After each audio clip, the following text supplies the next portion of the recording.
Oh my god. The song is driving me nuts.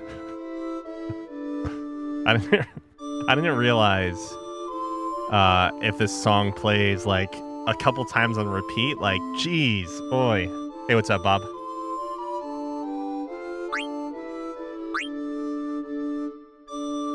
All right. Wait. 48, 50, 59, 48, 52, 58. Oh, this is me going back. Okay, yeah. We're good.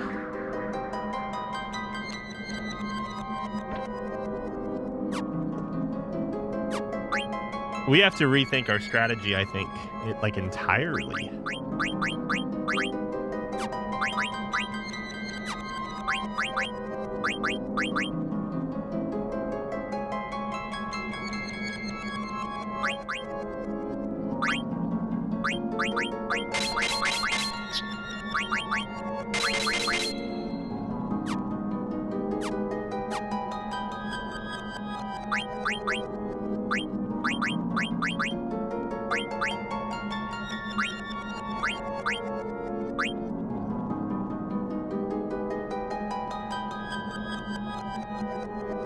Oh, nice. How far are they in the series?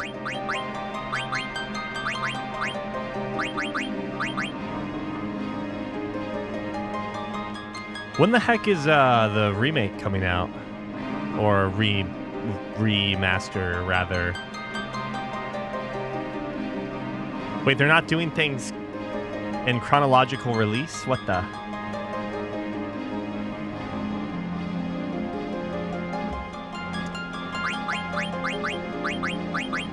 Okay, I think our party is this or this.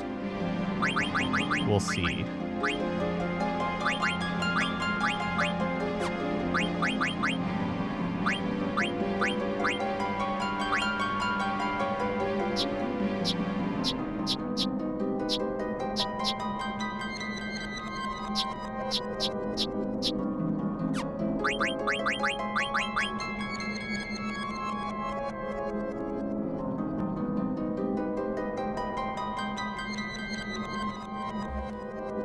A bad ending run of S2? Which one's the bad ending?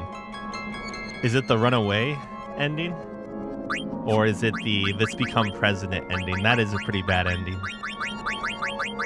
Who wants to become president? I don't. I want to become king. No. Let's see.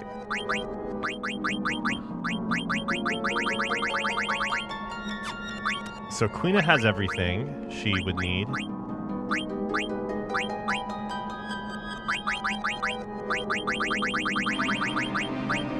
Oh my god, auto life is 165.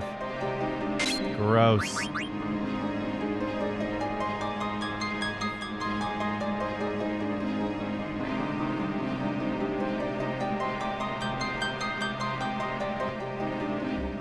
Interesting. Yuden Chronicles is even. Woven Web of the Centuries. Where's Tear Crease? I'm assuming this is what has already happened so far. So Tear Crease might be before.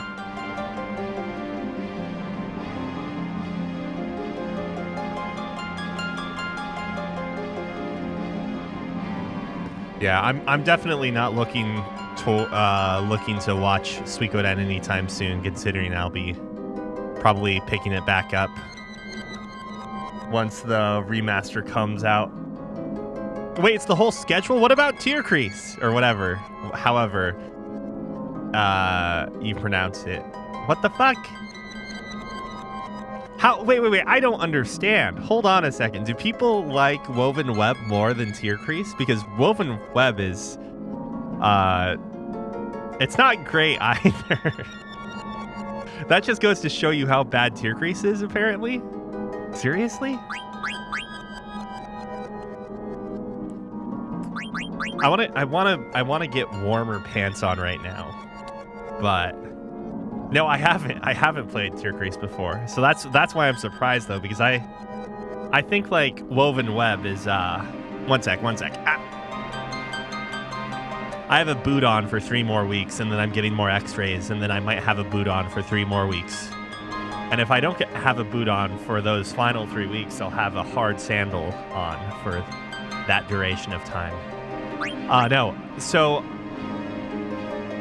I don't know how I felt after finishing Woven Web. Do I sleep with the boot on? I luckily don't have to. But my doctors so a lot of times you may have to. It depends on the severity of or like the location of the break, I guess, not necessarily just the severity of it. But my ortho I was about to say orthodontist, but that's not right. My orthopedist, I guess, rather. Coming from someone that has never broken a bone, knowingly broken a bone in my life before, this is my first break. So yeah, orthopedist, I think, right? Anyways, I initially thought it was a Jones fracture because that's what my GP said. It looked like it was, but he was like very clear about not being sure about it, you know. So I went to an urgent care, and then the resident, I'm assuming, or like the not specific doctor I was going to end up seeing, said that it didn't look like a Jones fracture, but let's just let's give it a week. Have you come back in for new X-rays, see how it's going. Have our team look at it, and we'll know for sure then. And I went in, and it turned out not to be a Jones fracture. Anyways, though, in my case, the break, I would have to apply a lot of rough pressure to like apparently move the bone in a bad way. So like that pressure could be body weight, mind you. So my doctor's orders, aside from trying to stay off my feet as much as possible, blah blah blah, elevate it if it starts swelling or hurting, ice it to deal with the pain as well. But in terms of healing, icing it's no longer like matters at this point. Like it's more just a pain management thing. But if my foot touches the ground at all, I should be in a boot. Otherwise, I can go without it. So, as far as I can tell, the boot is just about the stabilization of, well, in this case, of your foot. So, the difference being that, like, whether or not you need to wear the boot near 24/7 or whatever, I think is determined based upon the location of the break or fracture, and then like the potential for a further injury or something that, you know, could like worsen the healing process. And then I'm assuming that this is me pulling shit out of my ass now, but I'm assuming that a cast is specifically like another step further in terms of stability, if that makes sense. So, hey, what's up, Geez? Like, how you doing? Oh, whoops. I hit the wrong mouse. Oh, how is Pirate Yakuza? Why am I not playing it? Because I haven't bought it yet. I haven't purchased it. I haven't played Infinite Wealth yet.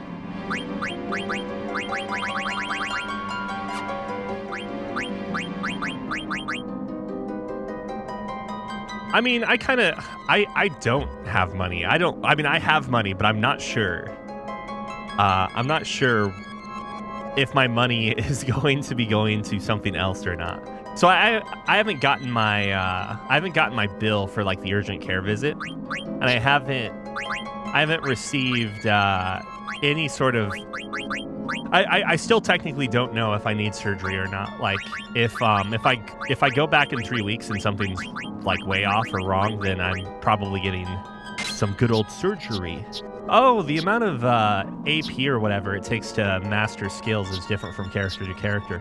It's almost like Queena's life is more valuable if she has to get, or if they have to get 165 versus Aiko's 100. Surely says something.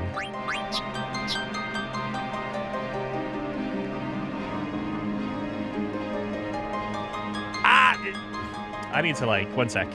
I'm in the boot right now, and it's very inconvenient because the more I'm, like, sitting in my chair, I think the more my foot swells.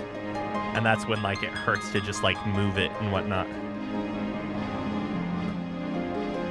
No, it's not proficiency. It's about the value of one's life, okay? This means Eiko is less important than Quina. I'm guessing that that's actually the intended thing as well. Like, if there's a speed-related skill or something... Oh, bow jingles, bow flippin' jingles. If there's like a speed-related thing, then Amarant and Zidane would probably have better... You know, better something or other.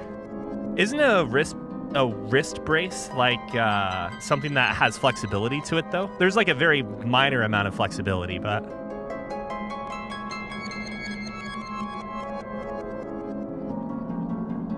Oh, I think I saw that. Ugh. Or I heard about that. I don't know if it's going to affect people that much, to be honest.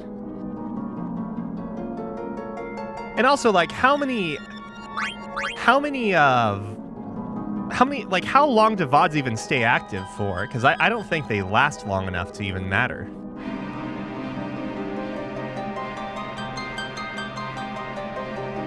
Unless you're a partner, right?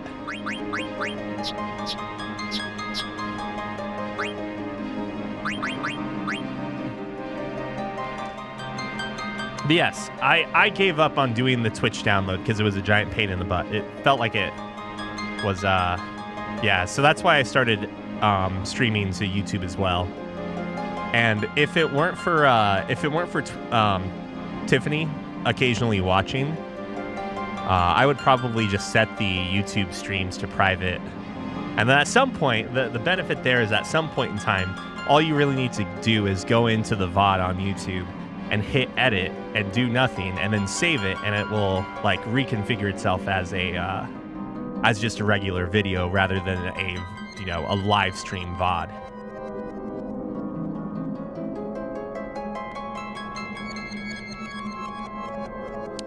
I don't know on that one, Bob. There used to be like way better interconnectivity between Twitch and YouTube before, and I don't know if that's still the case.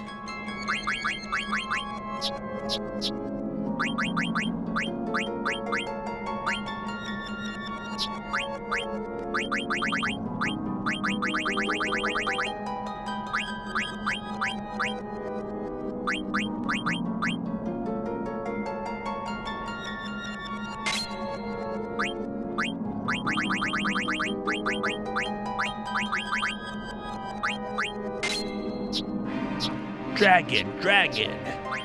Here comes the dragon! No.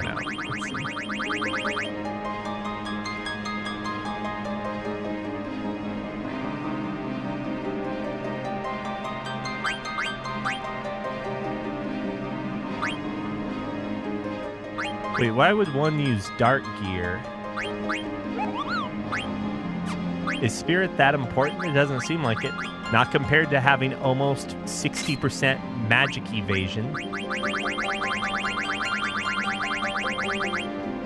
59.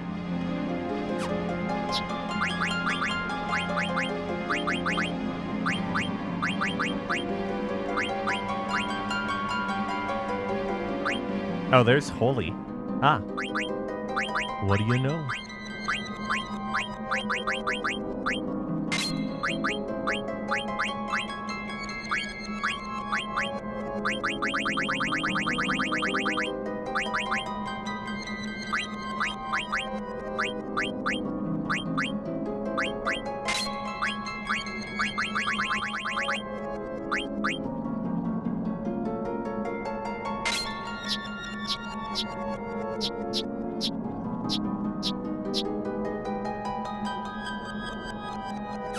Do you really need the pro version of DaVinci Resolve? I feel like the free version does almost everything you need it to.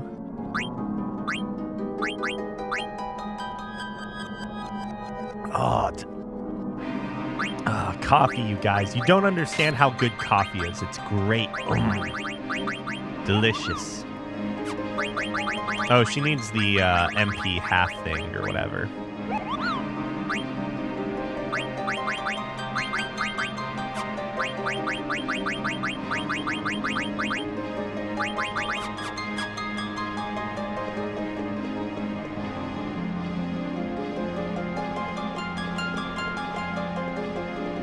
Where the hell? How do I move? Oh, there. Oh, I should probably save.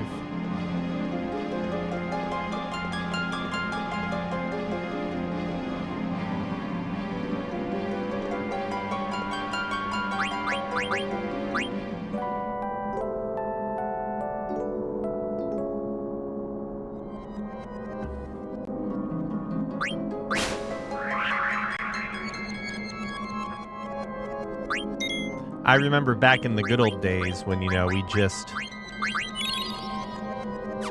just talked to a Moogle to save. I remember that. Let me look at Aiko's abilities here. What the hell are these last two summons? I have no idea. So she has full life. I think that's more important. What is Might? Raises physical attack power. Reflect. Dispel, I think, is important for Shell and Protect.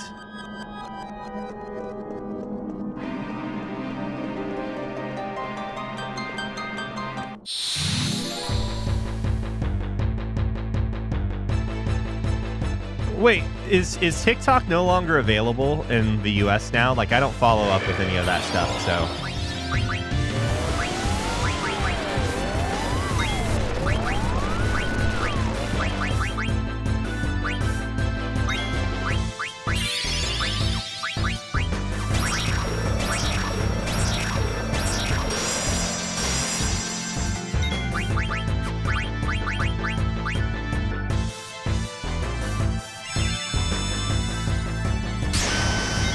I think there's like some way you can use Twitch to like export shorts directly to TikTok. I could be wrong. I could be very wrong, but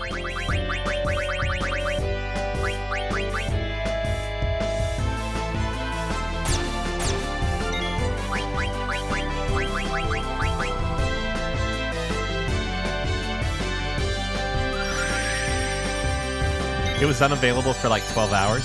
I don't know if you guys ever got these emails, but like I definitely got some emails from from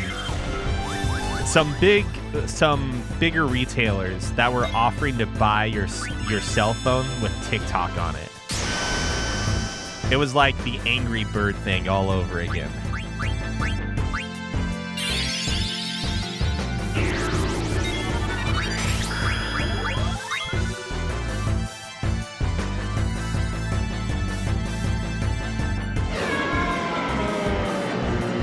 Oh shit, how did it die? What did it die from? I wasn't paying attention. I was gonna eat it.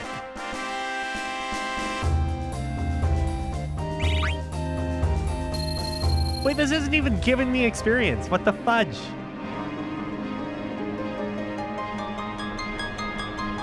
Wait. What? Wait. Sleep. How did we kill it?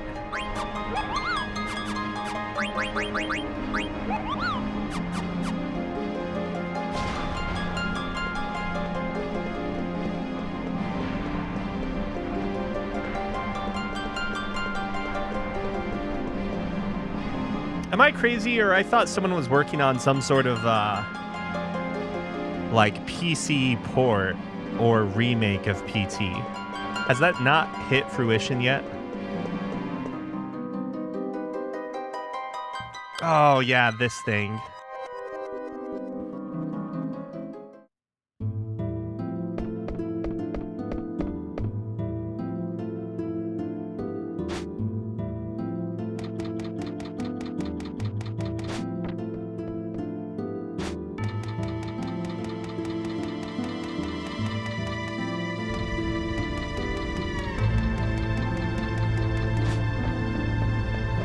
I guess I should actually say what I'm doing right now. I'm basically going through and hoping I can find some sort of game-breaking monster to eat for Quina.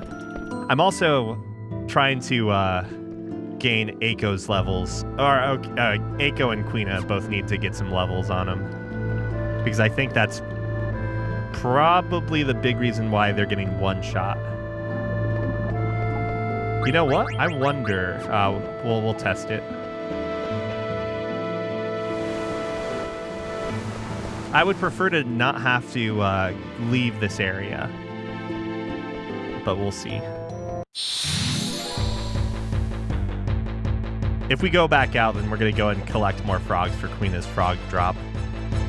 Of course.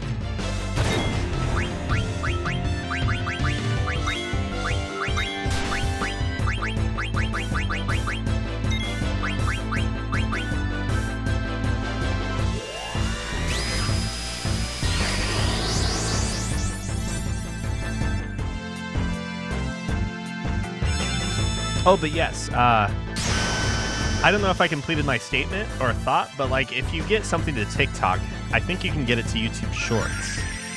And if you're going to make something for YouTube Shorts, why not make it for TikTok as well? Because it's basically the same thing, or like the same platform, right?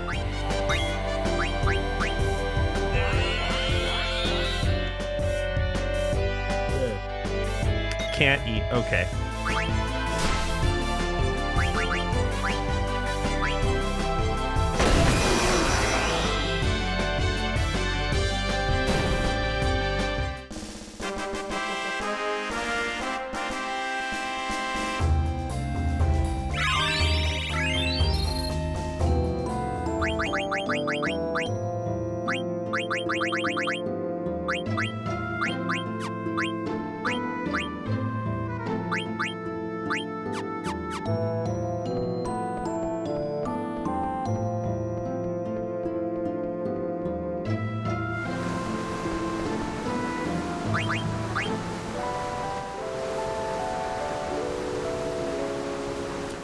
If we do leave, we'll have more time to we'll give more time for like the frogs to respawn. So maybe just running out while leveling up is a good idea.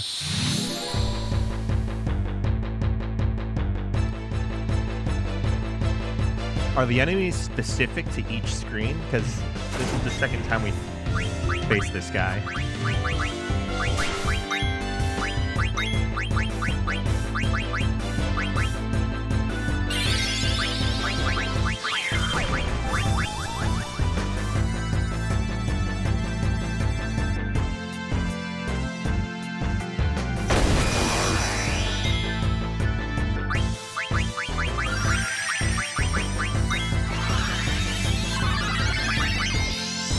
Iron Man. Copy struck.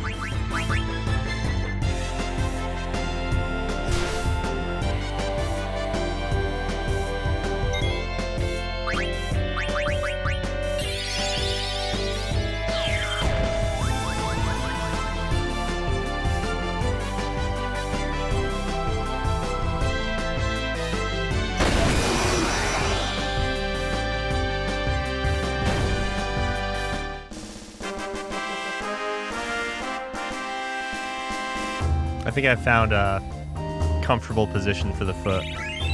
Yeehaw. Oh, us talking about this, I do remember now that there are like soft boots too. So you could be like spot on with the whole wrist brace. Like there's different levels. There's the kind you can get that's just like a strap of leather at the bowling alley, you know, which offers like very little protection. Very little. Oh, gotcha. Have a good one. Thanks for the raid, Gieslik. Can I eat this? Oh my god! I'm never going to be able to fight one of those. I feel like every time we fought one, it kills itself like that.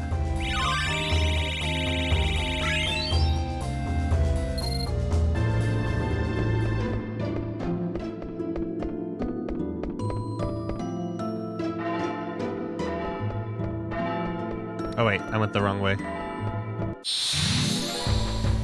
I should have trusted the, Oh! I should have trusted... Have I fought this before?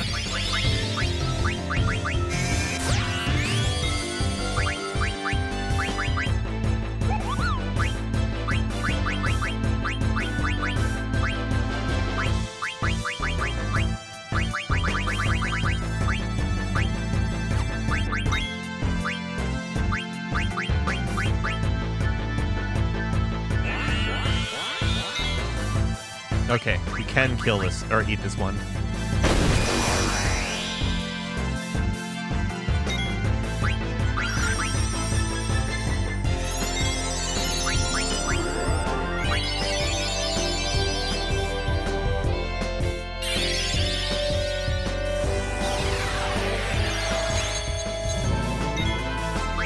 How do I deal with that?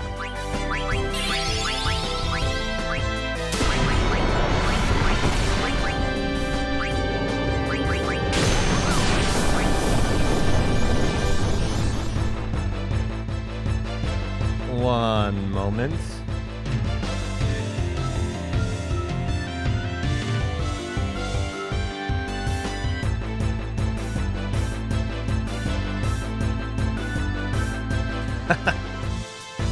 All right, let's see.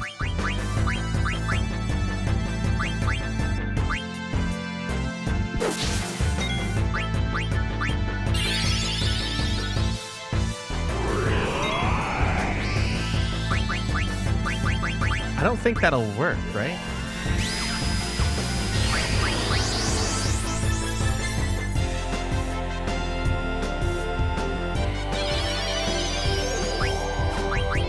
Oh, it does.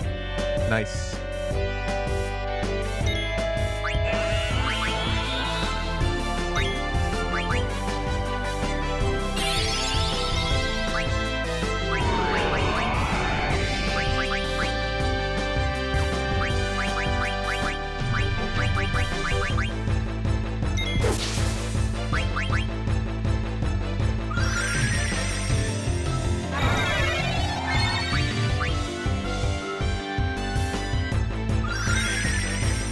I still can't believe that Alcade was hyping up Whataburger a whole lot, and it turned out to be like the most whatever thing I've had. Oh, Doom, that's not going to do us any good. Wait, you lost your Chick-fil-A? What? Wait, how? I thought those things were money magnets, really. What the? Now, Whataburger is decent from the variety standpoint, but like when there's an In-N-Out 2 blocks away, like holy shit, man. The In-N-Out burger was insane. Oh, they tore it down for remodeling. Okay, that makes sense then.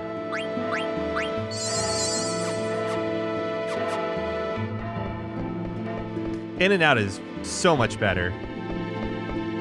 It's unbelievable how like the quality difference. Didn't I post pictures of the Whataburger burger, and like you can see, like just from where I picked up the burger, the buns were like so stale that like my fingertips broke into like the crust, like the rolled, like the exterior of the bun.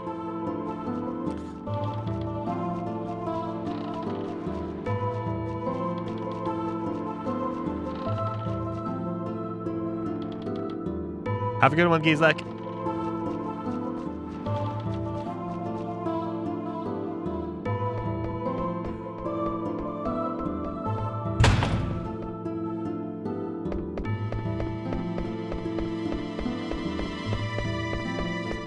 I didn't fight anything in here, so maybe I should do that.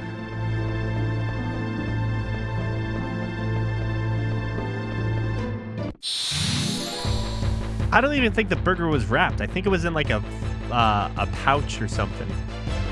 Oh, it's gonna do this stupid thing again, isn't it?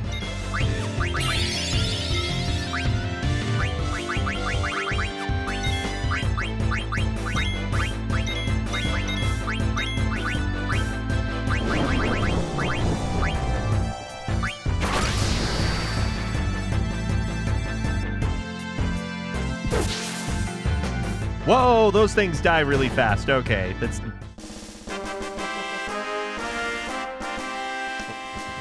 let's be a little more careful next time, I guess.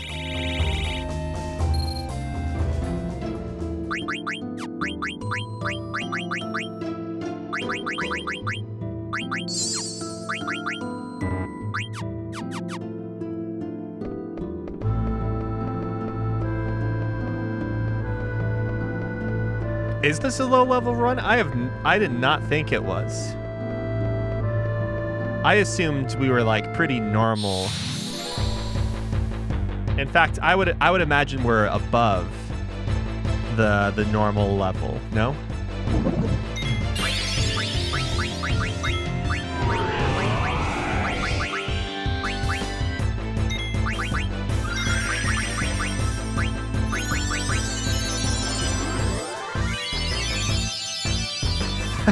Yeah.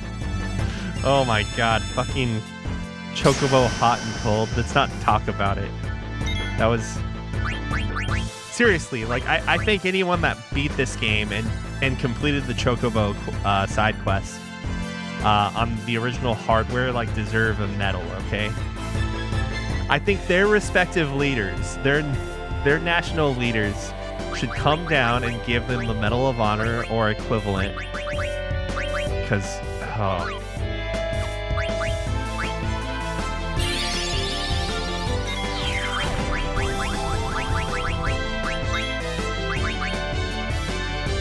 Oh man, it was no good.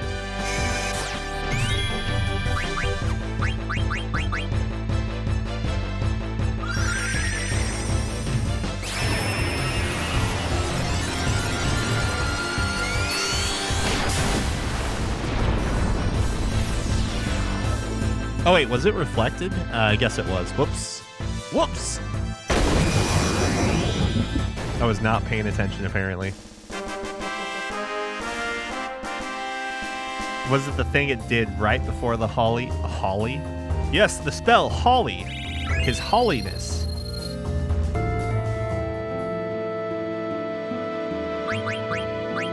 Good old holly. Yeah, thievery does. But maybe it's because I haven't stolen enough.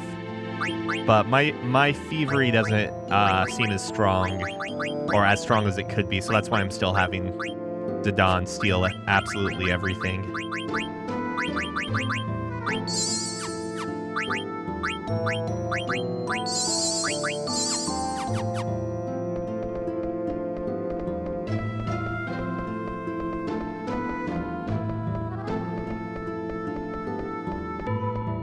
Oh, anywho though, I haven't been streaming nearly as much just because like it's a giant pain in the ass to move around with the boot. So I'm not spending I am not spending a whole lot of time downstairs as a result. I think like more specifically if I had like a seating arrangement where it wouldn't be a giant pain to be on keyboard and mouse, I would be way more inclined to be playing and streaming some more right now. But boy, oh boy. Wait.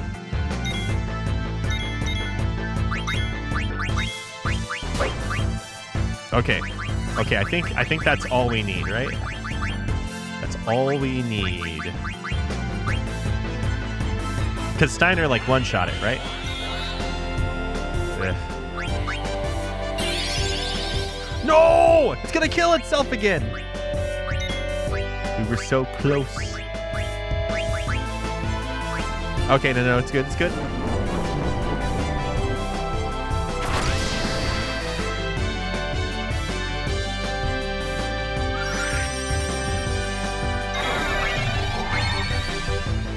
Oh, no. The attack is gonna kill it.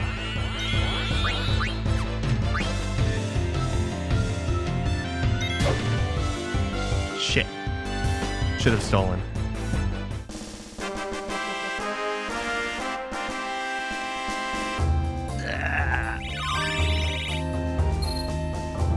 It's fine. Everything's fine.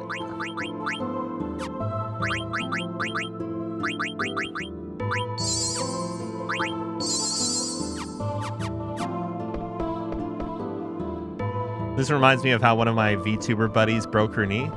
Well, but the character didn't break their knee, you know? A broken knee sounds way worse. Holy crap. Carp.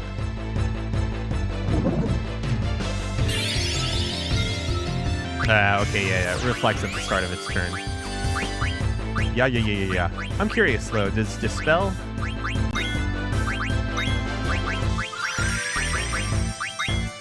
impact that?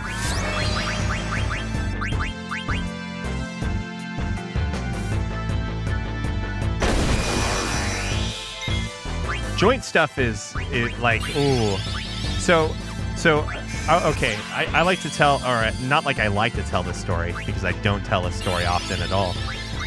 But my brother actually, so my brother just has bad knees. I think he, and as far as his knees go, like, got the shitty part of the genetic coin flip or whatever, right? What am I doing with this character? Nothing, I guess, right now. Definitely nothing now.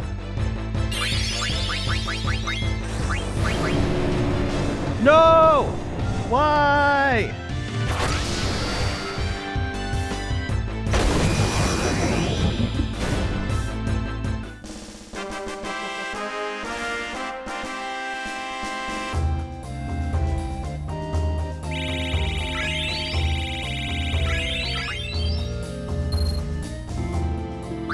Anyways, my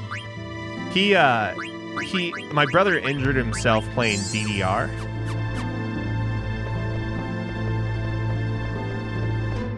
And it like bad enough. Again, obviously, it wasn't DDR specifically that like ruined his first knee, but like it was like the physical action of playing DDR that pushed his knee beyond its limit. And so he had to have surgery. This part's not funny, but I still find it like amusing that it was DDR. It's not like, you know, some other thing like, oh yeah, I was like playing basketball. No, it was DDR.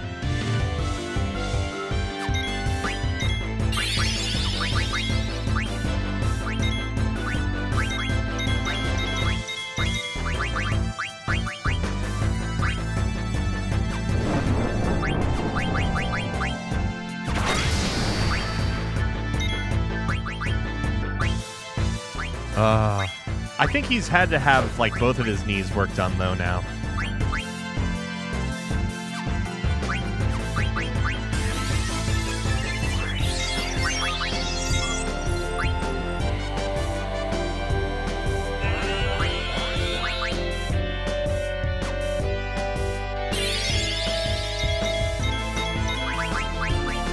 Okay, who goes down?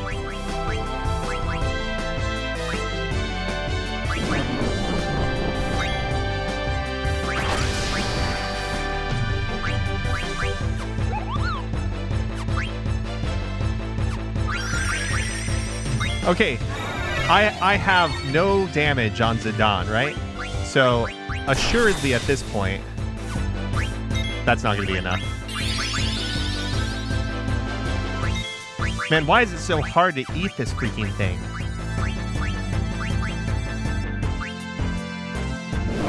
Damn it!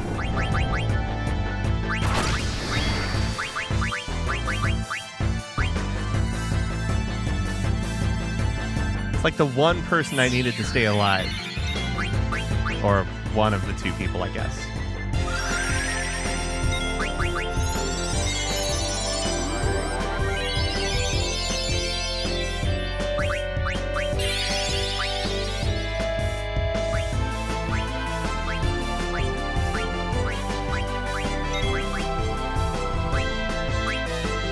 Might be fine.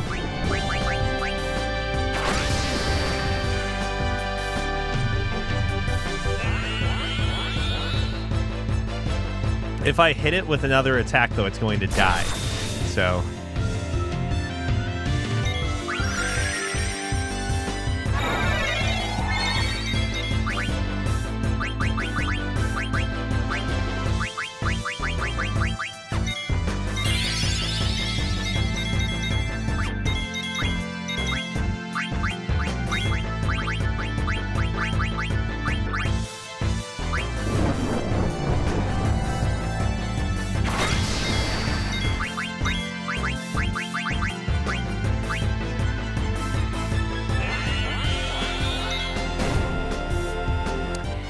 tastes bad.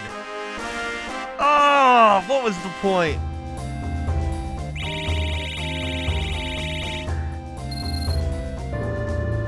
What was the point? I'm still like praying there's something in this dungeon that will give me a new path to victory. Good old victory.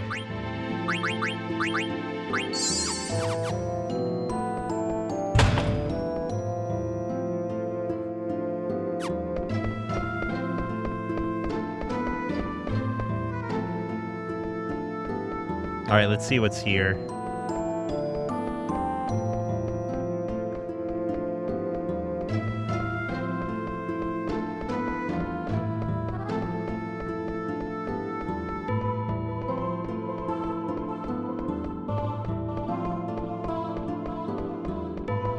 The whole time, Queen is just salivating, like, looking at that one-eyed freak thing, monster. I'm like, okay, Queena, we'll prepare the dish for you, Queena. Looks tasty. And then, eventually, finally, after multiple people have to die, we're able to dish up the entree, and then, no good.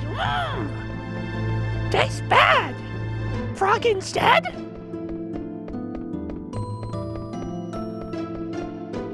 I don't think we can encounter enemies on this map, on the screen.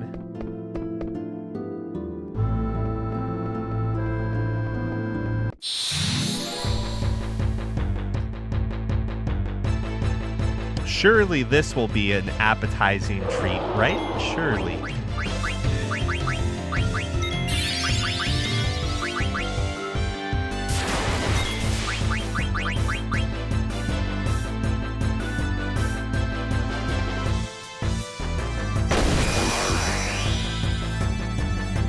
Every time there's like camera change, I'm just like, oh, did we kill it? Whoops.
Okay, it should be primed.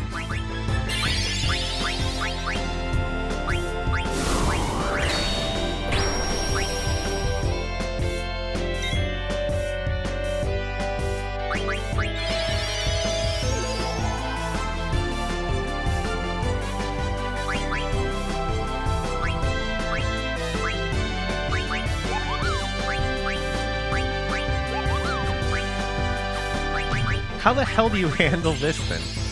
I guess that's why you have Vivi in your party typically.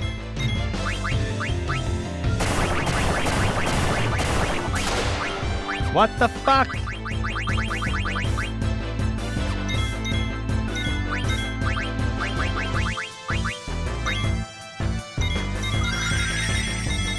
So the virus crunch will work on anyone that is frozen or like stopped, it looks like.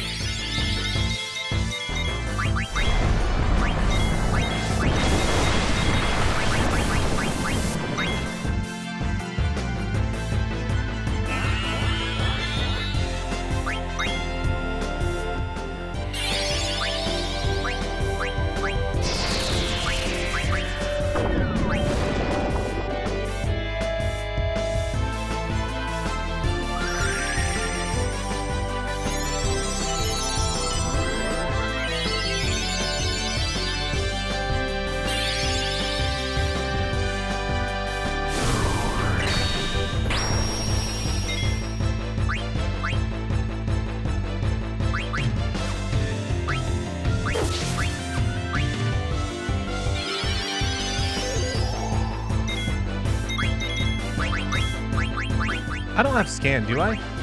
Isn't that a, Yeah, okay. Just checking.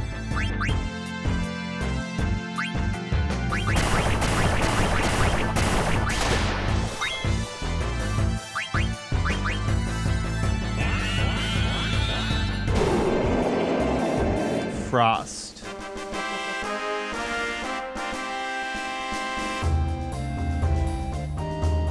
Oh shit, I was almost like pushing over one of my gobos or sound barrier walls because I couldn't feel I was pushing on it with the bootleg.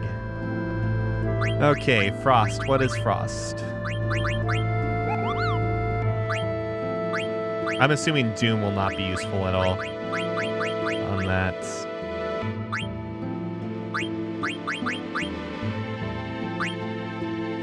Uses Remedy on all party members. Only 4. That seems potentially good, no?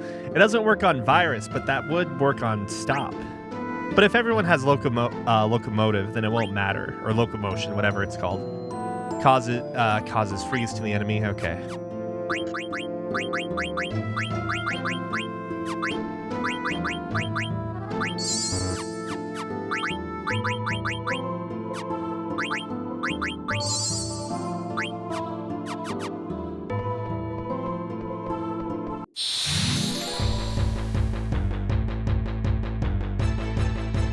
One of these again. I can't learn anything from it.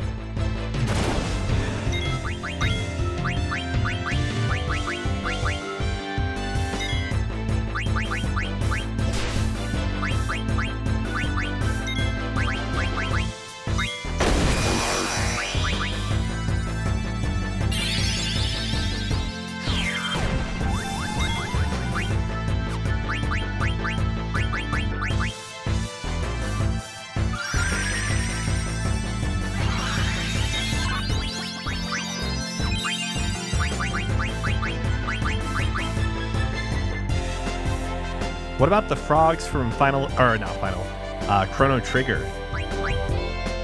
The real frog Jump? What is wrong with me?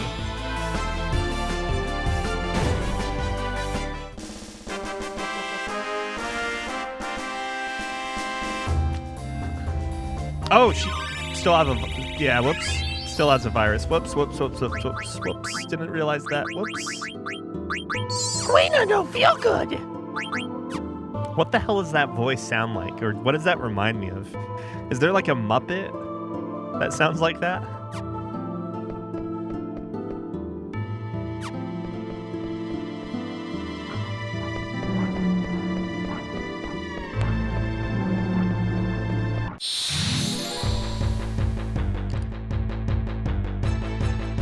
It's another Baphomet or whatever the hell this thing is called.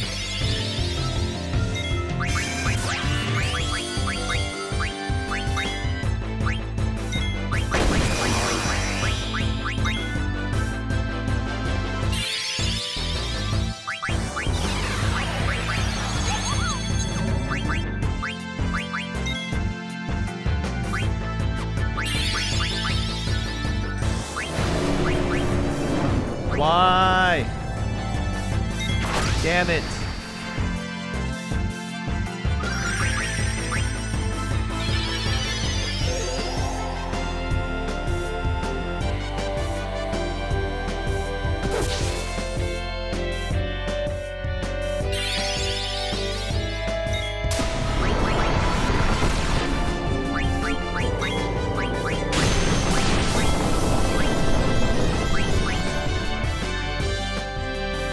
If I'm lucky. Ooh. Oh no, it's fine. It's fine. The animation is kicking our ass here. Our freaking animation? Like that animation is a death sentence.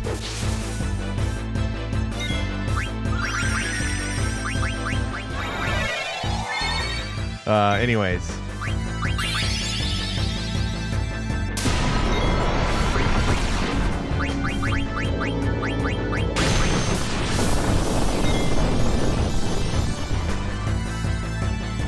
Wait, what is the Grand Dragon grind? wait. Did I miss something for Freya?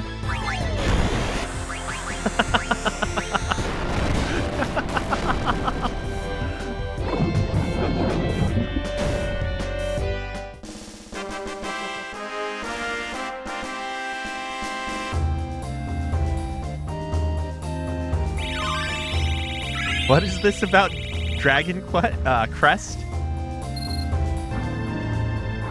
Wait, I like to think I wasn't slouching too hard in this game. Did I completely miss an area? What? What is the Dragon Crest, not quest? And do I even have that?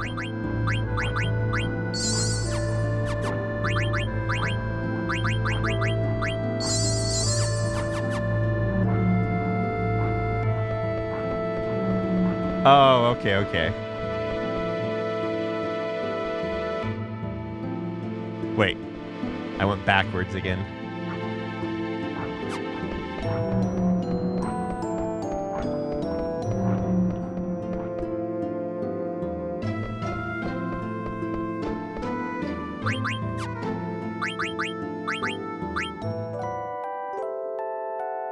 I can't help but think I'm like missing some... Maybe I haven't gone to all the shops, I guess. That could be another thing. I talked about doing that. And then did not do that.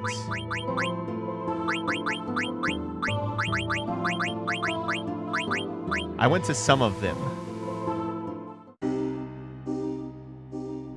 I might have Dragon Crest then.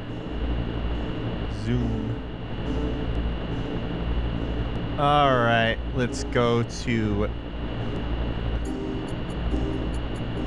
Oh, okay, so we'll put down... We'll put off the frog swamps until we check out the shops again. I don't think there's a shop at Alexandria anymore, so let's go to Treno. And then we'll do Lindblom.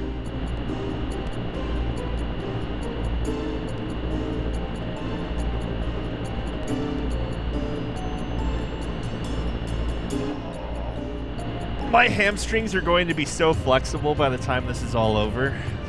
I'm also going to have carpal tunnel from like trying to type with like the worst fucking possible, pardon my French, the worst possible posture.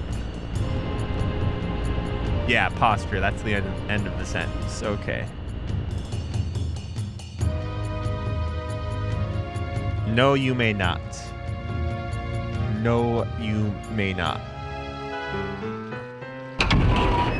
Time to go to the rich people. The rich people will have the best equipment, right? That would make the most sense, right?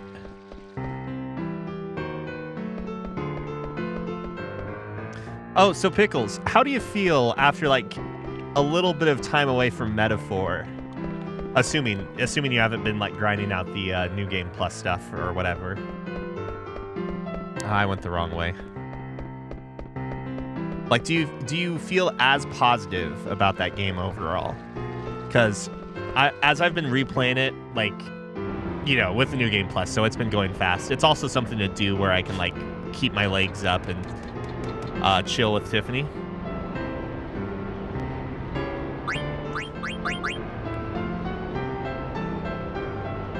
The one complaint I have, so I think overall, like, I really like that game. I think it's better than like the other games they've worked on, like Persona and I guess Catherine. But I do think that like it has the same problem Persona 5 has, where it feels like different parts of the script. I mean, this is true of most large games, or the fact, I should say. This fact is true of most games, where the game is written by like different groups of people. But the problem with like Persona 5 in this game, I think, is that it feels like sometimes, whether it's through translation or like the localization process or just the script writing like errors itself, it feels like there's, generally speaking, situations where like the individual riders or teams working on these different parts are not communicating well with each other. So the result is that in Persona 5, it was like you would have cutscene dialogue that would feel unnatural with the text, the phone text dialogue, or the whatever you would call it, like non-cutscene dialogue. Like there would be a cutscene of your characters being like, okay, we got to remember that the solution is blue. Everyone is on the same page. It's blue, right? And they're like, yeah, it's blue. Okay. And then in a text, they're like, remember, team. Or no, in a text, it'll be like, okay, guys, blue's the answer, right? And then Ryuji will be like, what, blue's the answer? Or I don't know how to put it. But that's been a problem, like with certain things in Metaphor. There are like inconsistencies with bits of dialogue that, again, I don't know if it's localization or if it's the original script. Like at some instances, people will express their complete disbelief of, like, say, fairies. So they're like, what the? It's a fairy. This is so rare. And then there's a random fucking shopkeep who's just like, those darn fairies, you know. They're not to be like misconstrued with other parts of the storytelling, because like I think there's more deliberate points or like more deliberate topics that come into play. Like, is this a shop? No, it's not. The more deliberate instances like this is that, you know, you're told a bunch that like there's all sorts of blatant racism and so forth with the different tribes. You as a player don't see it as often.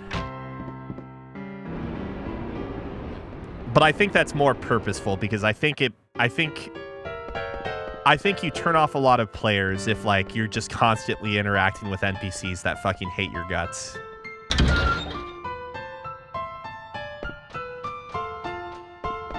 Yeah, that's kind of how I feel about it. Like, it's a mixed bag, because I think it's really enjoyable interacting with certain NPCs. And when I say the NPCs, I mean like the reoccurring ones that just have dialogue that change over time. Like the racist Clamar lady on Sun Lumio Street. I love talking to her. I love talking to the racist kid in the back alleys or whatever. There are a lot of interesting people that... Oh, I have not. So that's on the list of things I want to try. Or I might just get it on release. I'm not sure yet. But anyways, yeah, I don't know where I'm going with all this. I really, really, really like the story of Metaphor. So I don't, man. I can't express. I don't know what it is. But I feel like Persona 5 and Metaphor both have stories that like really resonate with me and feel like they somehow are like topical. Like, I don't think they're necessarily attempting to address current events and like world issues, but somehow feel exactly like in some ways reflect exactly how I'm feeling about like the current state of the world. Like, I know Persona 5 specifically was more of a reflection on their prime minister at the time rather than like Western politics, but oh man, I don't know. Anyways, getting off that topic for a second, I'm kind of feeling cagey about the I'm kind of feeling cagey about that 100-line Last Defense Academy, because I'm sort of wondering if Uchikoshi is going to, like, I don't know. I don't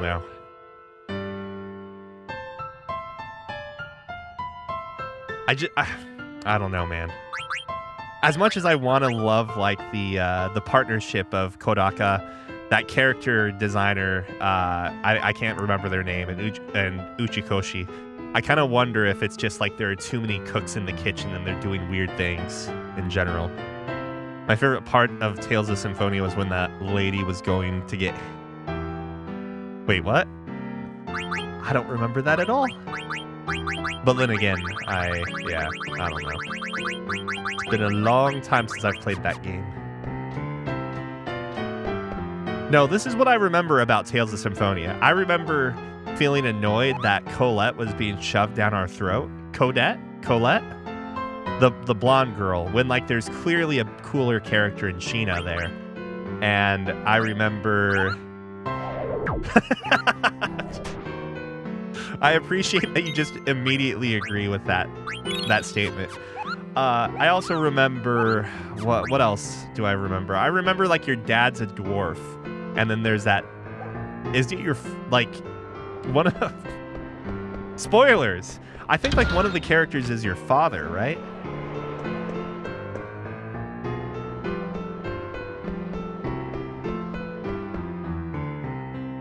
It was a pretty cool game, don't get me wrong, but I don't know, man.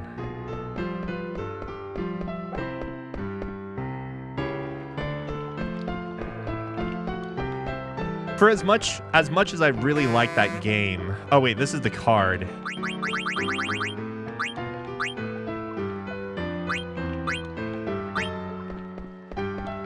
This is the card game or whatever, I don't want that.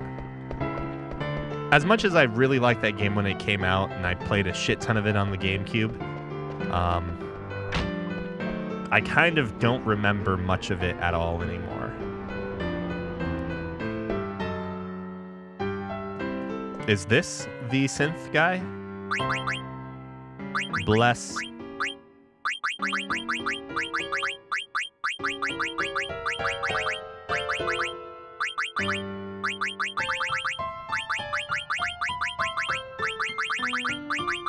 I'm becoming more and more concerned that, like, we might not have... There might not be, like, some sort of armor or equipment that can save my ass.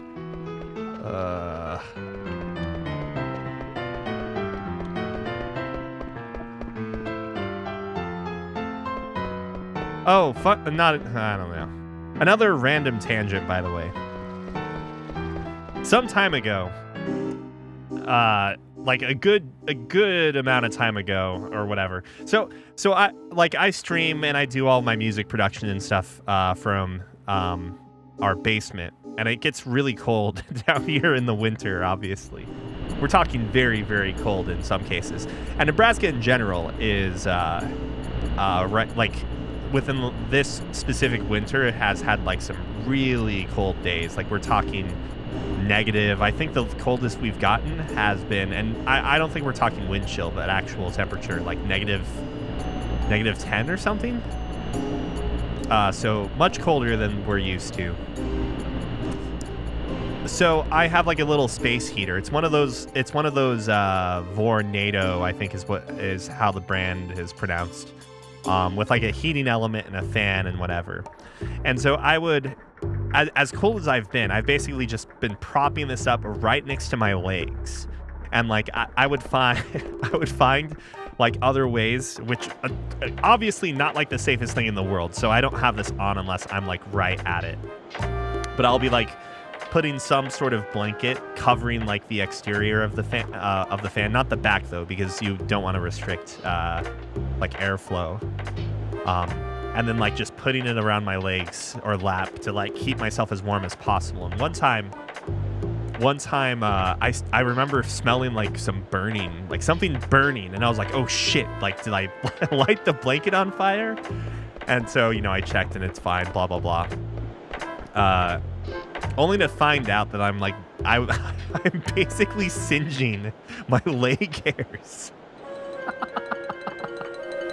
So now like I can feel down to like the area that's closest to my or closest to the heater on one leg, and like it's just completely bare now.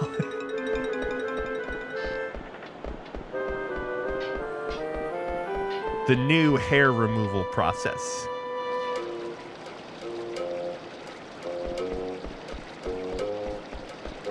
I was sure to check and make sure like I wasn't burning my leg or anything. And it's fine. Like there's no issue there. But good times.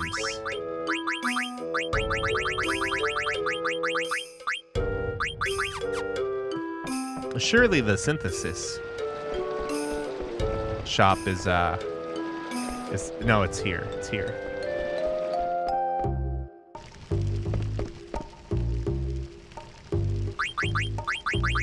Crap, I think like all of these places have well, maybe this is slightly different.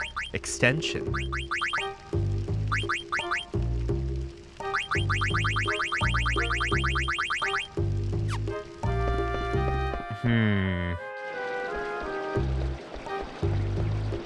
I'm becoming concerned. Have I really been to every shop at this point? I think so.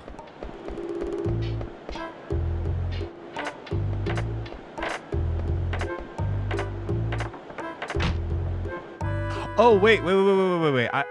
I think I might know.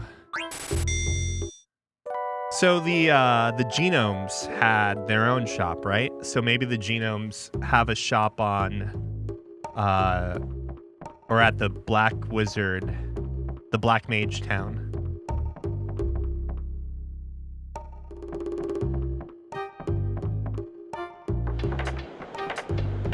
Is that like, so I've heard of laser removal or whatever, but is that really all it is? They're applying like a high level of heat concentrated to one area, like to a hair follicle?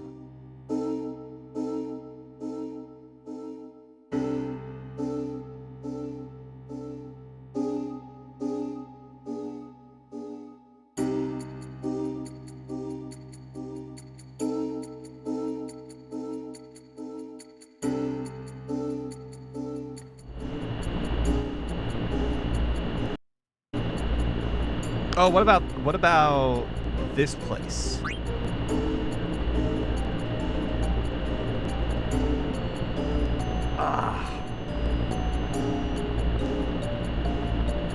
Why do we trust the mayonnaise clinic all the time? Damn it.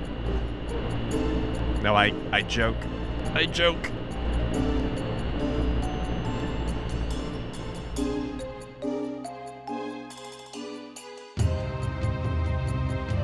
Why would I park right here?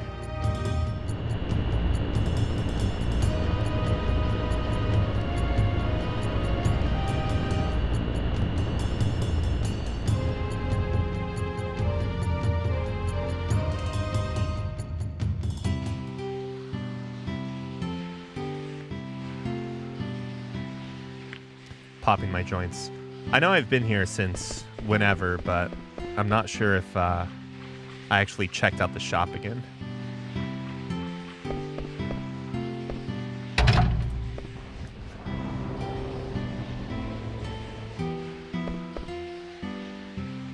Oh, interesting. That's pretty cool. Okay, so this has the best synthesis objects thus far. We have one there. Anything I haven't made? Wait.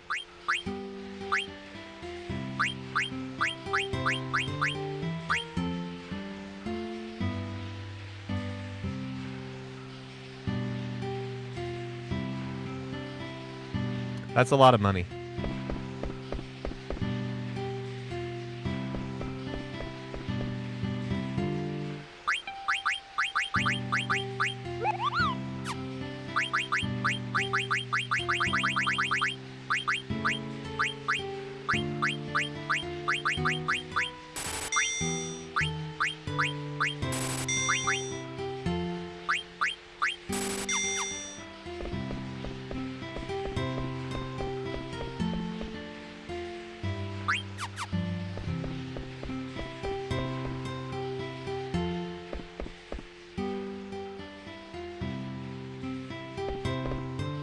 Wait, how the hell do I get the weaponsmith? I used to move equipment and materials up and down on that lift until it broke. Okay, so I can't move the camera, but I think I know where that is.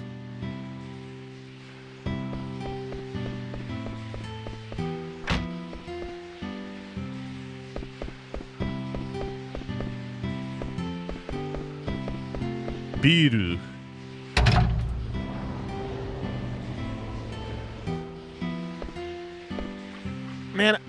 I haven't been drinking alcohol for a while.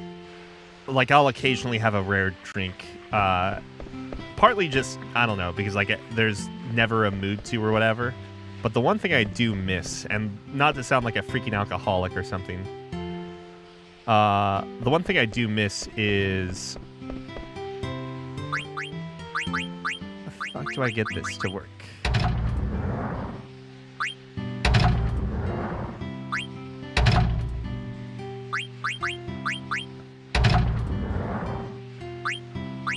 I do miss Guinness a lot. Finishing my thought process there.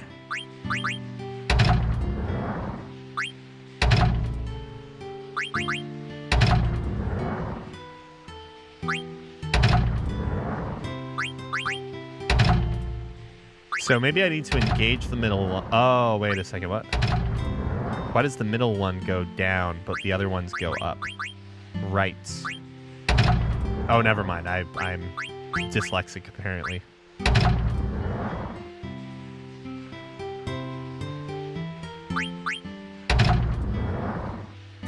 How have I never solved this puzzle yet, apparently?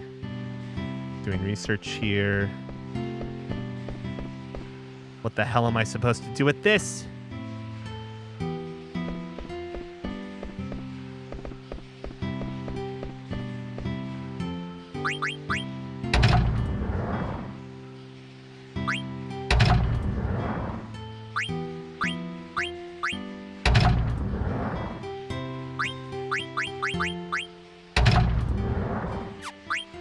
What is that?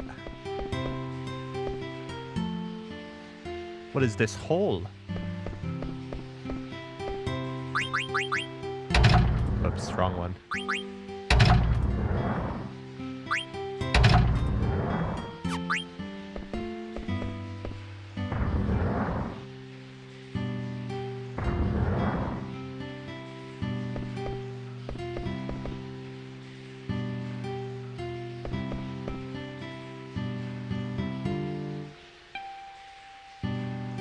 By water pressure.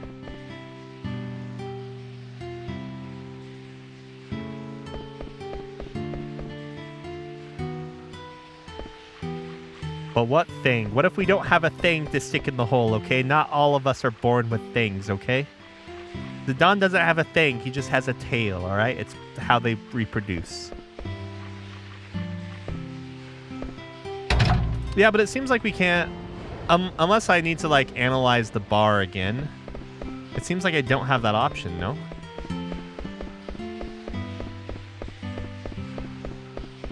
Oh, my butt is not happy with me now. There was a switch I hit here at one point.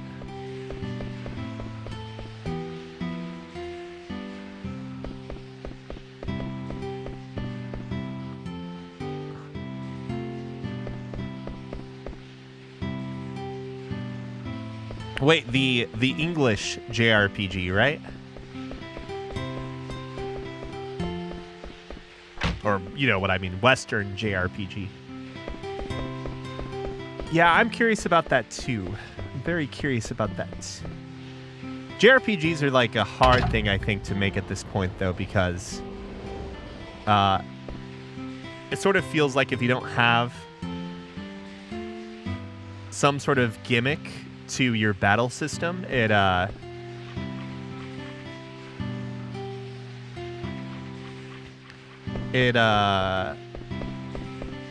don't know. It's like the gimmick is what makes anything fun, right?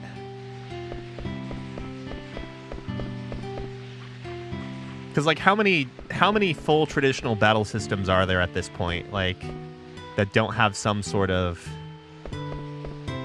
catch to it, if you will? Oh, so maybe I have to actually have it in this state, and then I can do this. Oh. Let's see if this will fit. And that keeps it from going, from that one from going down. So that means we should have more pressure. Yeah.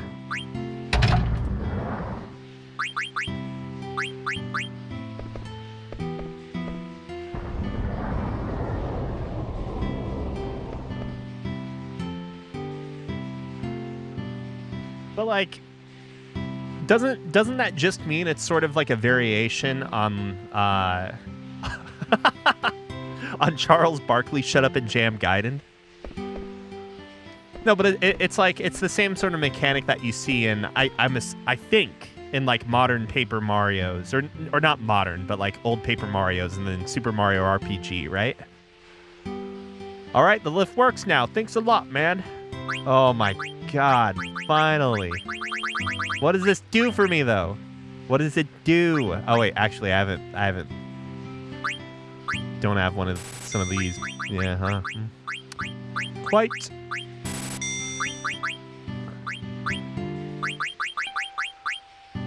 Kaiser.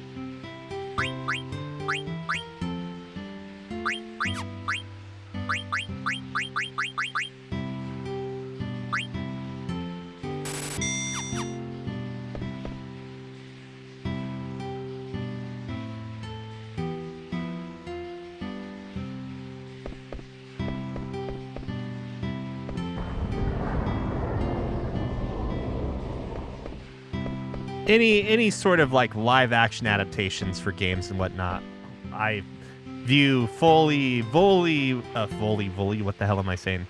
I'm always very skeptical of, and until it's always one of those things where like you have to, like it has to go up against so much, and it's easier just to assume it's going to be garbage, right?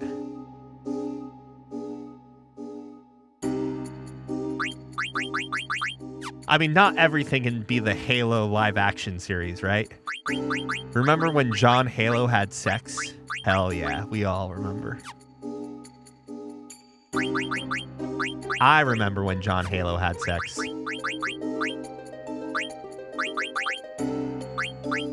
Okay, so we lose a bit of magic defense. We get strength, accuracy up.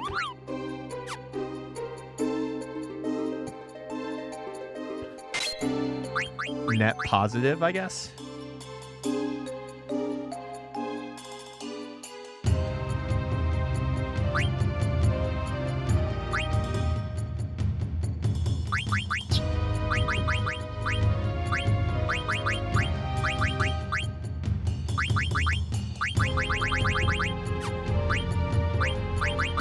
Grand Armor, Maximilian.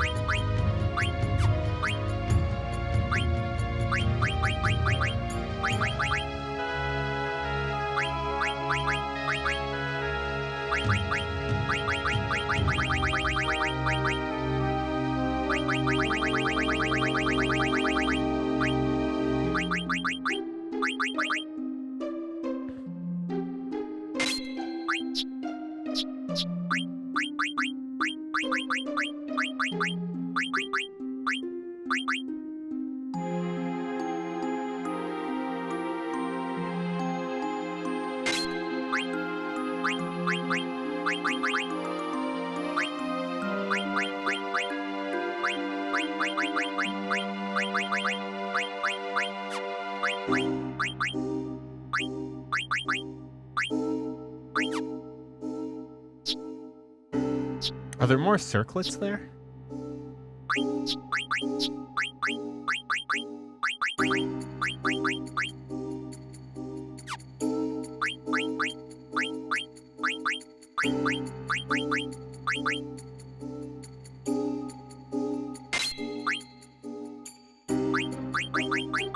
Oh, she has auto life now. Medine. Concentrate.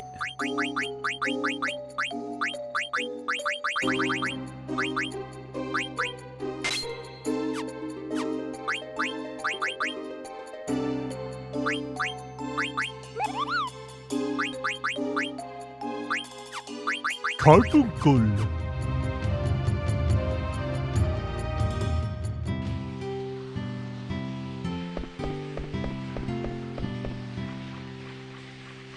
Oh, but yeah, JRPGs. I'm curious how well Metaphor has sold since its initial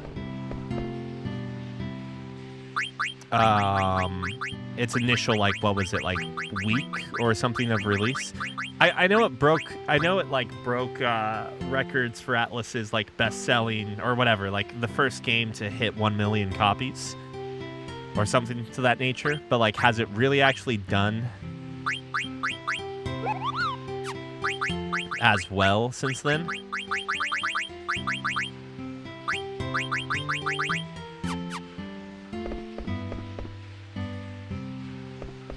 And the reason I bring this up is just that, like, I don't know, I think the Yakuza series, well, you know, the most recent games, and or like a Dragon, I should say, sorry, and Atlus's games are basically like the only JRPGs that are, and when I say JRPG, I mean JRPG from like the standpoint of like the system, like the game itself, rather than like the origin of the game. I think those are the only games that are like really considered. Where's Protect Ring? Did I pass that? I did not. Maybe we can't make it. I think those are the only like AAA JRPGs, it feels like, at this point, right? And I'm honestly not sure how well they're even selling it.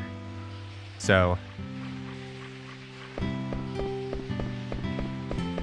to make something that's like that can be successful commercially and also like well regarded to keep like the genre afloat, like you have to have something that like changes the, you have to have something different about the game. Like it can't just be a pure JRPG at this point anymore. Of course there's Dragon Quest 2, but I mean I don't think Dragon Quest has ever done like crazy numbers outside of Japan. I feel like that's the grandfathered game where like Dragon Quest doesn't have to necessarily be like cutting edge in any sort of way.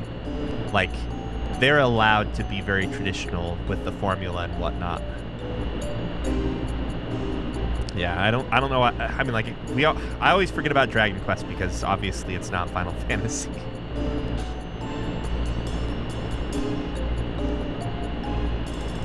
Have you been talking to my wife? She's so like anti Toriyama art. But I think she's fine with it from the prospect of like Dragon Ball and whatnot, but she's not really a fan of it and like other forms of media. Yeah, that is true. I guess.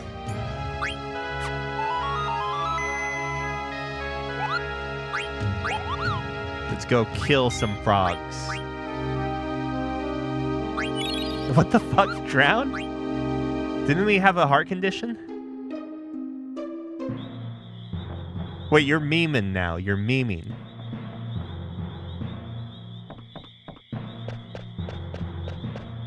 You're pulling our leg now. This is like one of the biggest news in 2024.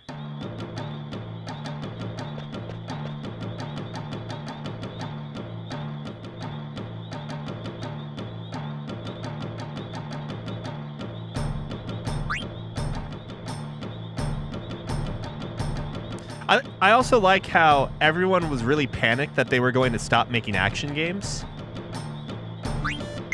And they just continue to drop more and more action games, by the way.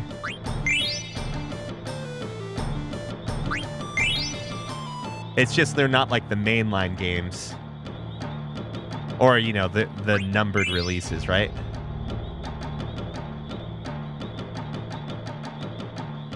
I'm not going to at this point because I'm hoping we don't have to come back here ever again.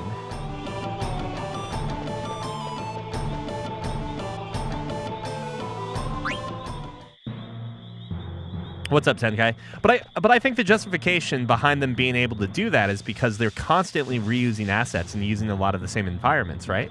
Not constantly, but like the RGG studio, because I'm not going to try and pronounce the name fluidly right now. It's like the way they develop games in a lot of ways is similar to like insert sports game studio. Like, I don't care which one. And I'm not saying this is a bad thing, okay?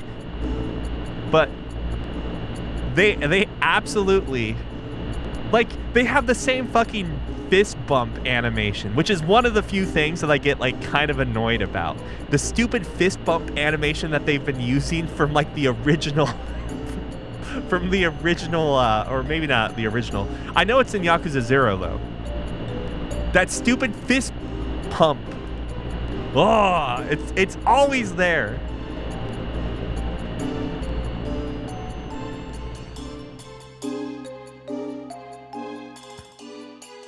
But like Madden or whatever, it's not FIFA anymore, is it? I don't know what's what anymore.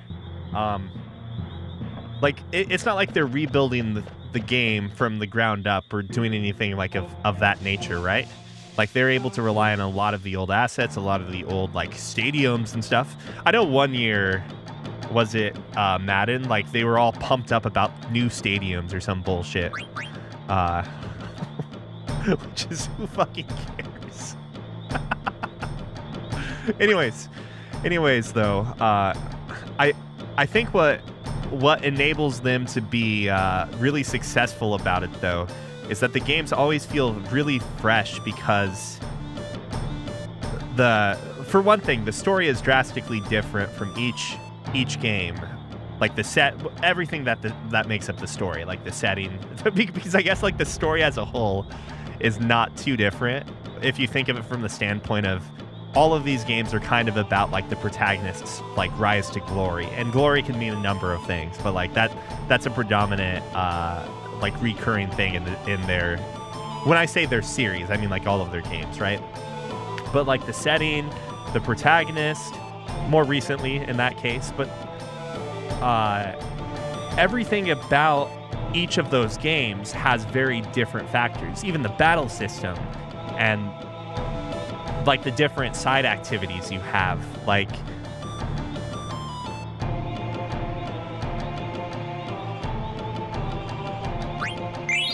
it's almost like they don't have to worry so much about the inner workings, like the engine itself as a whole, although they, like, I think have been making improvements on certain things, right?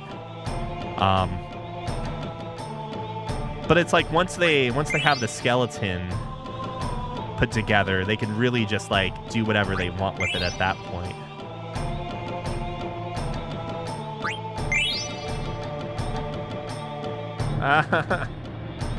I'm gonna get that specific one, damn it.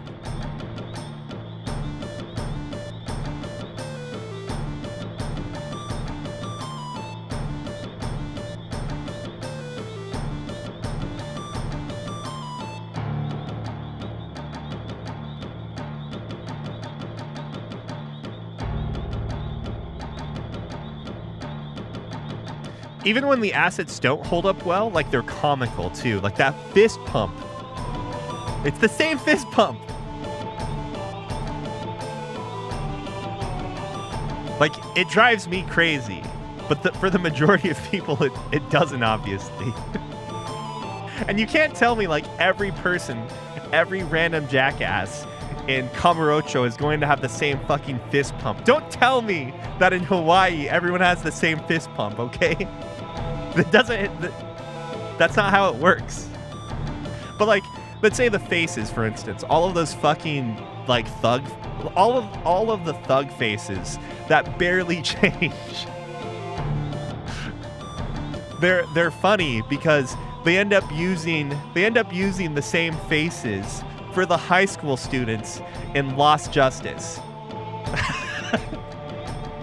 It's amazing. It becomes like an inside joke. So it's perfect because It's perfect because you have people that haven't played any of the games before that are jumping on for like Lost Justice or something because whatever reason.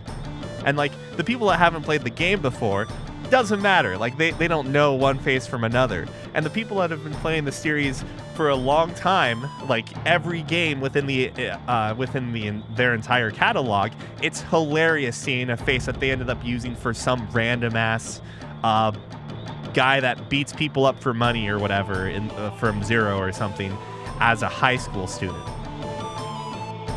Like the exact same character models and so forth in some cases, just with the clothing changed.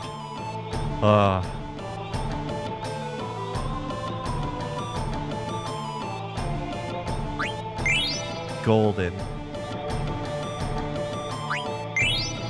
No more frogs will ever grow up here.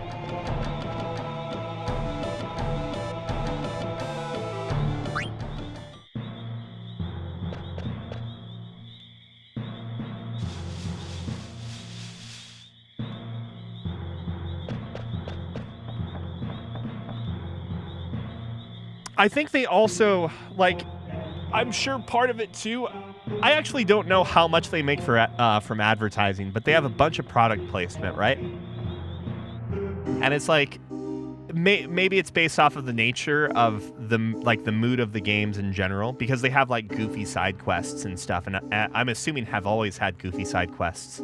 Because I don't know like what was in the original Like a Dragon, like the very first one, like if they had all of those goofy side quests back then, or if a lot of those ended up added in from I should check out the wizard area, right?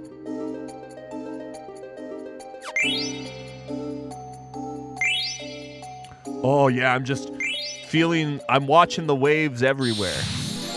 But oh, my back. Wait, what the hell?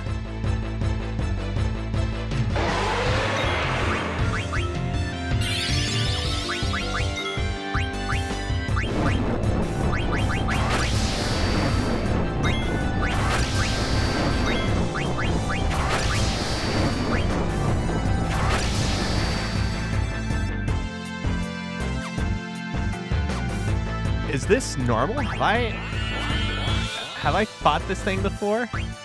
I don't want to just kill it with like a Phoenix Down.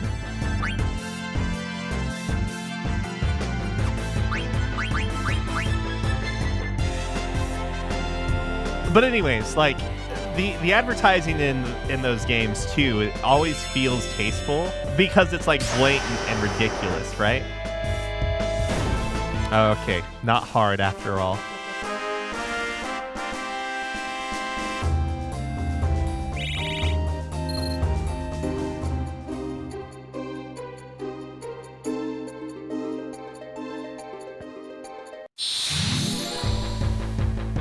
So when you have the side quest about the steak shop owner hiding as just a regular employee, you know, like it's hilarious because of just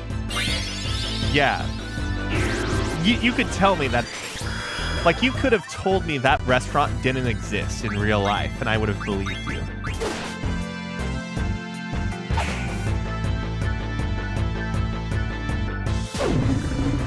But anyways, I always wonder how much money they're making from those advertisements, and if it's significant enough. I'm gonna set my foot on the ground for now. Oh, they existed in the originals too? But I wonder how much that budget helps them, because if it's like a pretty significant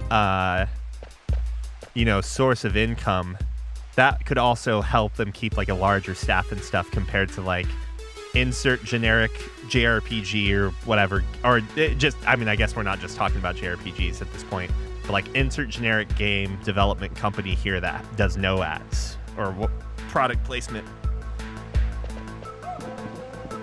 Don Quixote got too full of itself, okay?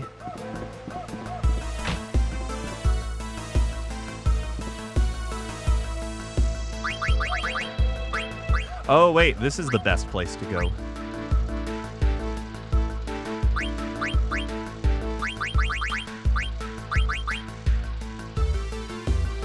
So I need coronets and Rosetta rings.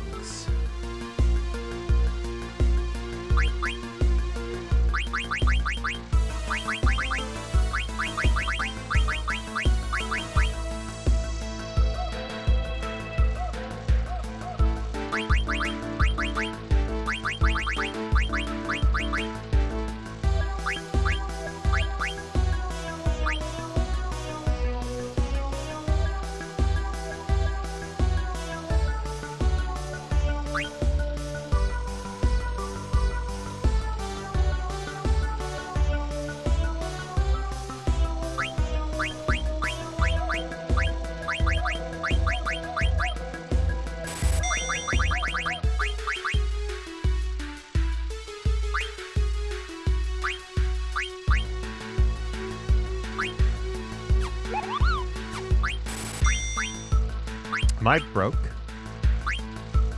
Am I broke?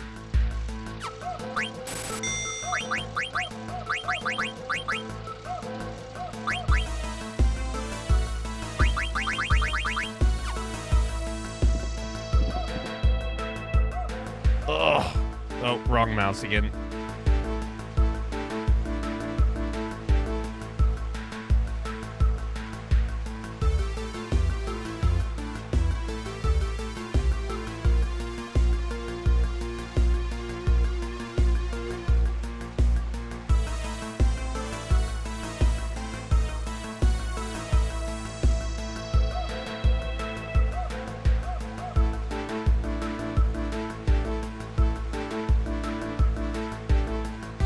Lifetime sales unknown.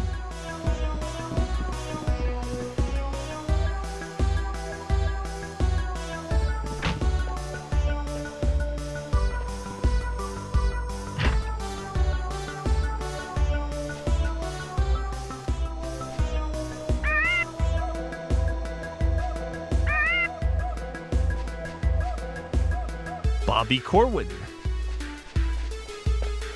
Oh, I still have one more place to go, right? I think I do.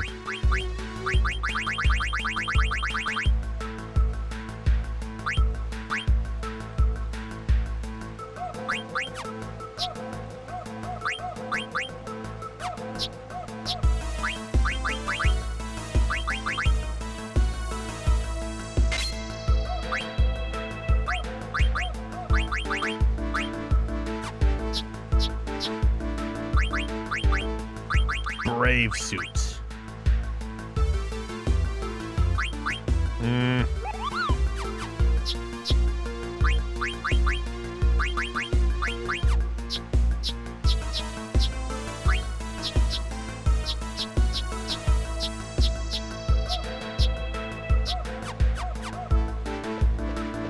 Yeah, I'm trying.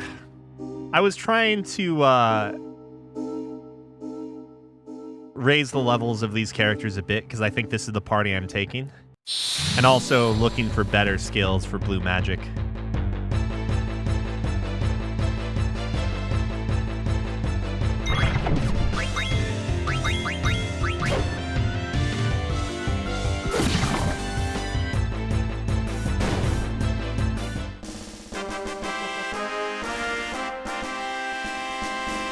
Yeah, I wonder what the top damage is for waves. What like the max cap is for frogs, because I'm at just shy of 90, I think, right now. I haven't gotten to this one, right? I don't think so. What's up about Black Myth Wukong's difficulty?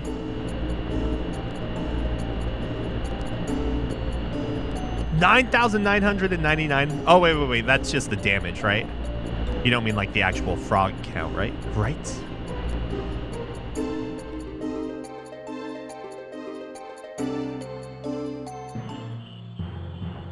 Queen level plus frogs. I'm assuming there's some modifier as well, right? Because we're dealing like 3,000-ish damage right now. I leave gold frog.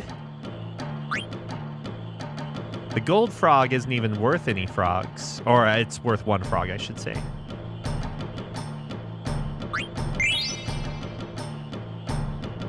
You working hard, Quina?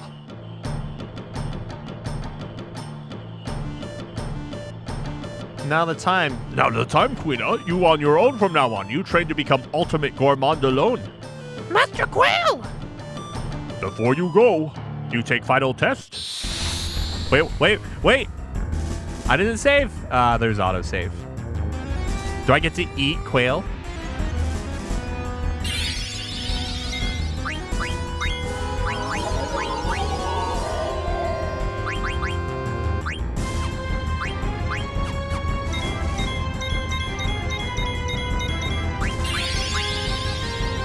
Robe of Lords.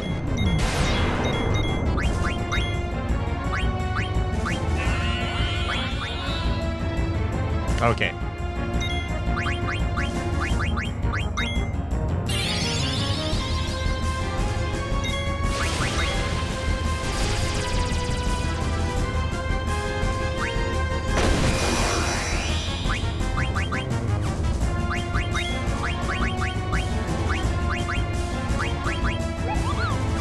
Yeah, I didn't realize Angel's snack was so good.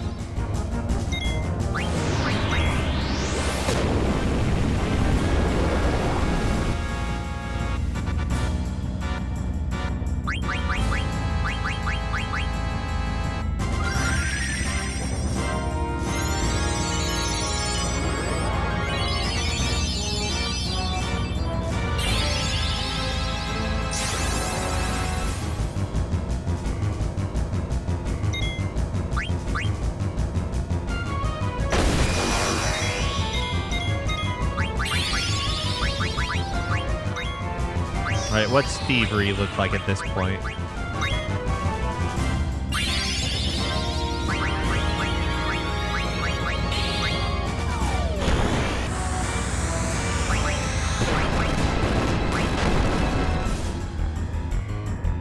So every New Game Plus, everything gets more HP and damage, but unlike New Game Plus, you have stat and equipment caps. So, like, as you go further and further into New Game Plus, it just gets harder and harder with no way to increase, like, your own. So it really does become a challenge of skill, I take it.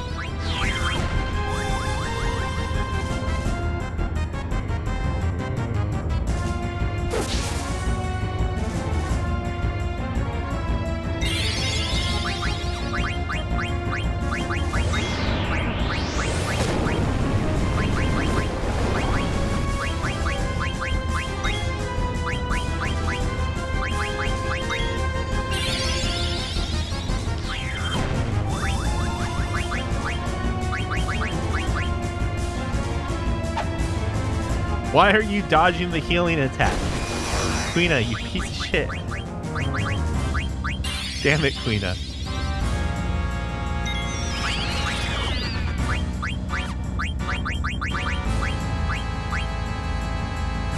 Oh, what the?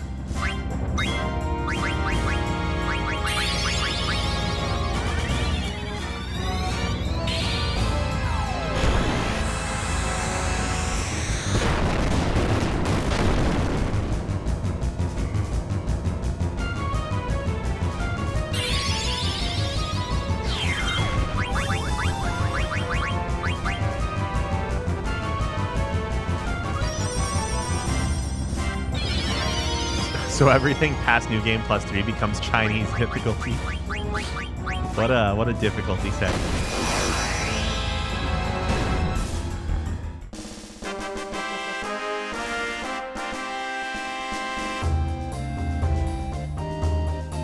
Wow, this is a rare boss, by the way, that actually gives us... Hey, thank you very much for the follow, Lo-Fi247. This is like a rare boss where you actually get experience, right? Because I don't think many give you experience. Especially through Final Fantasy VIII, was it, right? Is that the first Final Fantasy where you stop getting experience for bosses? Or maybe 6, I don't know. I know have more to teach you. I give you this. Gastro Fork. Thank you, Master Quail. I train more.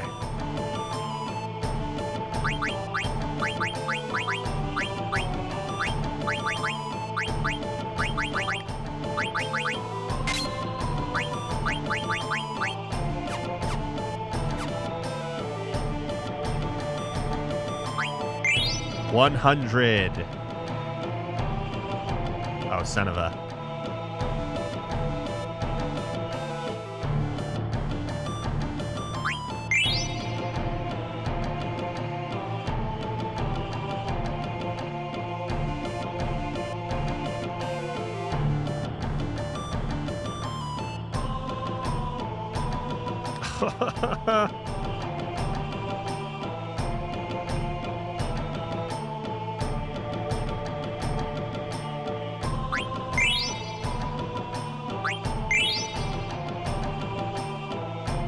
I'll leave the golden one just in case. I don't know.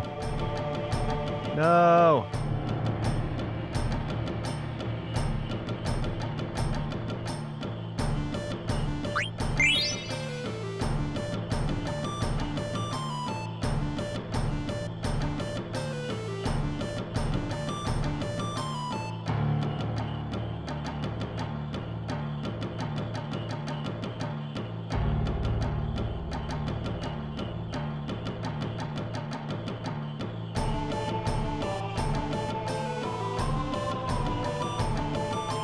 Oh, whatever. 104. It's fine.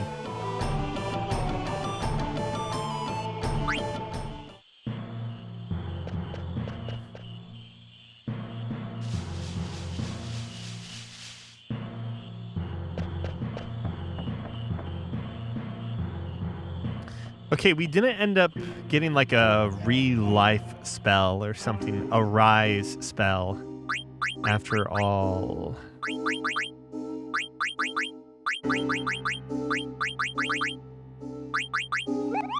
But who knows? Maybe this is actually what I need to get through that final fight.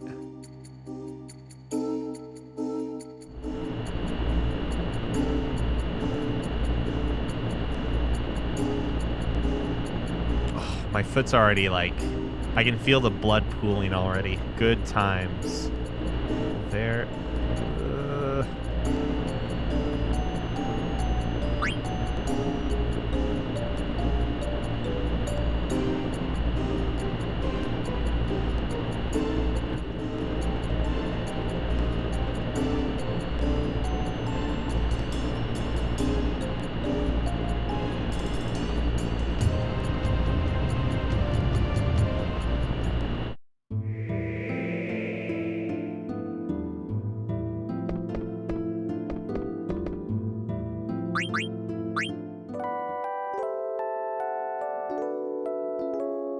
A secret shop where Queen is drowning in the final dungeon. Oh, the underwater part, right? Yee-hoo!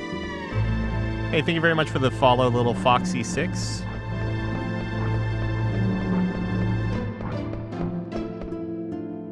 I still need to, man, I need to go back and figure out what 2024 games I missed that I need to play still. Infinite Wealth will be something we start soon, I think. I hope. Did I get it when it was on sale last? There's SMT 5 Vengeance.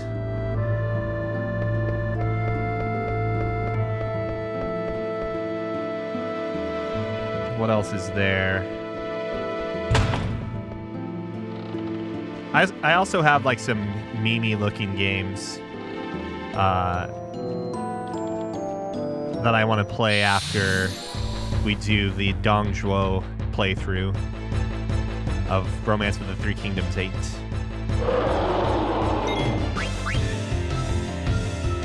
Did I eat this thing? Yeah, it gave me freezing, right?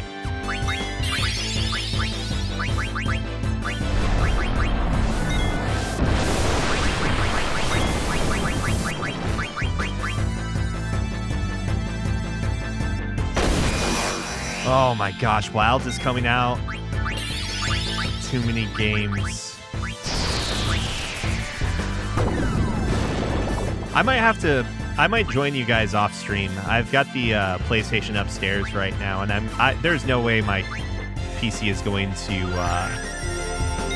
handle Wilds. What is this, a 1070, I think? Maybe it would. I don't know.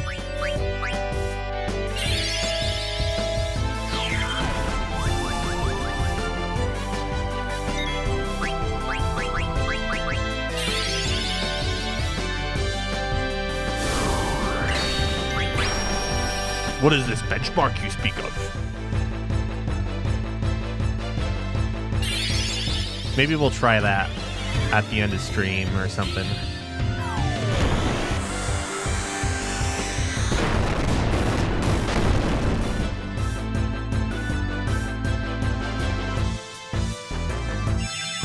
Oh wait, why did I do shock?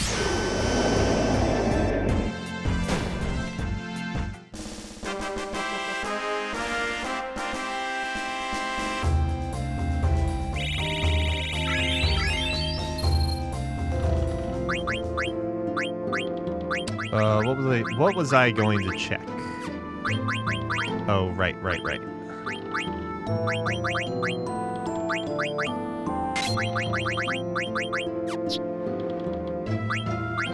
Oh, wait, you know what? Did I take off?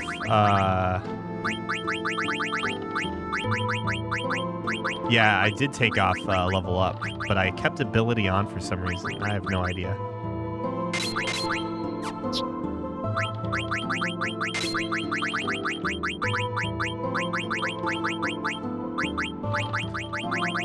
Ah, whatever, it's fine.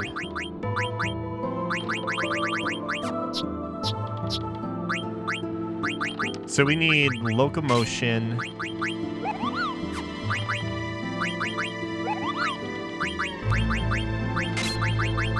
Maybe that? I don't know. We'll figure it out once we get to the boss area.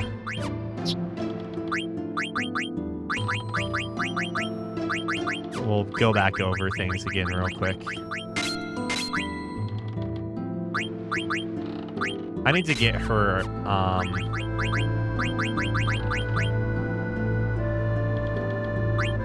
auto haste, don't I?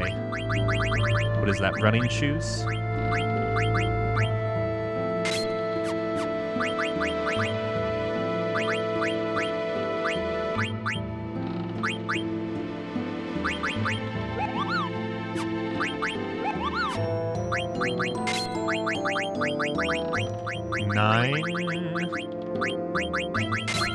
I can take those off for now.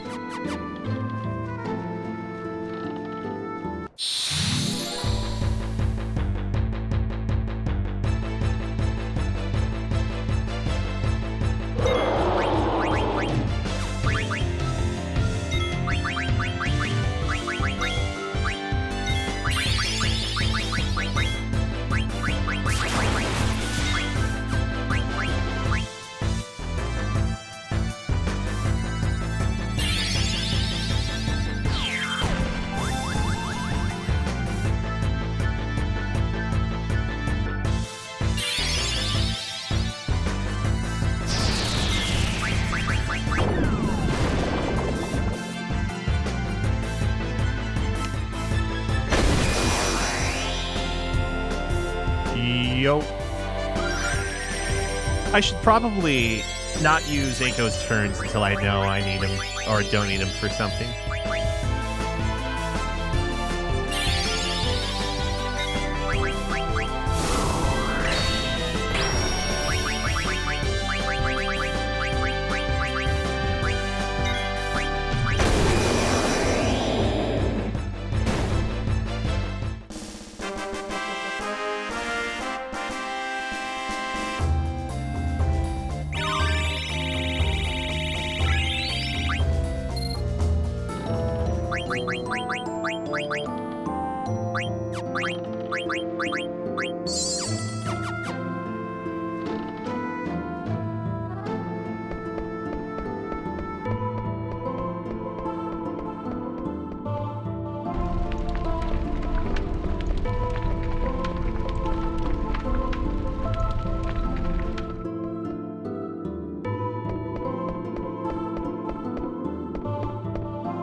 Is this where I'm supposed to make an Outer Wilds joke?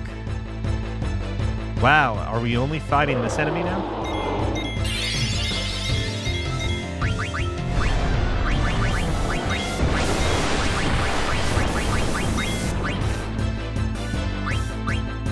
Wait, what the heck? Wait, this poison? Oh, it must be venom. Ah.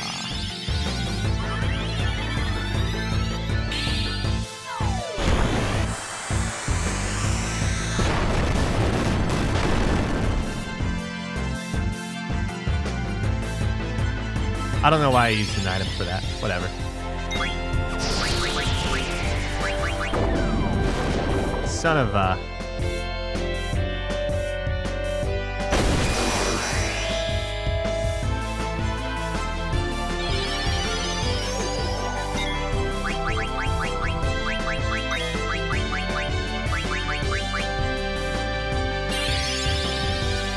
Oh, Outer Wilds. Yes. Holy cow.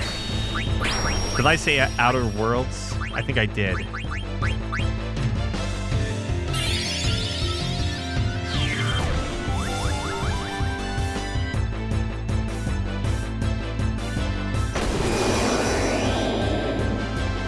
Oh, okay. I keep going back and forth on Avowed. I'm not sure if, I'm not sure how I feel about it.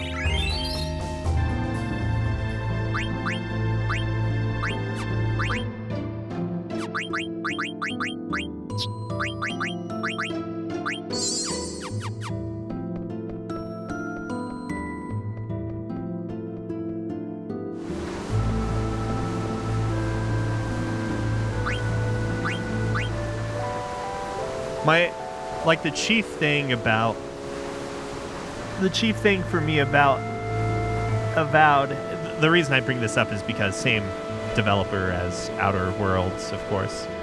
My chief thing that is puzzling me about that game is specifically, I'm assuming this is where the shop would be, right?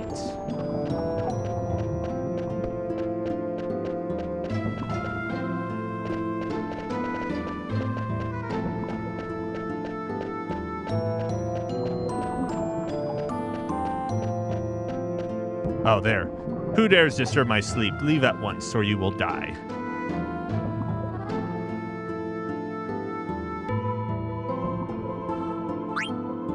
I'm gonna go save first. Let's save the game first.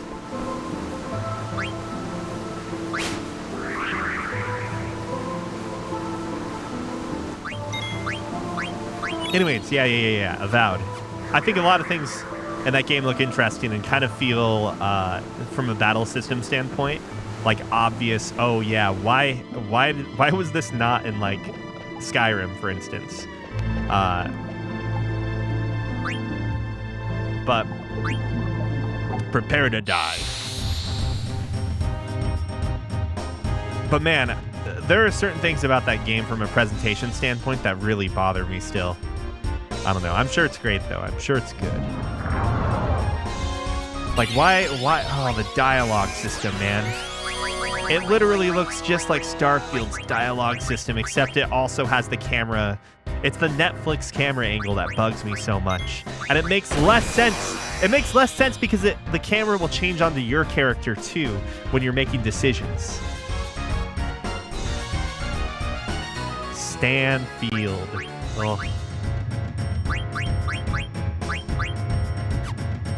Oh, it's the hit indie game, the triple-I game made by Supergiant.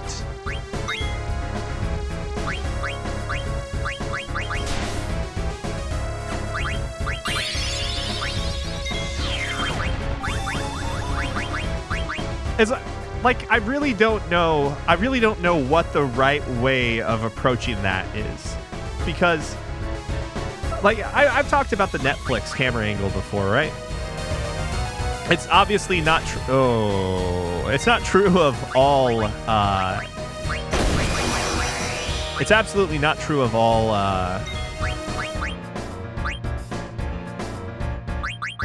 Let's see.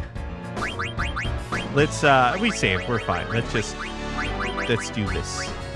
It's not true of all Netflix produced stuff, but a couple teams do a lot of straight on camera angles when it comes to dialogue, and it's really jarring. It doesn't feel calming, or it doesn't feel like they're intentionally using it to make it jarring too. It's just they choose to do that for a lot of dialogue between two characters rather than like have slight off, like, 30, 60 degree angles on characters and whatnot. But you get that in all of the Bethesda and a lot of the 3D Obsidian games. And I think it makes sense from the standpoint of it's a first person game. You should be like, this is what it looks like to, talk to people and so forth. But I think my problem is, well, the problem specifically for me with Avowed is that the camera turns to the main character as well, which feels kind of weird. Wait, he's still frozen.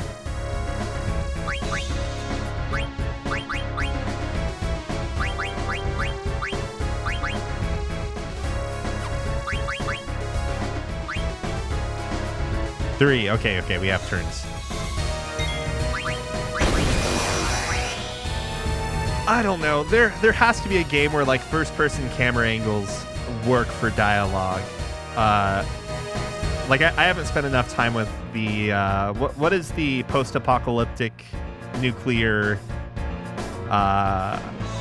war game from Russia called again? I'm blanking, but like maybe that.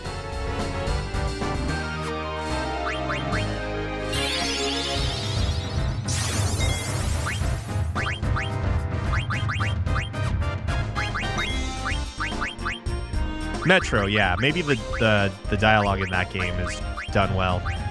I think you have to embrace the idea of first-person conversation if you go that route. So the camera can't just cut to people. I think there should be a more natural transition of changing your view from one character to another, or you don't even take control from the player.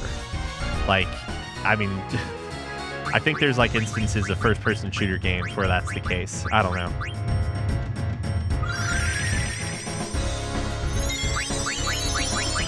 I've really got off on a tangent there. But Avowed looks pretty promising overall, and I think it takes place in the same...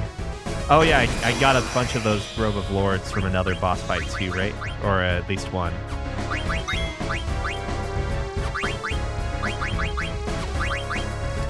But I think there's a lot of promise to that game, I'm sure.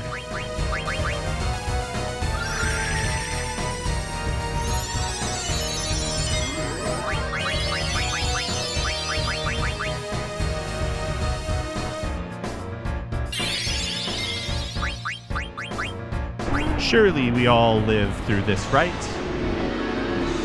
Surely. Okay, so we have to protect against Confuse.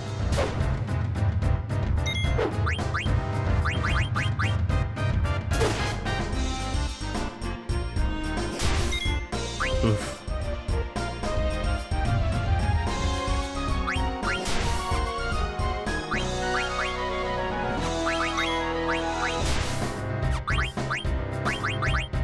Maybe we win in these last few attacks. Who knows?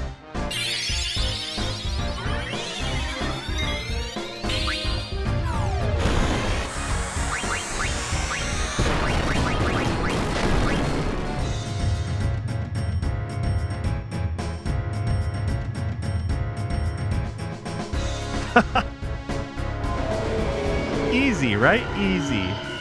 Very easy. Oh, it gave me experience too. Oh, it burns 30 AP that I could have had on Quina and Eiko. Oh, hurts. I commend you for overcoming me. I shall reward you with your impressive feat. Bring 2 pumice pieces here and I will synthesize them for you. The end product is something only I can create. Do I have pumice pieces?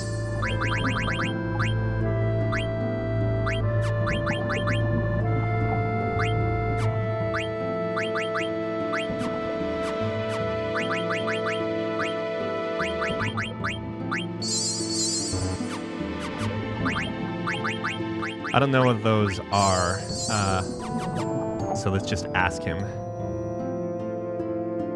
Oh.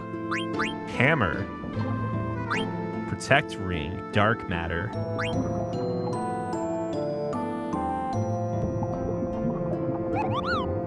Summon the beast from the dark.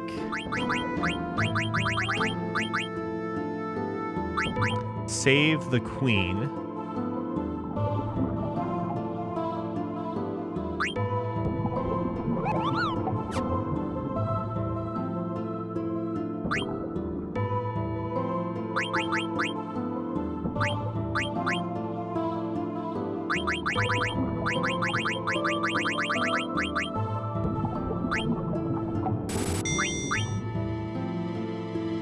Where do I get a hammer from? Oh, I need money.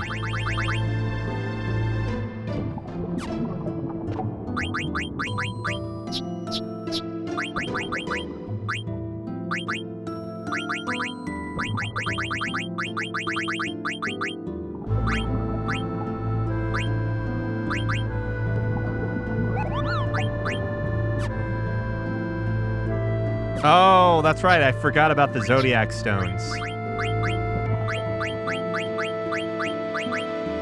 Arc. Oh, it's a garnet thing. Okay.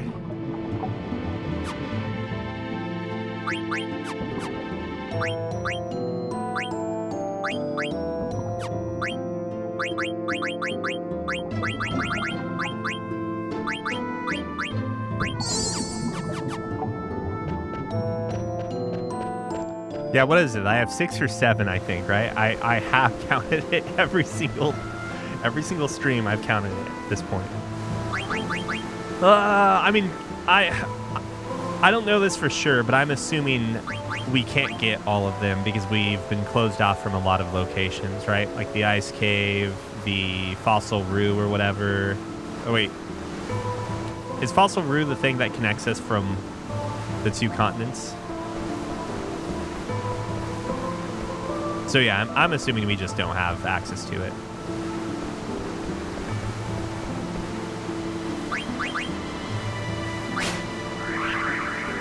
Potentially time for Blitzball. We're going to see if we can win now.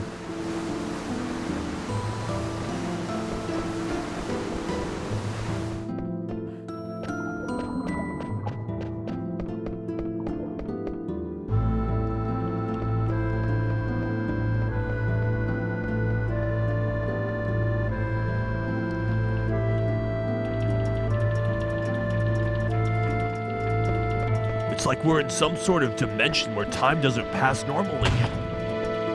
Or the clock is just broken.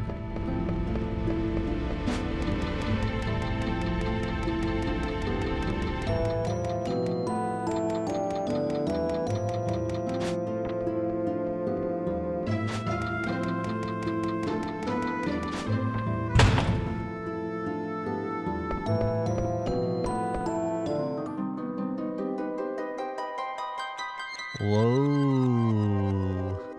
Whoa.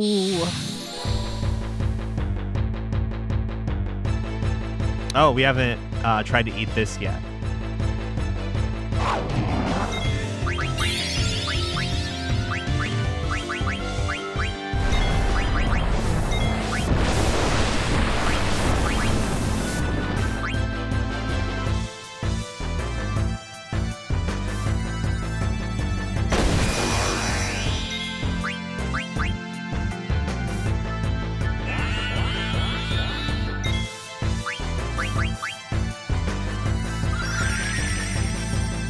I do wish a few spells were universal between characters, like scan feels like it should be on more than one character.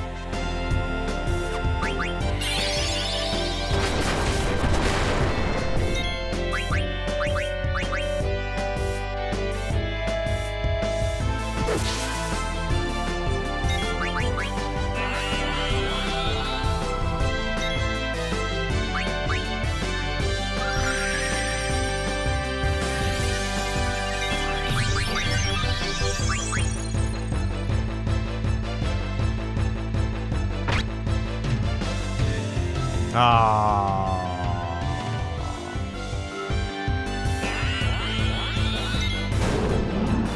Oh! Wait. Wait. Wait, this is exactly what we need.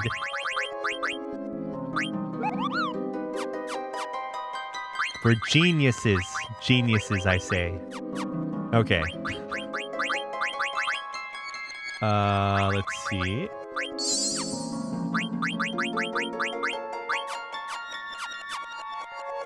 No, no joke. That is actually, I think, the last thing we needed. I mean, we might have been able to win without it, but...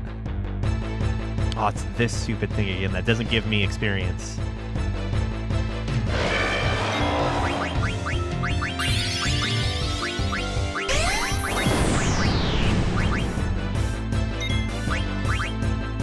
Oh, Lord!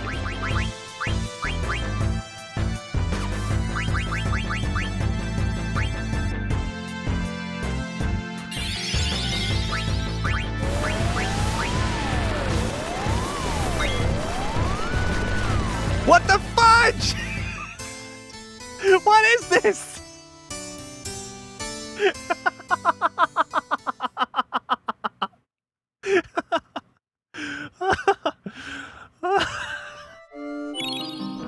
Oh, thank goodness. Thank goodness. We still have auto life. Oh no. That's the best time.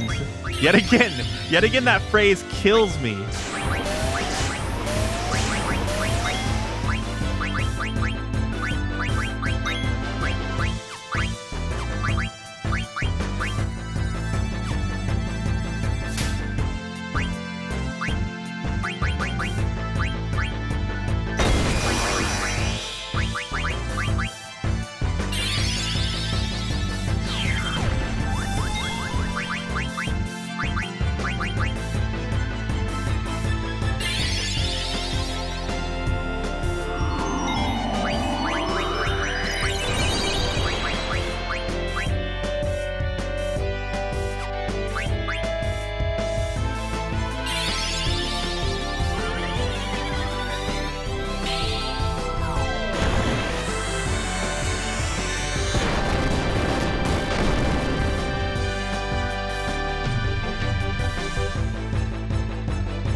Ah, okay.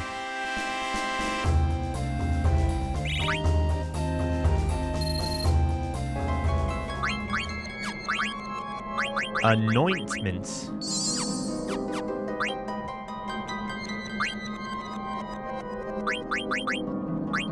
Do I need to be worried about level 5 death? Or is that a different enemy?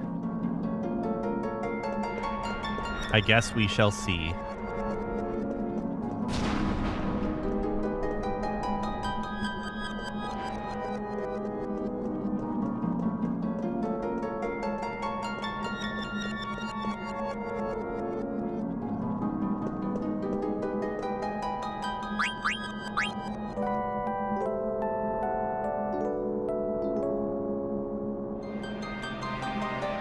Oh wait, actually first.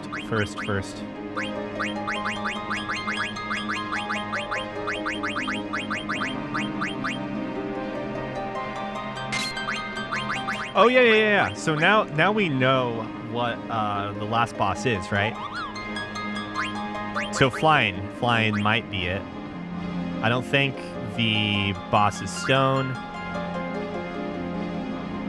I don't know about undead. Maybe devil and bird killer. So man eater. It's not human, right? It's a bird. Birds aren't real. No, but it implies flying enemies rather than just birds, right? So I think that might work. If we can use it, we can use it. If not, whatever, it's fine. Antibody, Insomniac, Jelly, Locomotive. Oh, I need 2 more.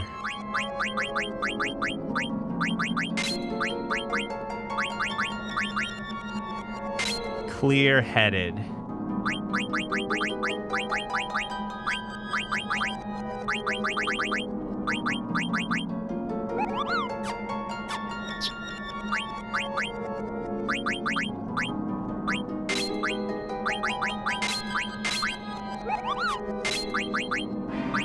Jelly, Antibody, Insomniac, Bright Eyes.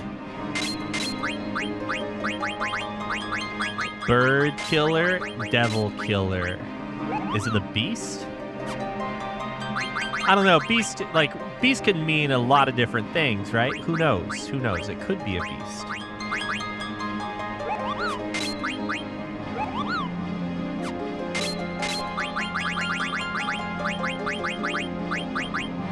Maybe it's a bug.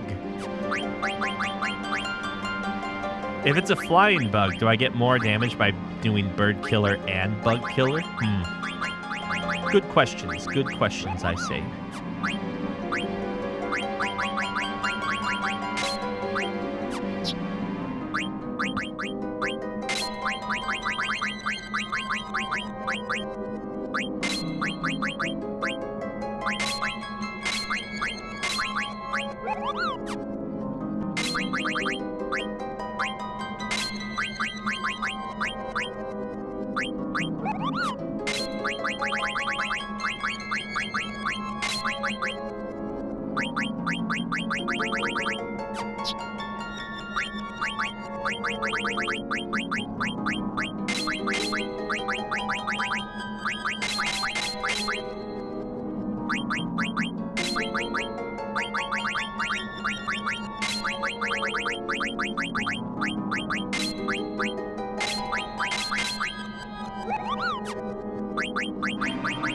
But I want Guardian Mog. No, it's fine.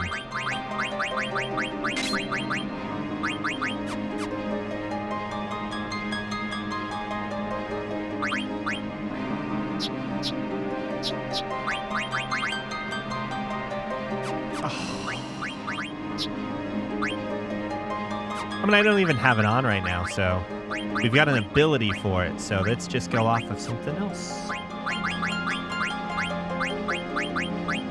Carbuncle.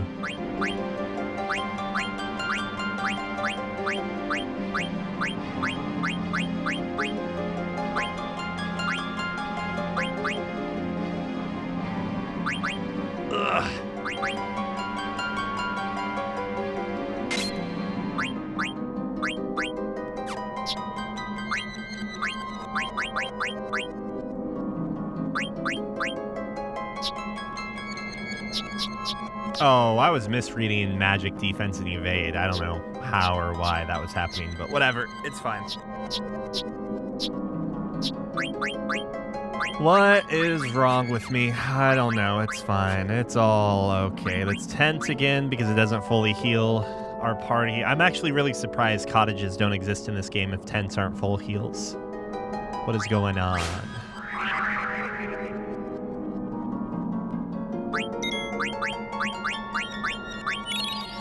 Crystal World.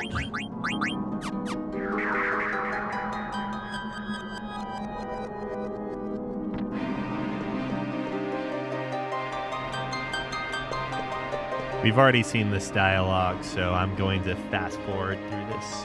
Look, is he a flying character, or does he have to have wings? That's the question. Is he just levitating? Have we thought about that before? Is he a human, or is he a devil, or is he a beast?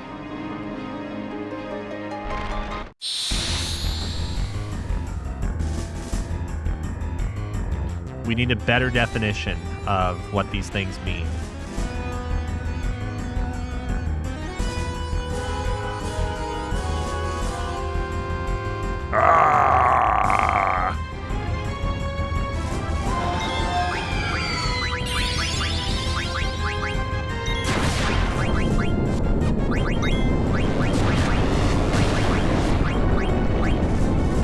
What the fuck? Wait, why do I have auto potion on?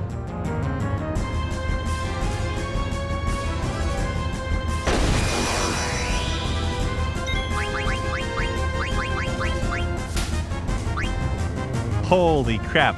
We somehow got worse.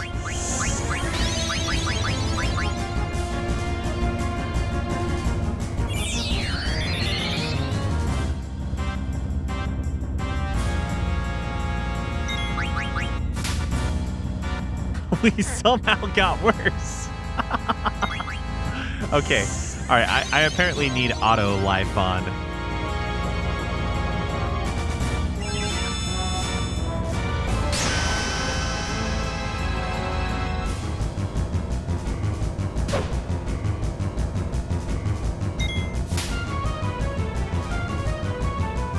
That first cast of Meteor is killer.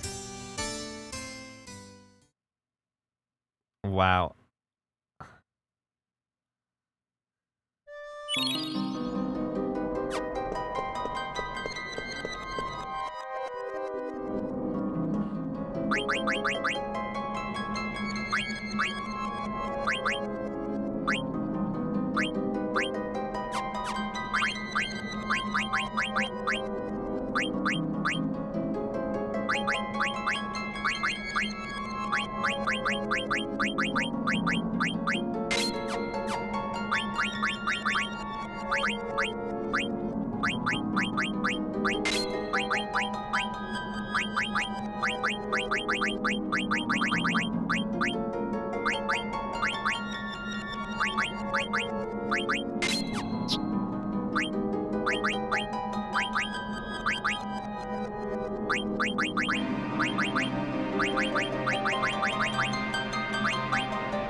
Shut up, Kuja.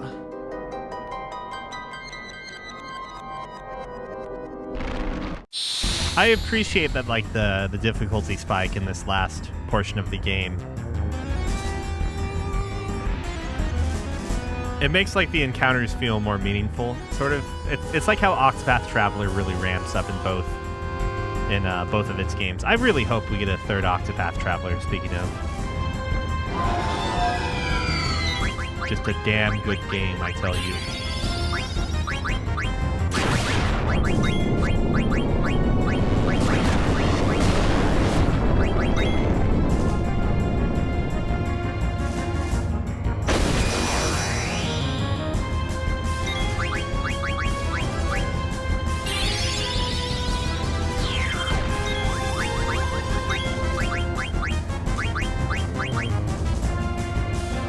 Damn it. She didn't get her heal off. Okay.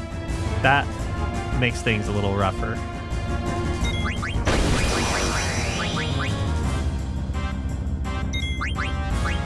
Oh my god. He like goes so fast. Is that the counter attack maybe? That could be it. That could be it.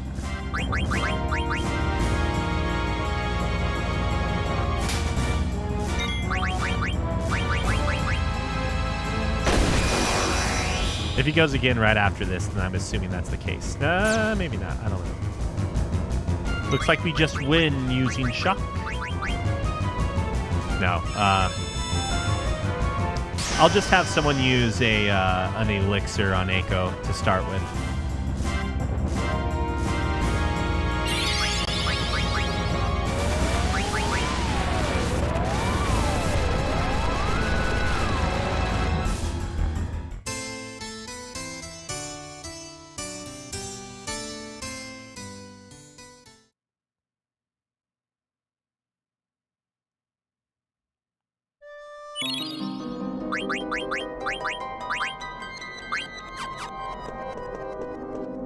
Man.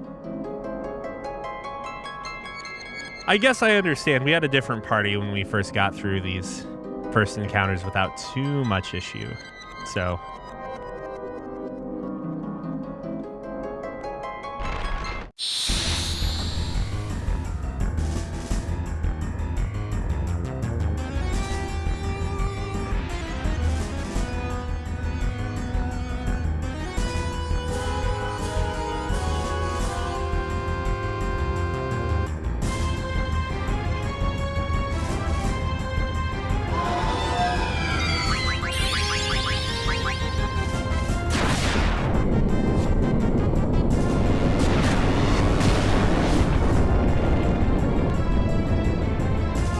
I don't get it.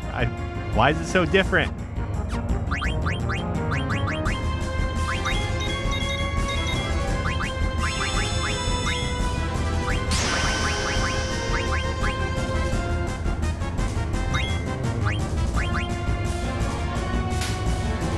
Wow, that damage.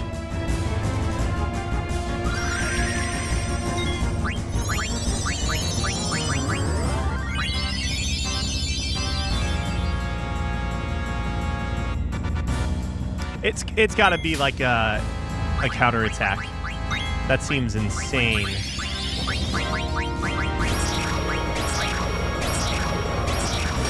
How did this not mess with me last time? Meteor also seems to have like a very wide damage variance because Echo took like no damage this time.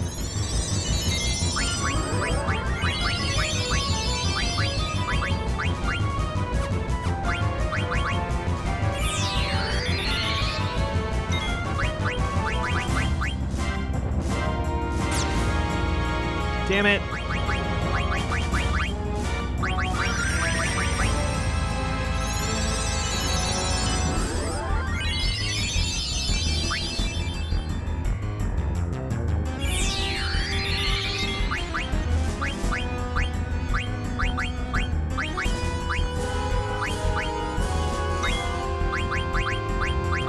Oh my lord. Okay, it's fine. I can just use full life now.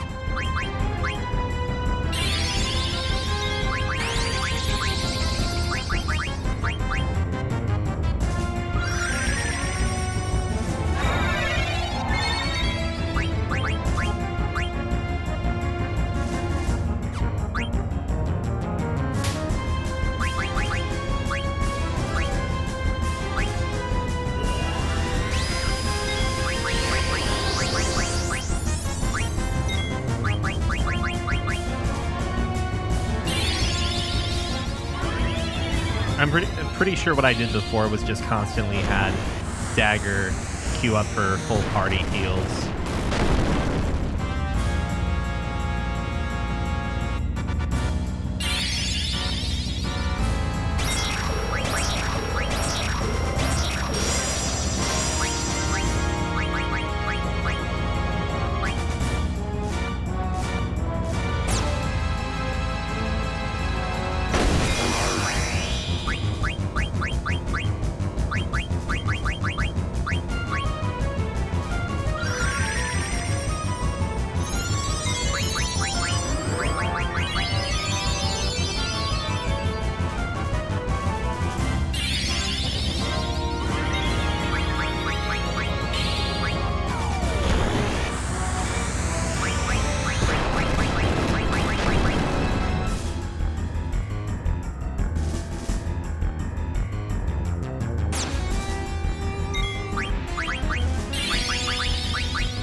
How did they beat deaf guys or deaf gays? Do you really think you can beat me?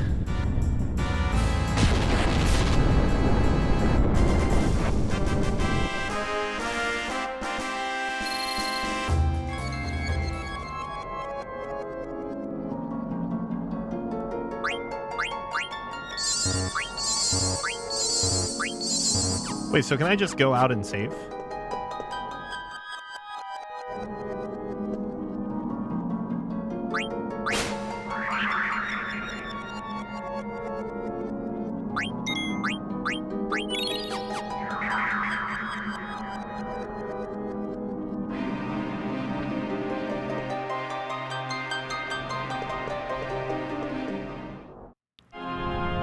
I can't believe you. We don't need to read this again.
Man, it's got to be based upon our attacks because he's casting a shit ton of spells. Okay, we're good. So it makes me want to like hold off from like actions for a little while and just wait for things to occur.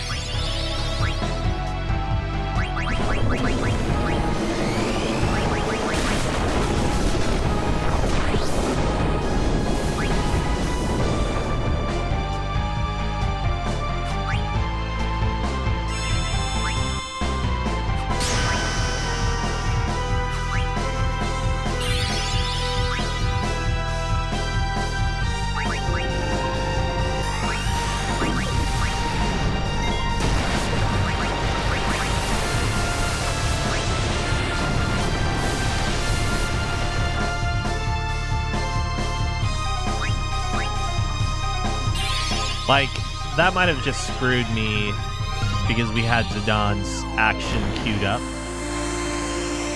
So Kleina's dead if she doesn't get White Wind off. Okay. Or we just beat it.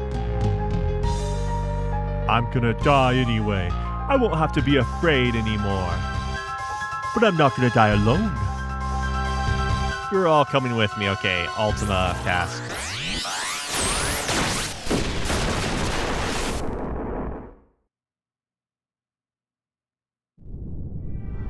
Ugh. What happened to the crystal? Where is it? Stand before. Yeah.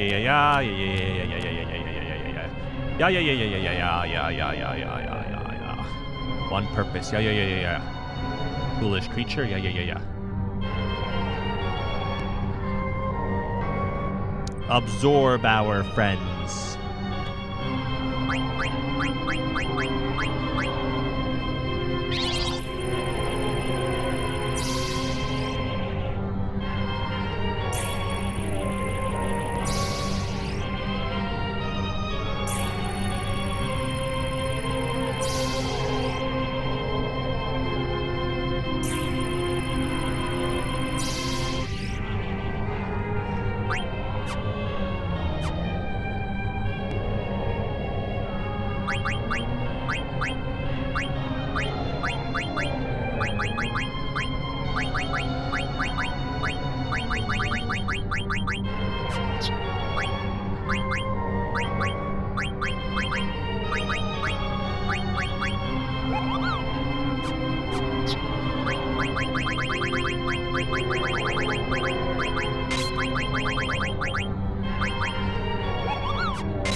All right, moment of truth.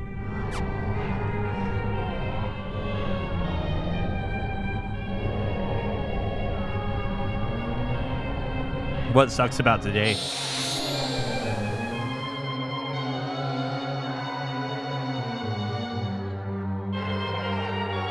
Oh, so it's not just your Wi-Fi? Leonardo da Vinci? I don't know if you guys know that joke or that reference. Da Vinci?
I've not been paying attention to how much damage I'm dealing. Whoops. Should be fine.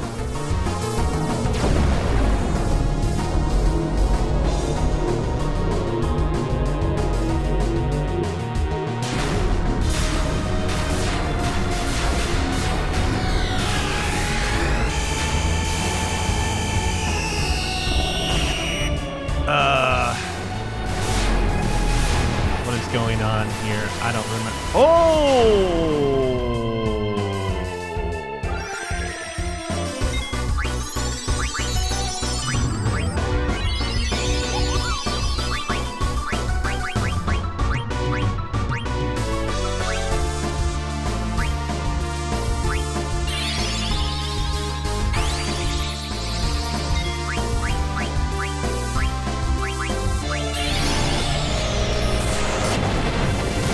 I gotta readjust.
I need to prioritize Mighty Guard on Queena's next turn. This is unfortunate because... Oh wait, no, that's not the one I'm thinking of.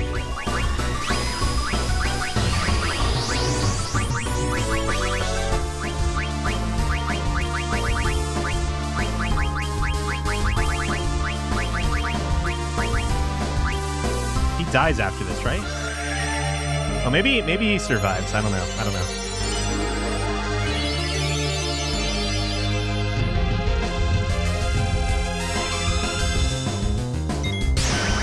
Oh no, it's because I have the Venom thing healing us.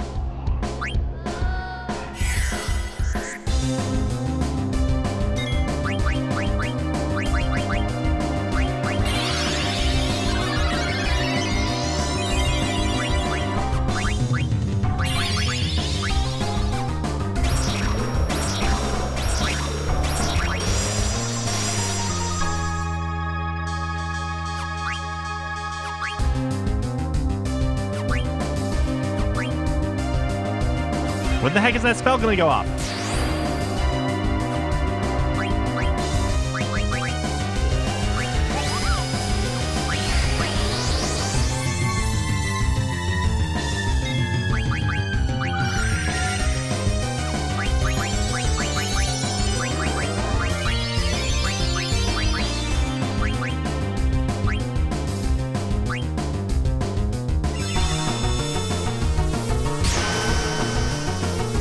Oh wait, we won. Why defy your fate?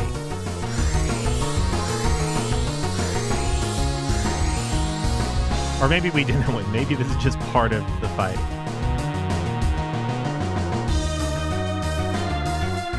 Is the will to live that powerful?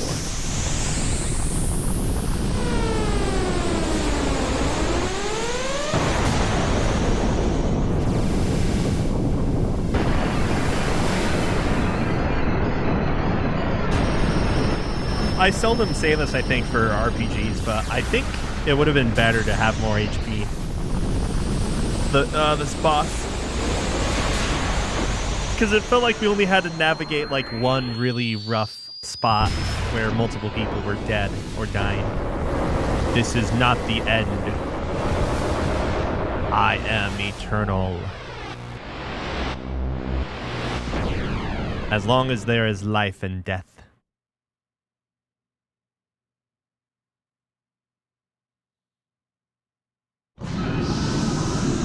Auto deck 9. Auto deck 9.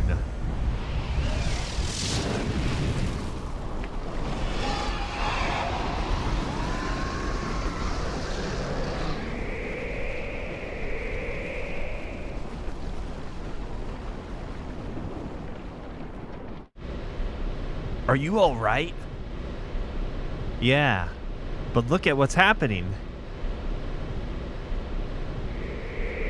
So what Kuja said was true. The Aoife tree is beginning its violent reaction. What's going to happen? I don't know, but it doesn't look good.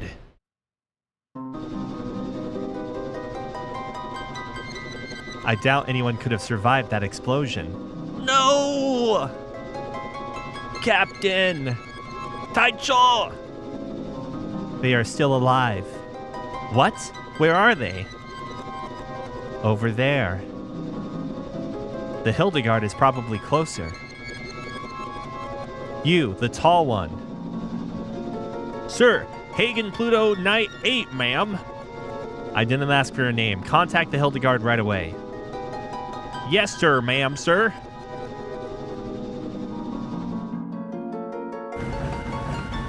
Please be alive. Sire, we're receiving a transmission from the Red Rose. Punch it up on the main line. This is the Red Rose. You're not General Beatrix. Who are you? My name is Mikoto. Everyone is alive. You're very close to them. What? How do you know?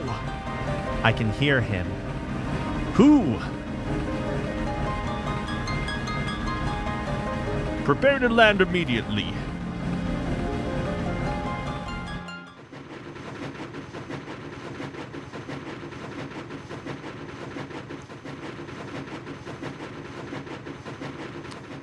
That's the Hildegard 3.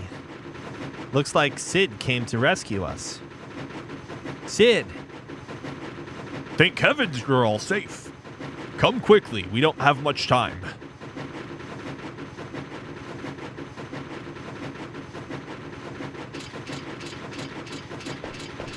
Farewell, Zidane. Ah, damn it. What's wrong? Why don't you go on ahead? I'll catch up with you all later. I have to take care of something. What? He's still alive. He can't be. Zidane, what are you doing?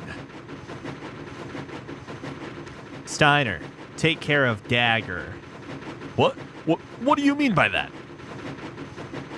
Kuja's still alive. I can't just leave him. This is ludicrous. Just because you two are from the same planet doesn't mean... No, that's not the reason. Come on, Zidane. Why are you doing this? Because I might have done the same thing if I were in his shoes. I probably would have fought against you guys and wreaked havoc and Gaia like he did. I know it sounds crazy, but I know deep down inside I have to do this. You're not crazy, Zidane. But you go help Kuja, not good idea. It's too dangerous. I can't just leave him. There's no way I could live with myself. I'm going. You're making a big mistake. Maybe. But we all have to make big decisions in life sometimes. For me, now's that time. I have to face up to it just like Vivi did when he confronted his fears to find out about himself. That was a big decision for Vivi. I don't know about that. I don't think it was really a big deal. That's what you think, but I might not be doing this if it weren't for you. You've definitely taught me to take life more seriously. Well, you're obviously not going to change your mind, so I'm coming with you. The principle of knighthood requires that one assist his comrade in times of need. I shall accompany you as well. Whoa, wait a minute. Like I said, it's my moment, so don't butt in. You guys will have your own someday. Besides, you guys have more important things to worry about, like Burmacia and Alexandria. For once in your life, why can't you be honest? Sorry, but I can't. I can't just walk away. It goes against my nature. You're a real simpleton. Oh, he clipped through the chip. Forget it, guys. There's no stopping this fool. What are you still doing out here? Get on board right now. Come on, let's just leave him and get out of here. That guy will never change. All right, you heard the man. Get out of here before it's too late. Zidane, I love you. You'd better come back. In front of Vivi, come on. Zidane, I need more I need to eat more different food. I'm still hungry. You need to come back. Take me more places. Show me more food. I still can't believe you're doing this. You've changed, Zidane. Till we meet again. Zidane, you've taught me another big lesson in life. Thanks. Zidane. Princess, we must go.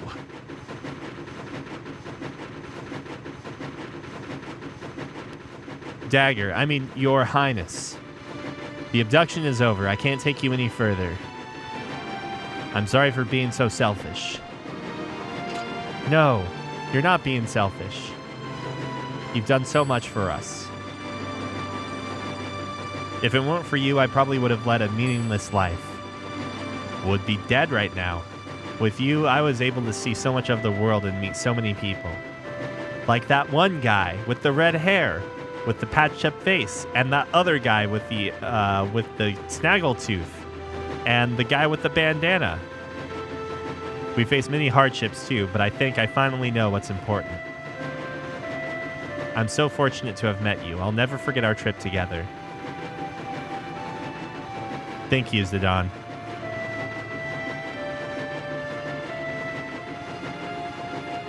Promise me one thing. Please come back.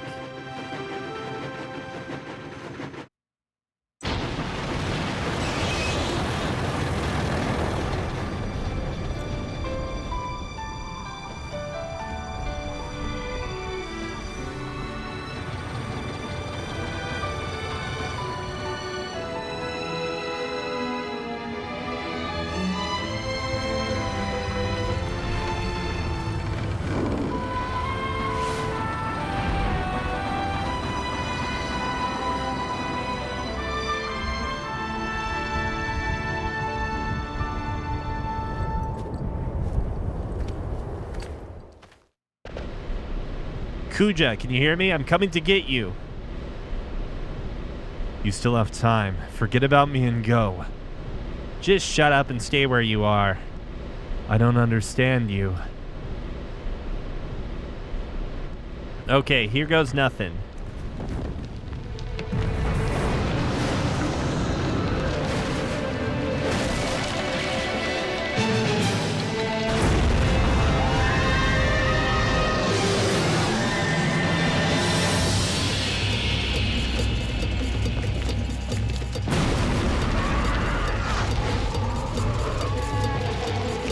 This looks so like dated because of the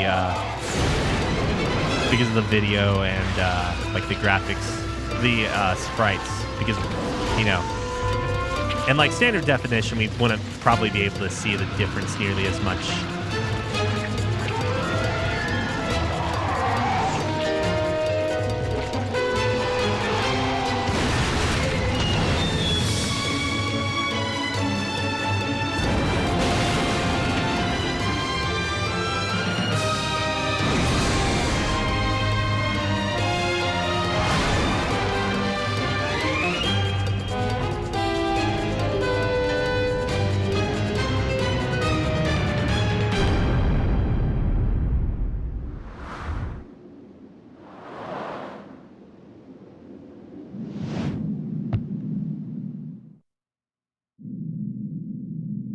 Ugh,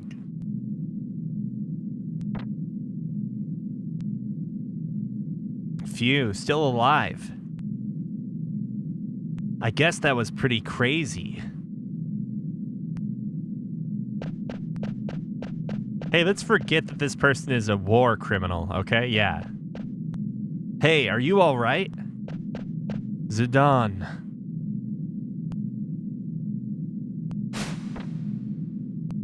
What are you doing here? What are you doing here? I thought I told you to go. You're my brother. Wouldn't you do the same for me if you knew I was dying? No. Never mind. Your comrades were able to escape. Yeah. I knew you had something to do with it. I'm glad they made it. Yeah, well, it's our turn to get moving.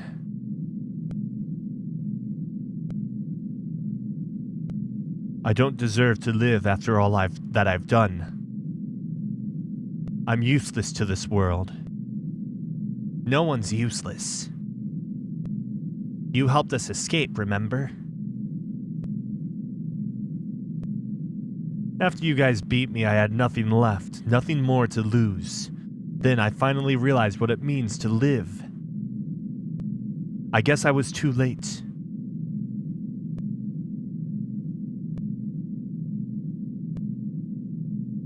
Hey, don't you go dying on me, all right?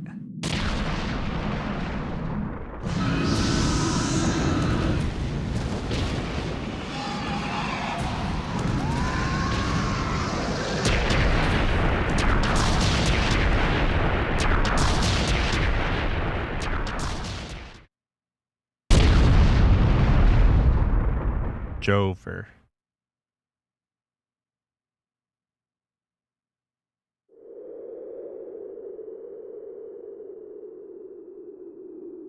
Kuja, what you did was wrong. What you did was wrong. It's Mikoto. But you gave us all one thing. Hope. What are we doing? We can't make like a martyr or hero. We were all created for the wrong reason, but you alone defied our fate. We can't make a martyr / hero out of this fucking war criminal. We do not want to forget this. We want your memory to live on forever.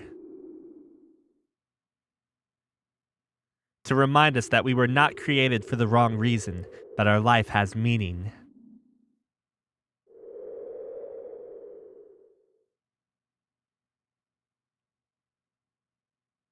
Sometime later. God damn it, it's Boris Redrum all over again. Get this out of here. I realize that game came after this, but...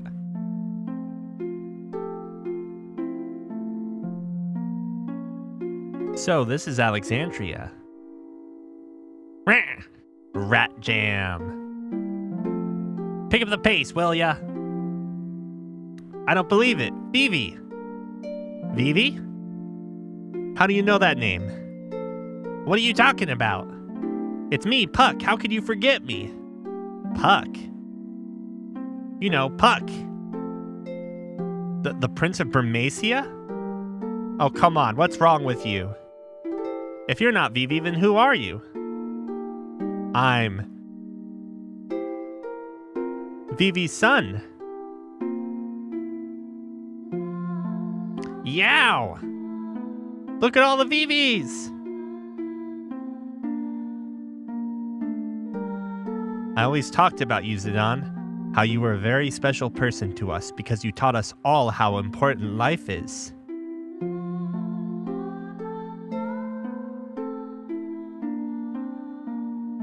Freya, you're leaving soon, are you not?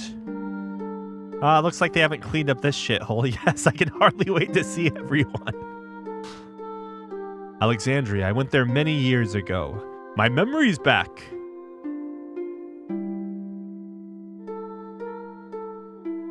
How long will it take to rebuild Bermacia? I don't know which one's saying which.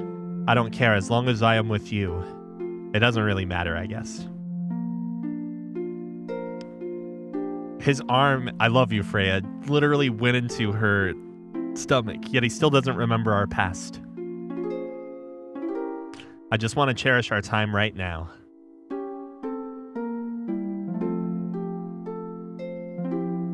You taught me that life doesn't last forever. That's why we have to help each other and live life to the fullest.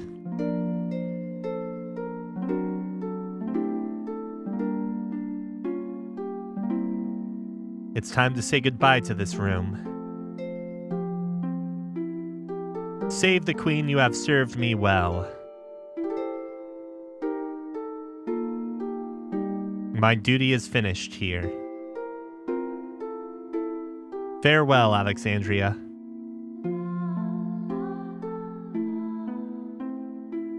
Even if you say goodbye, you'll always be in our hearts, so I know we're not alone anymore.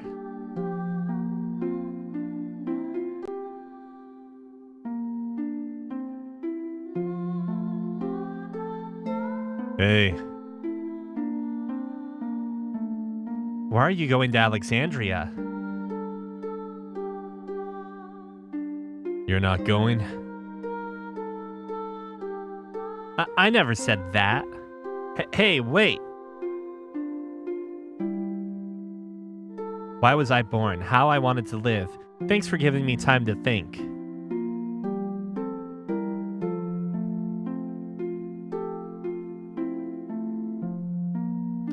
Good food, not only delicious. Good food made with heart.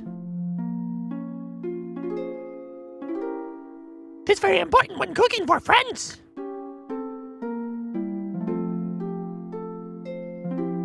To keep doing what you set your heart on, it's a very hard thing to do. We were all so courageous.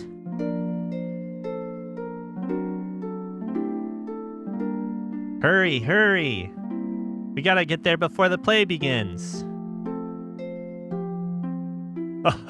There's no need to hurry. The theater ship is no match for my new ship. My new Hildegard is the fastest ship ever. Do I have to remind you? You said the same thing about the theater ship.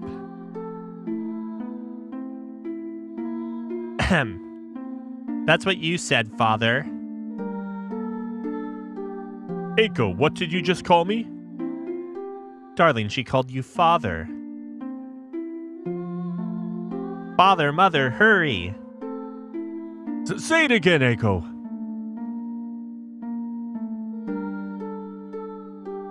What to do when I felt lonely. That was the only thing you couldn't teach me. But we need to figure out the answer for ourselves.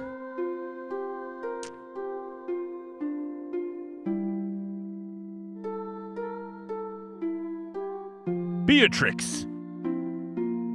Where are you going? Please don't ask. My mind is already set. Wait! Listen to me! Thump thump, thump thump. I never wish to lose you again. Steiner. Let us protect the queen together. Hey, the sword's still there. I'm so happy I met everyone. I wish we could have gone on more adventures, but I guess we all have to say goodbye someday.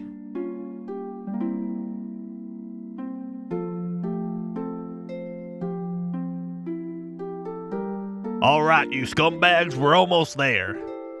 Been a long time since we saw Alexandria. Let's give them a show they won't forget. Yeehaw! Break a leg, people. Peepo? Everyone, thank you. Farewell. Vivi's dead. My memories will be part of the sky.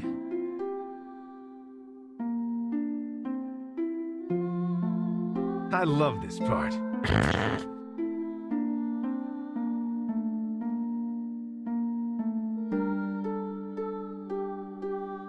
Wow, her hair grew out. The theater ship will arrive any minute. It's been so long. I can't wait to see everyone. But it'll never be the same. I have to let go of the past. I have to move on just like he taught me.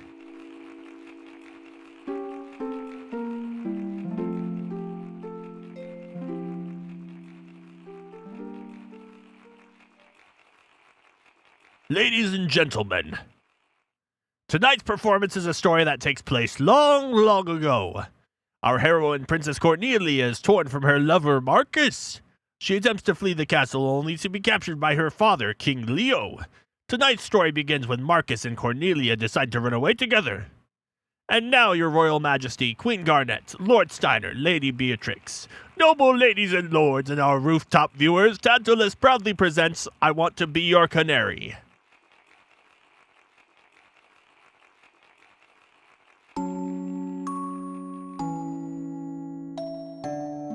Marcus. Sweet Marcus, I fear I love thee more than I should. Princess, wilt thou be happy married to a lowly peasant such as I? Prithee, call me princess no more. Marcus, wilt thou truly cherish me, the king's only daughter? Or is such a desire too dear to wish for? After our nuptials, shall I become no more than a puppet? Nuptials, rather? A mindless puppet, never to laugh, never to cry. I wish to live my life under the sky. At times I shall laugh, at other times cry. For no life is more insincere than that lived as a masquerade. No such so much consideration thou hast given it, but worry not. Cast away thy trappings of royalty, and I shall swaddle thee in a gown of pure love. Never again will I part from thee. Pray, my love, make me thy canary to keep forever in the cage of thy bosom. Let us embark on the first ship tomorrow, before dawn can tell of our elopement. All my fortunes at thy foot I lay, and I shall follow thee throughout the world. No cloud, no squall shall hinder us.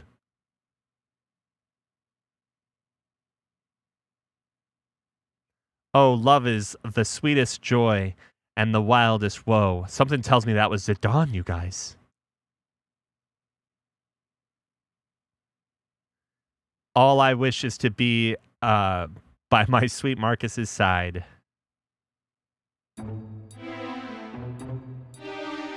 By, it shall be war again unless this marriage is stopped. Ne'er will I let their plan come to fruition. Good day to ye, Highness. Good day. Wist thee of Marcus? Marcus, what news dost thou bring? This. Ugh.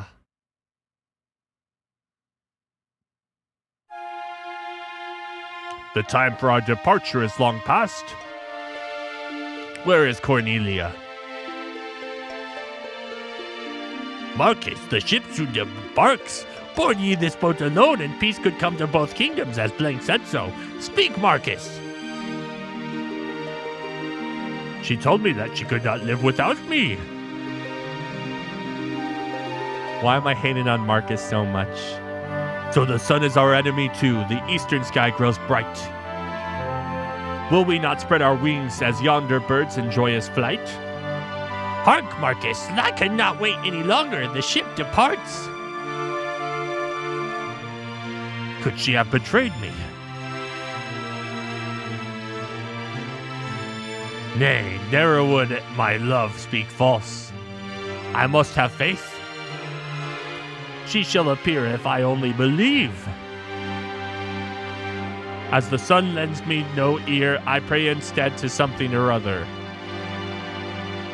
I beseech thee, wondrous moonlight, grant me my only wish.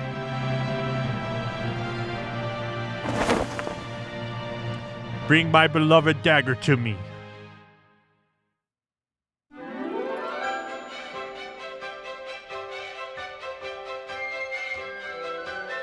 Where did Steiner and Beatrix go? They just like oh, there.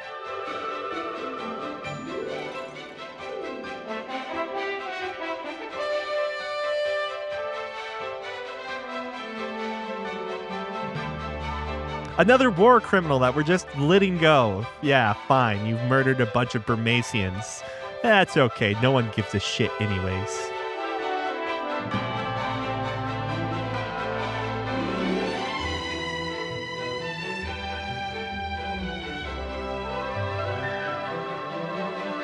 Who cares about rats?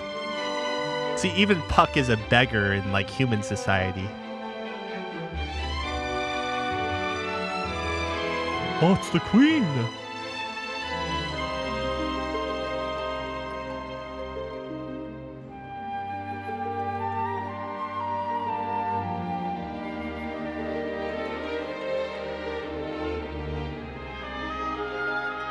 Oh.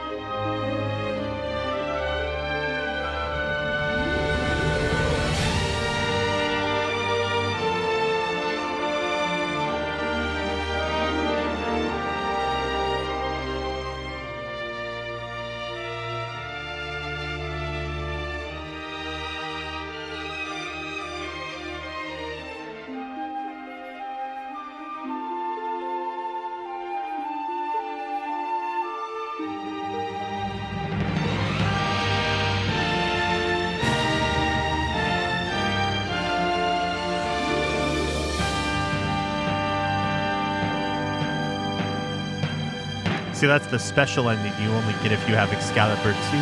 If we didn't have Excalibur 2, we would have had the bad ending. How did you survive? What about Vivi? Let's not just brush him under the rug. I didn't have a choice. I had to live. I wanted to come home to you.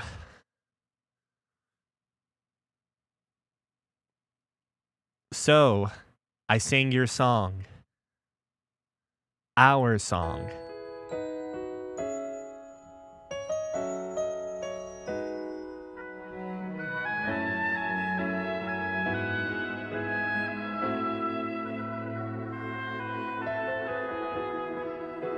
Wait, are you joking? There's a secret ending with the Zodiac Stones and the hammer? Alone for a while, I've been searching through the dark for traces of the love you left inside my lonely heart. To weave by picking up the Wait, what? Seriously? that remain What? melodies of life, love's lost refrain.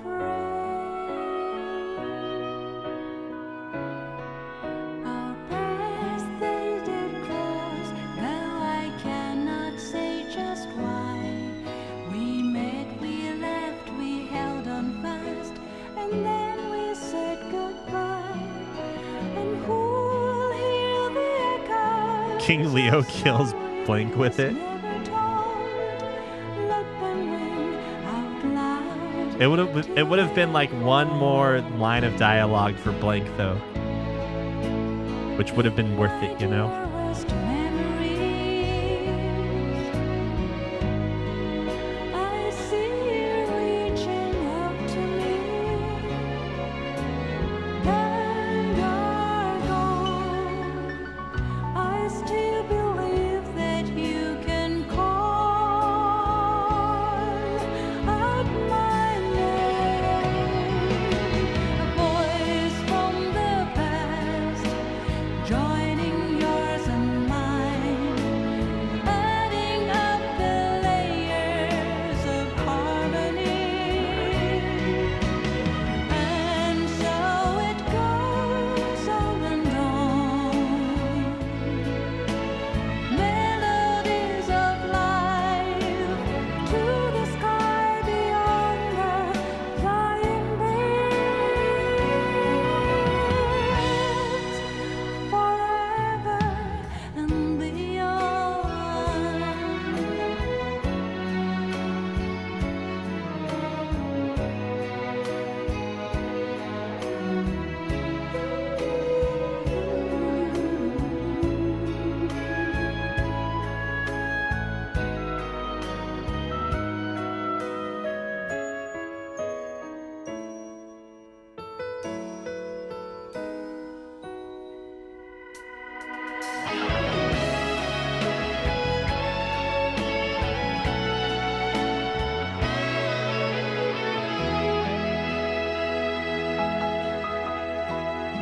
What's my current rank of Final Fantasies?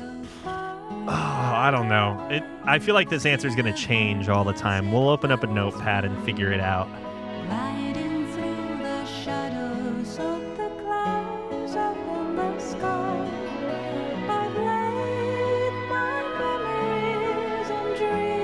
upon those wings.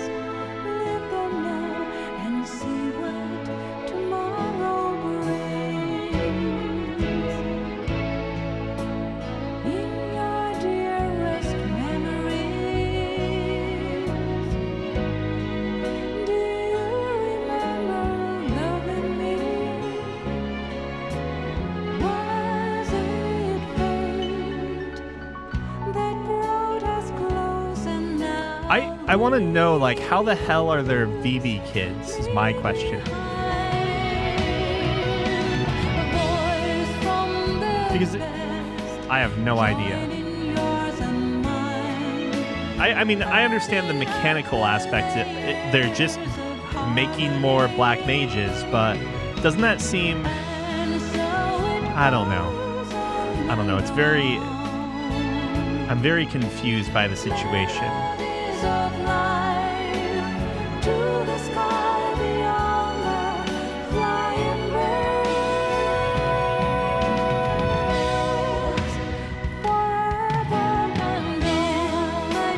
Well, does the tree even need to exist for it? I mean, is the tree even gone? Had him with Bobby Corwin.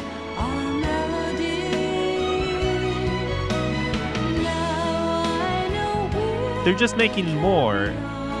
Like so like we don't have any definitive, like, okay, this is what I would say. If we didn't see the additional mages, we would have more evidence or proof to establish that the mist is gone for good.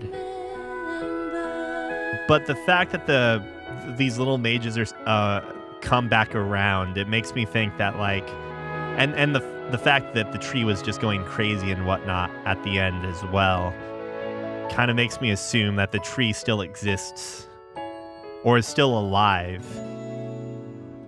I don't know. I legitimately have no idea. I feel like the back end of this game doesn't make as much sense, to be completely honest with you. So, like, the tree exists to funnel, like, life energy into Terra. Terra and Gaia are one thing, like, at the end of this game, right?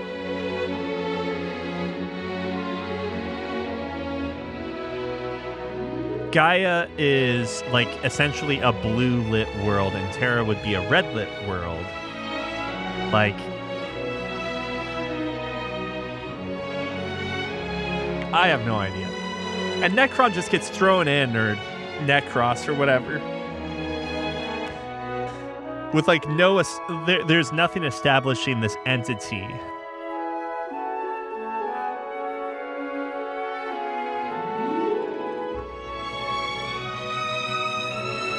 I feel like this is a game that you're just not supposed to take it seriously. Like, you're not supposed to be super critical about like the story or mechanics of what happens within the world, as much as, say, I mean, Final Fantasy VII is pretty hand-wavy as well, let's be real.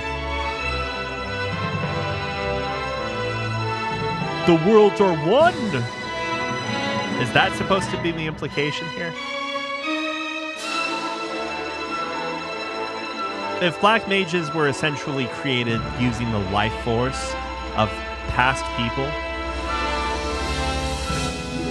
then you can just argue they're just another part of the cycle of life at this point, right? I don't know. Surely it makes sense to somebody, surely.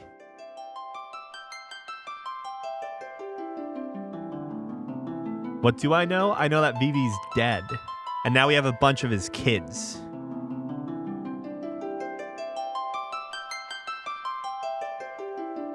Is this one of those screens that just end and then, like, there's nothing for us to... Oh, notepad. Okay. Vivi's dead, and he just passed along. But how did he make more? I don't even know.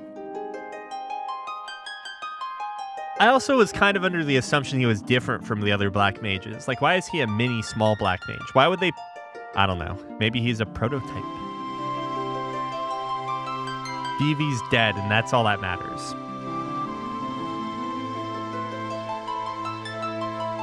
I think this is probably going to be easier if we look at the eras of the games first. So, PlayStation 1, like this isn't saying like what games are better between the platforms. It's just within platforms for a second, because that'll make things easier, right? So Final Fantasy IX is probably at the top. I do kind of think that I would put Final Fantasy VII ahead of 8 at this point.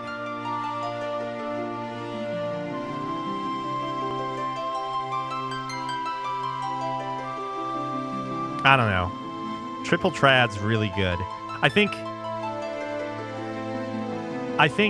here's the issue with 9. Ending feels rushed, incomplete.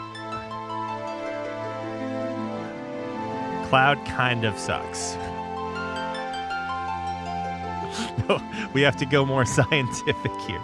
This is obviously, clearly, completely unbiased, okay? Completely unbiased. Plus, classic feel, sort of return to form. These are not like complete sentences, they're just random thoughts, if you will.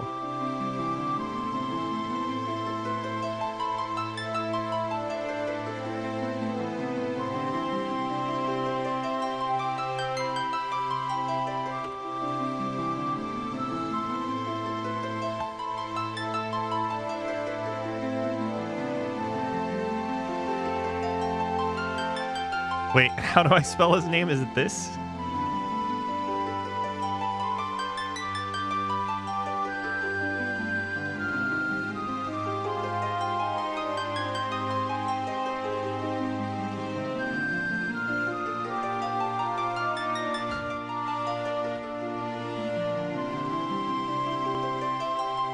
Oh yeah, I forgot.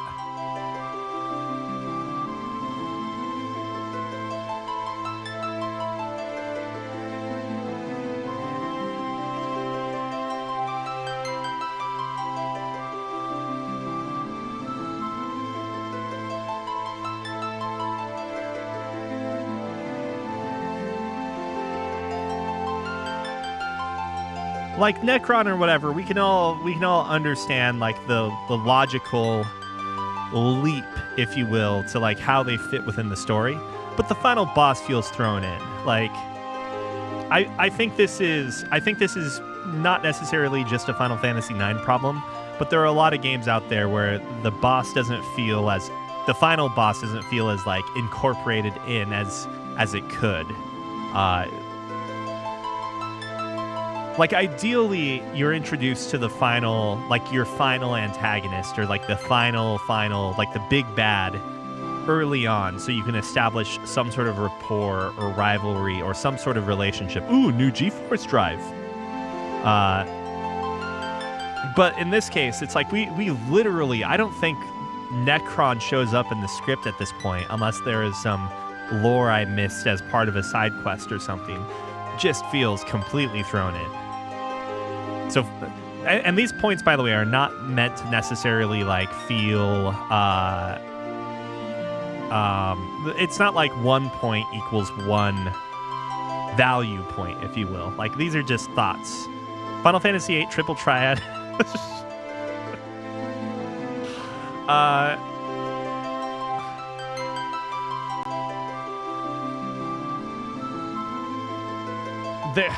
don't know how to define this.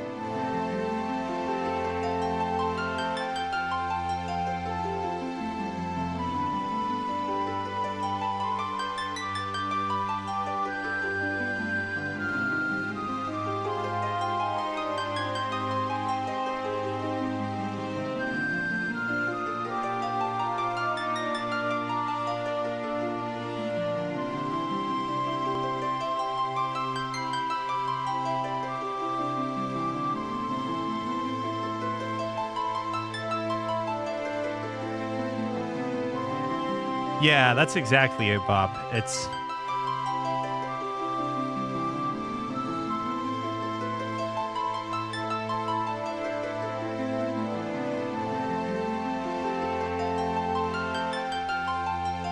I gotta do some negatives first.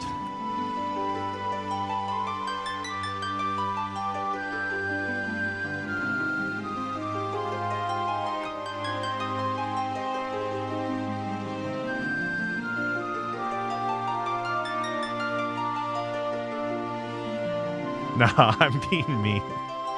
I'm being mean there.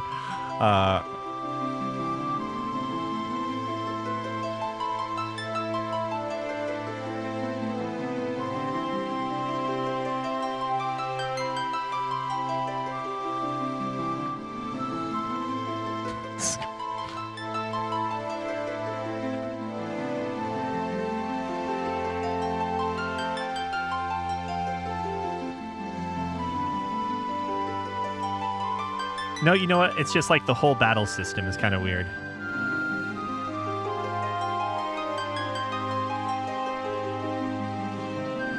What is the enhancement? Magic enhancement, whatever.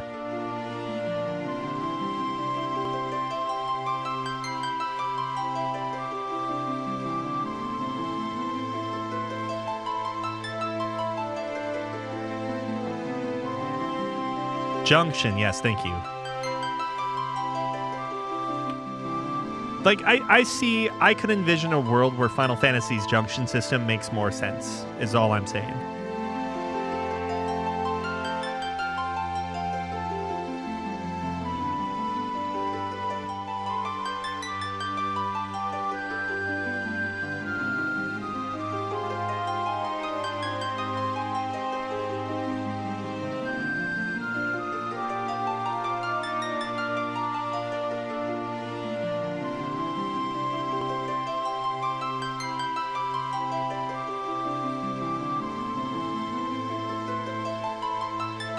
Main with the machine gun.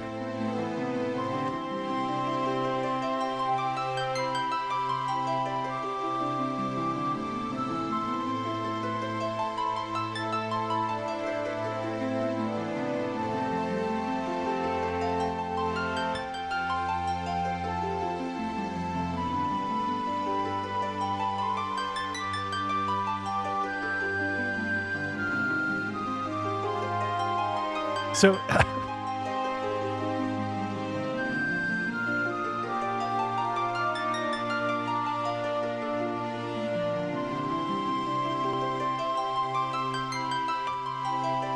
I'm honestly not a fan of the materia system, for the record.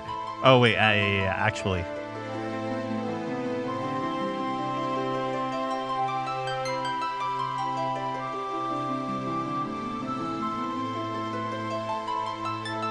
I think this is really important to me. So I don't like the materia system, but the materia system is better than any other, or it's better than a lot of other systems within Final Fantasy, if that makes sense. It's like it's way better than the draw system, so that's why it's there, right?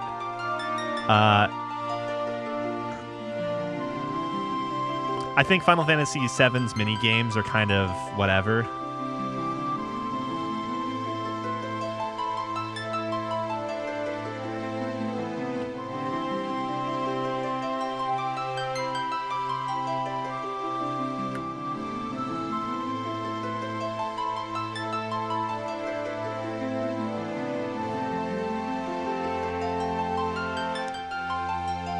Oh, you know what? Well, okay, yeah, graphics and whatnot, whatever. I mean, most of the graphics in Final Fantasy games are great, but like the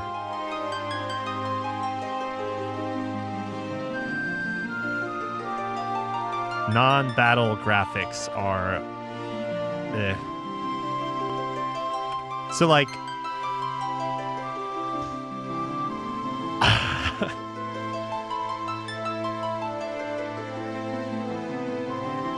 like going, I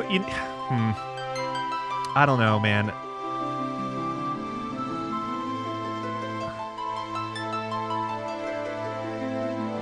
After I'm reading these points, like I want to put Final Fantasy VIII above 7, but it's kind of hard to.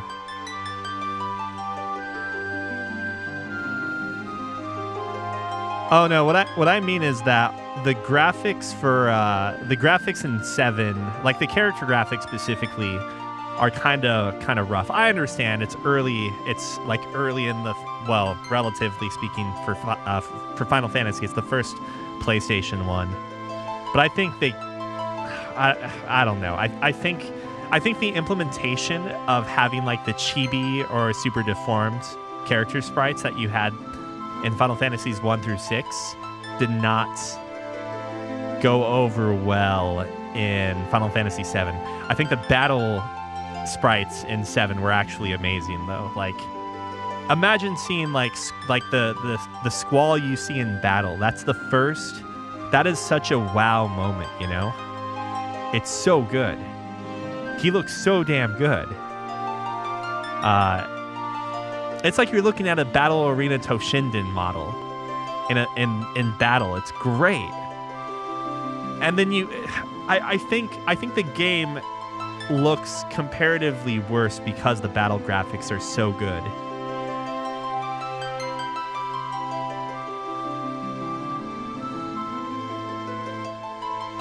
There's the squat mini game. There's the snowboarding mini game. There is the chocobo racing. I can't think of what else there is now. There's Fort Condor. I just actually don't think the mini games. I think there are a lot of mini games that end up not being like great in the grand scheme of things. You know what I mean? The Fort Condor 3D models.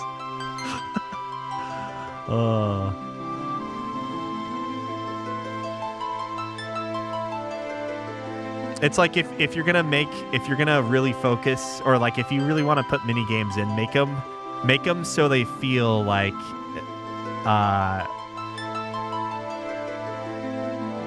make them feel like they actually had effort and time put into them, like Triple Triad.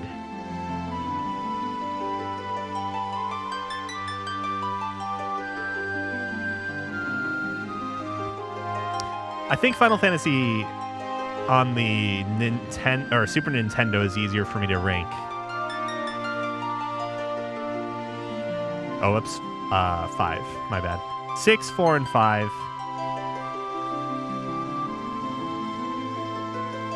I think Final Fantasy 1 actually has, like, like, with Nintendo, it's super hard because you start to get to the point where, like, I wouldn't necessarily choose to play those games again. Like, or the remakes for that matter. It's like getting to the point where it becomes tougher and tougher to play those games. They just, you know, the limitations of the system in general are kind of a pain in the butt. Oh yeah, the mouth. Well, that's not there in the original version, right?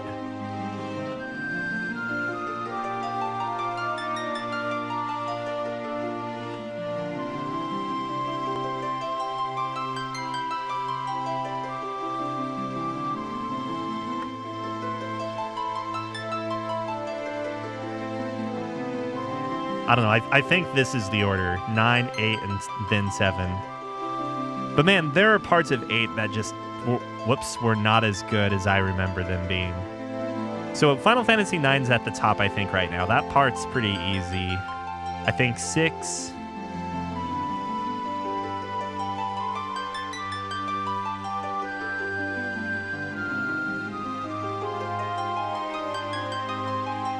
The class changing in 5. Oh man, I don't know. This is tough actually. Do I put 5 above 8 and 7? Why am I even putting FF when they're all FF? The tactics is tough.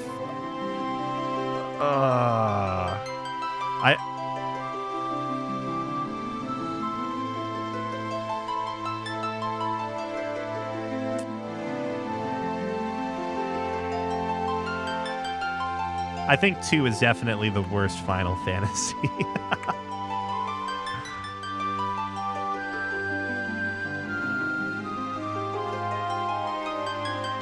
Codename Onion. These are the code names for the games. Jack.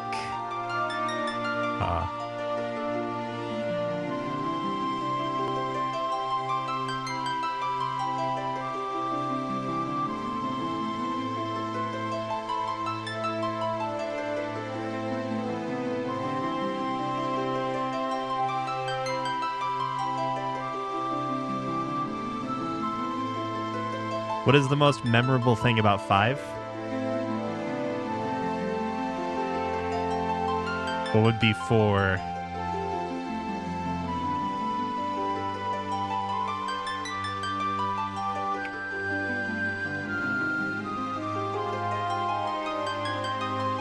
Oh, you know what? Lunarian's pretty good too.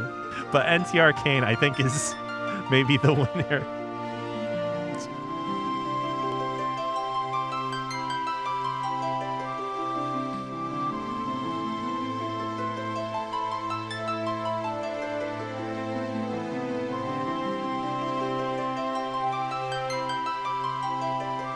It's interesting how, I don't know. Oh wait, what the heck? The Lunar Collection's coming out? Or like there's a remaster or whatever?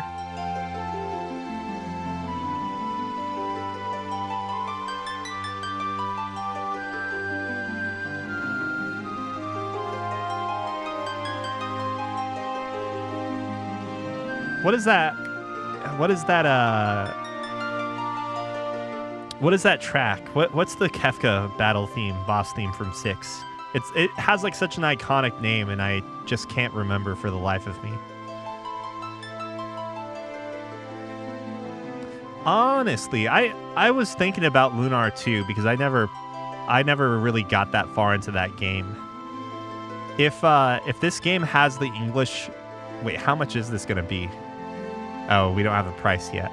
If this is like $10 or something, I might consider it. Or $20 because it's 2 games, but I bet it's going to be more expensive than that. If it has the original English voice acting, I would be more inclined for that. Dancing Mad? 50? Oh. Yeah, I never played the second game. Or I played bits and pieces of it. I played the start of it. But if I remember correct, doesn't Lunar have a little bit of like the battle system wasn't just super typical JRPG, like your placement matters, right? Like if you have someone attack something, if I'm not mistaken, maybe this is just Lunar Silver Star Story or whatever, the first one. But if you move a character to hit something, let's say, like they stay at that position. And so like your formation later on will actually, like in the middle of a battle, will matter more because of AoE attacks. Like you might have an attack that like goes through an enemy, and then that attack, if there's something else in its path, I think, will take damage. I'm not sure. It includes the PlayStation versions of the game. I think that's the one I played for the first game.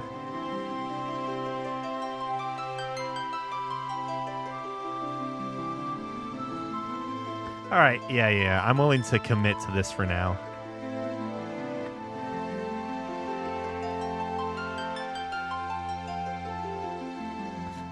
Final Fantasy VI.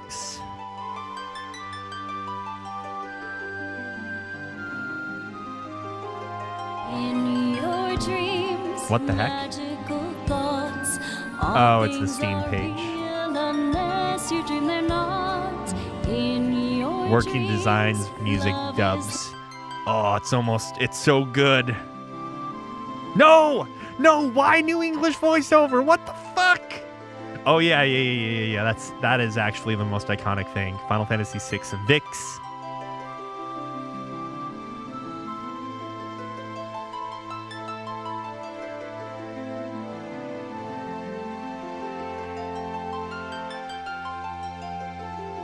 We all remember this banger, right?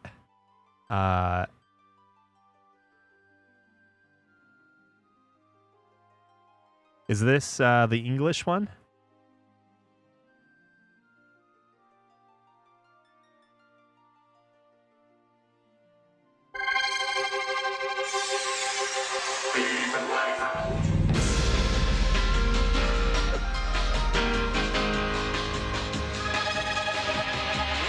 To be free, how much anguish will you have to bear?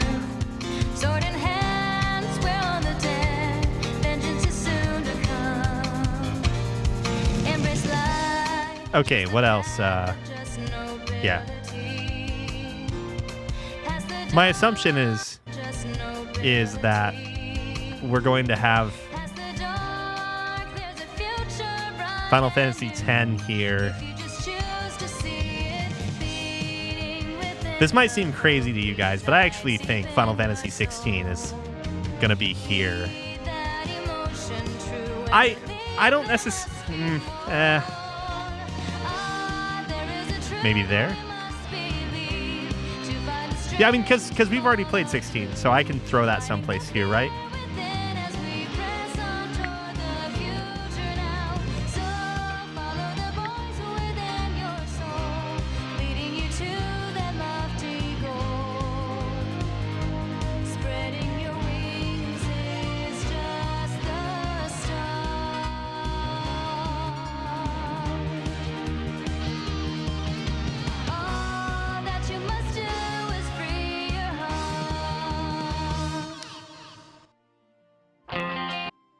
Yeah, I'm absolutely not going to replay it soon. You're 100% right.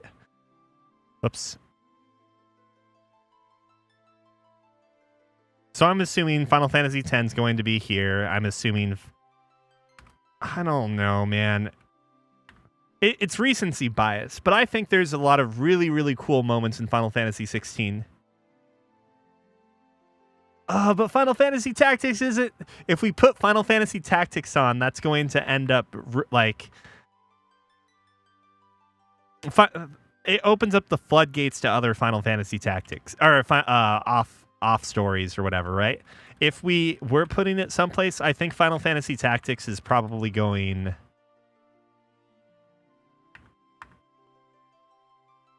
I think here...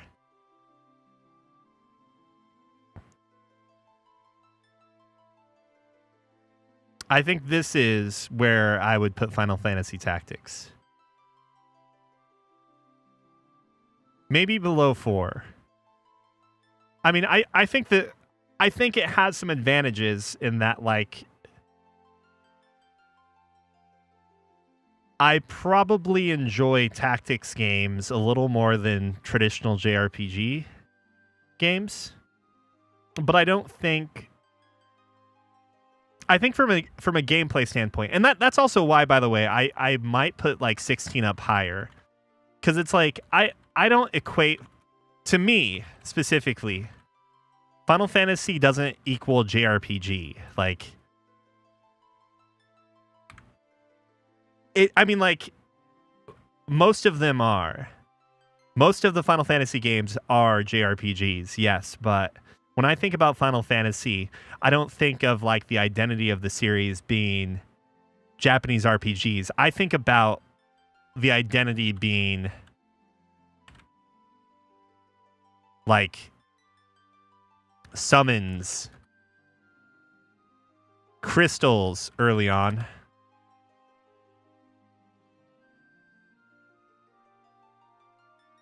Like, adventures.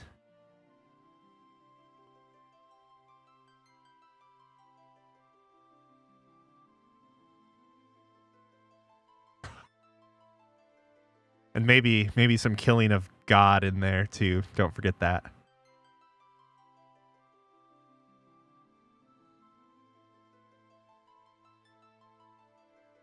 And when I think about Final Fantasy Tactics, it has like all of those things in it in some form. Like the crystals are replaced with zodiacs.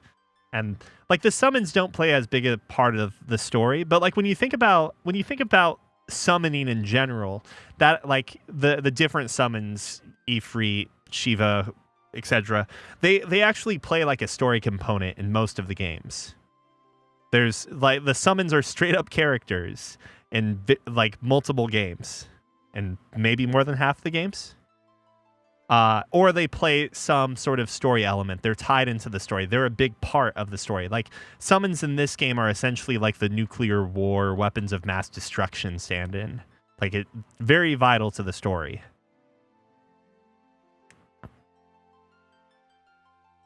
Still have magic, adventure, bashing baddies into dust.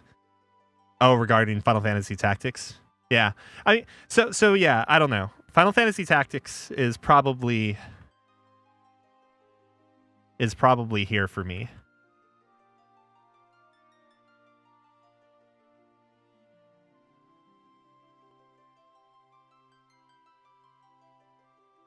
But when I think about Final Fantasy 16, like the gameplay is definitely, I don't know. That's another thing too. The further and further I get away from games, the less I think about the gameplay unless it really stands out, unless it really hits.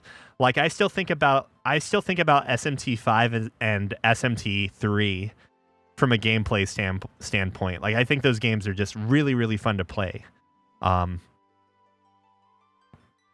I still think about Octopath Traveler. I still think about Triangle Strategy. Like I think that as a tactics RPG is so fascinating and really, really interesting too.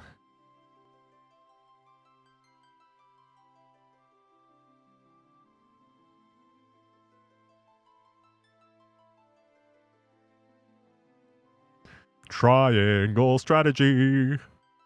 School is in session. Oh, I guess I dropped some of the audio.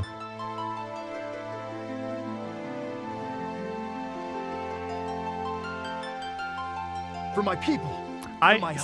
So Final Fantasy 11 and 14 we probably won't. Whoops.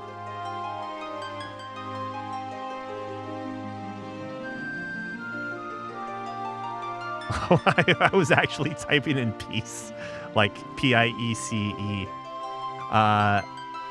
They're just probably not on the list. So I'm curious. I think 10. As I was saying, I think there's just going to be a natural bias as I go further and further down the road, because the more I'm disconnected from a game, the more I think about the story and characters and the plot rather than the mechanics of the game, right? But if the mechanics within the game are so bad, like I'm always going to remember that, and that's why 1, 2, and 3 are so low, is because if you like, it's just there's a lot of quality of life things that didn't exist back then, and that, I mean, you know, what can you do about it? But I am trying to like give some leeway for like legacy and like. I'm trying to give some leeway considering when the game was released and so forth. Like Final Fantasy 1, that's why Final Fantasy 1 is higher than 3. Like even though Final Fantasy 3 is clearly, I think from just what game would I rather play? I would rather play 3 more than 1. But 1 is it was such an interesting take on the genre at that point. And I could be wrong from like the historic standpoint, but like, I think Dragon Quest would have been before Final Fantasy, but that game leaves something to be desired, because if I'm not mistaken, you're a single person party the whole time, right? And in the first one, to be clear, Dragon Warrior for American audiences or whatever. And then Final Fantasy 1 is like gives you a lot more freedom and direction in terms of your party and whatnot. And you're not constantly bringing up a freaking menu to talk to things or evaluate things either, if I'm not mistaken. Like there are some big improvements, some big reasons to like view Final Fantasy 1 in like a really positive way in terms of what it did for the genre. So obviously, like, I'm giving that credit to 1 there.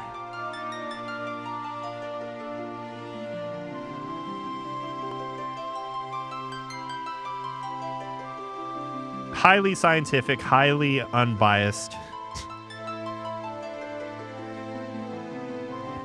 12 is the one that like feels like an online game, but it's not, right? That's the one with Vaughn and Bosch and stuff.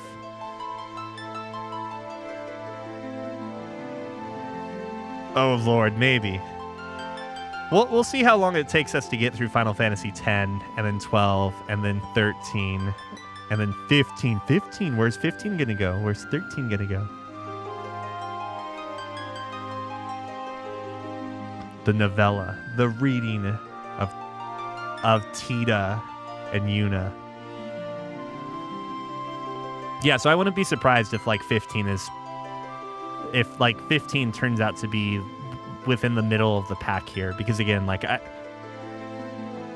as long as the gameplay is serviceable, like I don't just get pissed off at it or annoyed, Like and as long as the story is like engaging and so forth, and cohesive, that's probably the more important thing. Like it definitely has potential to kick 7 or 8 down a peg. 13 is at the bottom of your list, but the story's got to be fine, right? Right?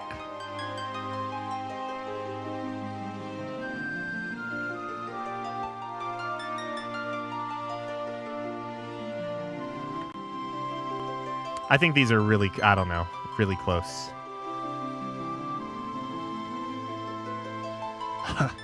my desktop is just like a mess of things. Zinky Zero. Why is there a Zinky Zero? Oh, okay, yeah. Your Time to Shine. Nirvana. Zonky Zero, I guess. Never 7. Classic game.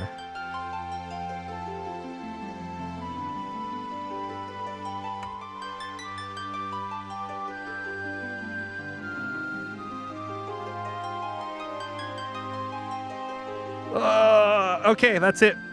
That's Final Fantasy IX. It's real good. So far, I guess I need to delete this one for now. So far, it's at the top of the list.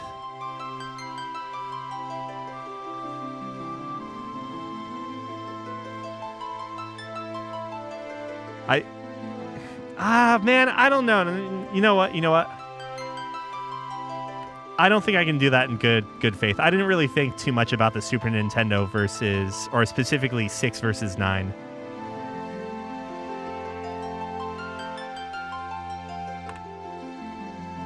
I think I am. I'm hand waving the ending of Final Fantasy IX too much. I think Final Fantasy VI is way more like. If we were not given the release dates and we were only looking at the story between Final Fantasy VI and 9, 9 has a better story than 6, right? But when you consider the limitations you have with the console, the time it was released, and the quality of stories made around that same time, like what's a better story? What's a better story in like in the Super Nintendo era than Final Fantasy VI? That is not a visual novel. That like the giant highlight there. Giant highlight right there.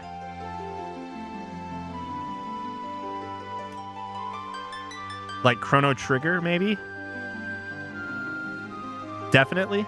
I think Chrono Trigger is like a more enjoyable story, better characters, or like better character development. Like you have fewer characters, way more focus on said characters, and a lot of the characters have like their own dedicated story parts. Final Fantasy VI has some of those moments, but like certain characters really don't get as much screen time. There's not as much time to give for characters. But when you consider when you consider the time constraints and so forth, and Final Fantasy IX like definitely has better story. But as you get closer and closer to the end of the game, I don't know if it's a matter of being rushed or something. I think that's part of the production story of this game. But the story at the end feels a little sparse. And then like the villain quality of Necron versus Kefka. I don't know. You spend so much time with Kefka, you see him as like comic relief bad guy, and then he starts doing really terrible shit. Final Fantasy Tactics is really solid. Even if I like Tactics Ogre more than Final Fantasy. Wait. That's a big. Hold on. I have to rethink of this. Yeah, the Final Fantasy IX hot and cold thing just seems insane to me. Okay, get this. There's got to be. I need to reevaluate this because here's my deal. I think Final Fantasy Tactics is worse than Tactics Ogre. Or I think Tactics Ogre is better than Final Fantasy Tactics. Does that mean I think Tactics Ogre is better than Final Fantasy 9, 4, 16, 7? I don't know. I don't know. I don't know. This is I think maybe that is better.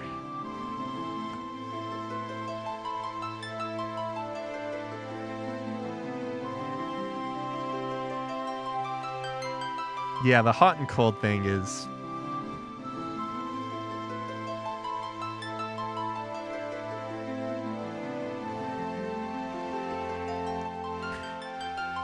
I think it's just like I'm looking at this from a very specific standpoint of just Final Fantasy games, but there's got to be like a flaw in my thinking here because I wouldn't put Tactics Ogre above Final Fantasy IX.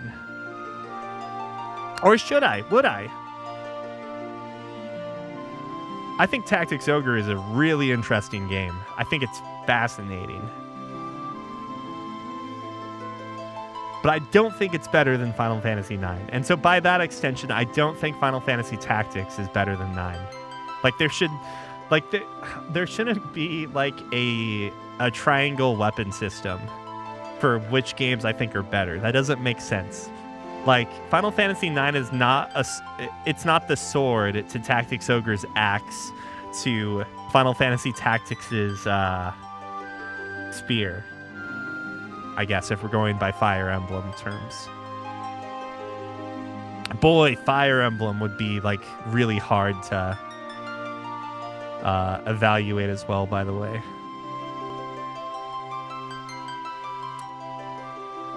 I feel like if I started going through all the games I've missed in that series, I would also piss people off over my rankings there. 3 Copes. At the bottom, 3 Copes. Terrible game. God, what a piece of shit that game turned out to be. Like if that game, oh my God, even if that game actually completed its story instead of like logging off right towards what should be considered like the climax, if you will, it would still not be very good because it's essentially fanfic. It is straight up like fanfic realized. Whatever the studio that does these Dynasty Warriors games, is it like Woo Force or something? Or no, not Woo Force. It's Omega Force, right? I was thinking of the symbol and I couldn't like imagine what it was. And I'm like, is it the W? Oh,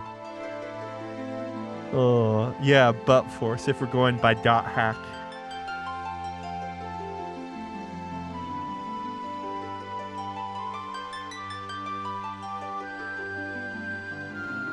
Is Tactics Ogre no, I don't think it is.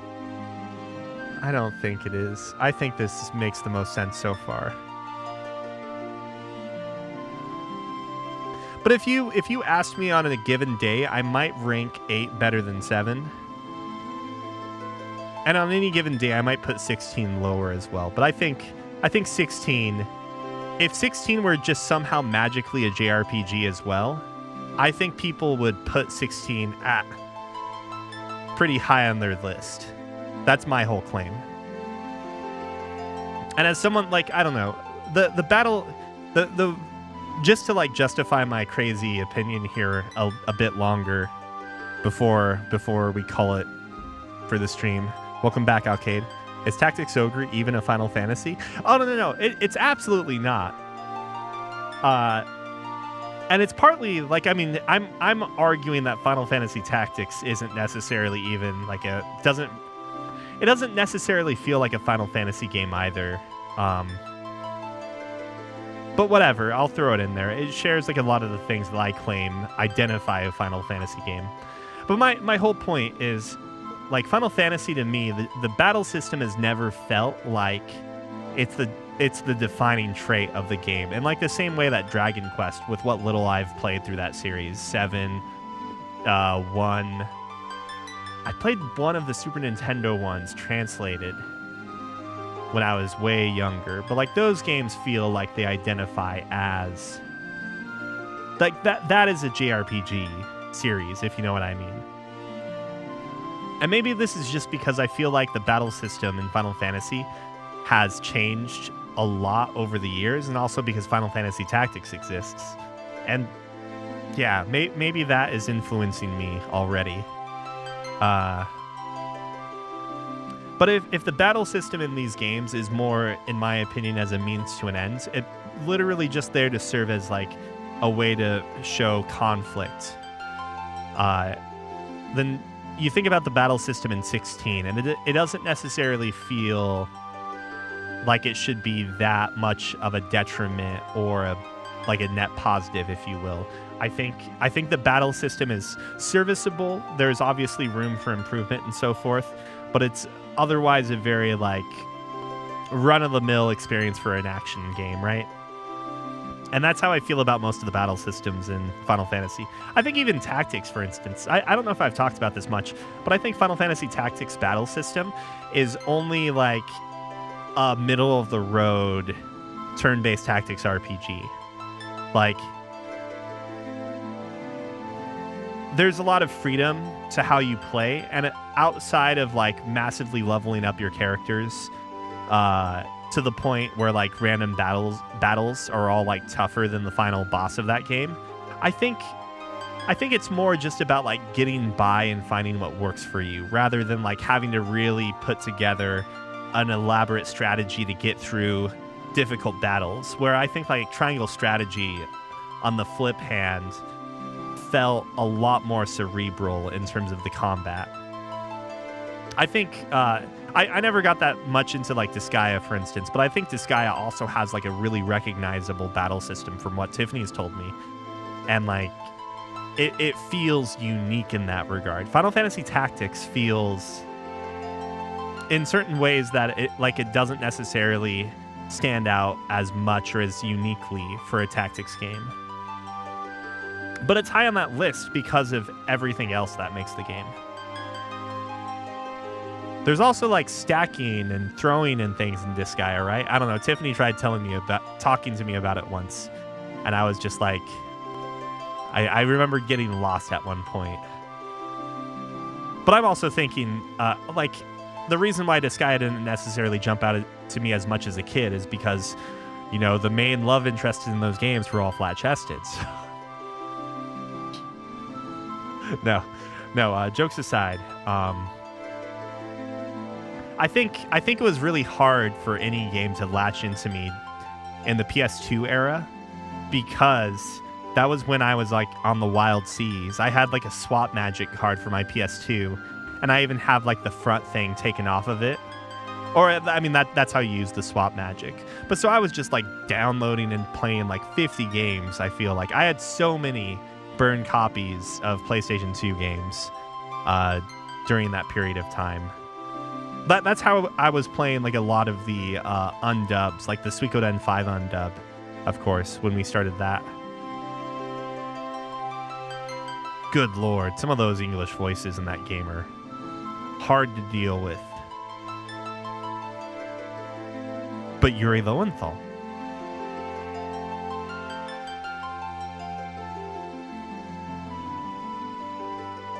Now Yuri's gone on to do bigger things, you know? Prince! Yeah. Leon, it was kind of a big departure from the Japanese voice. I think that's one of the big things that makes it hard for me to play certain English dubs, is the departure. So, like, I would, back then especially, I would consume so much of, like, the preview media. I would watch the trailers and the Japanese teasers and so forth. And of course, back then, the games weren't coming out in English at the same time. So I would be consuming so much of the Suikoden 5, like, trailer teaser content that when I hear the English dub, I'm just like, what the fuck?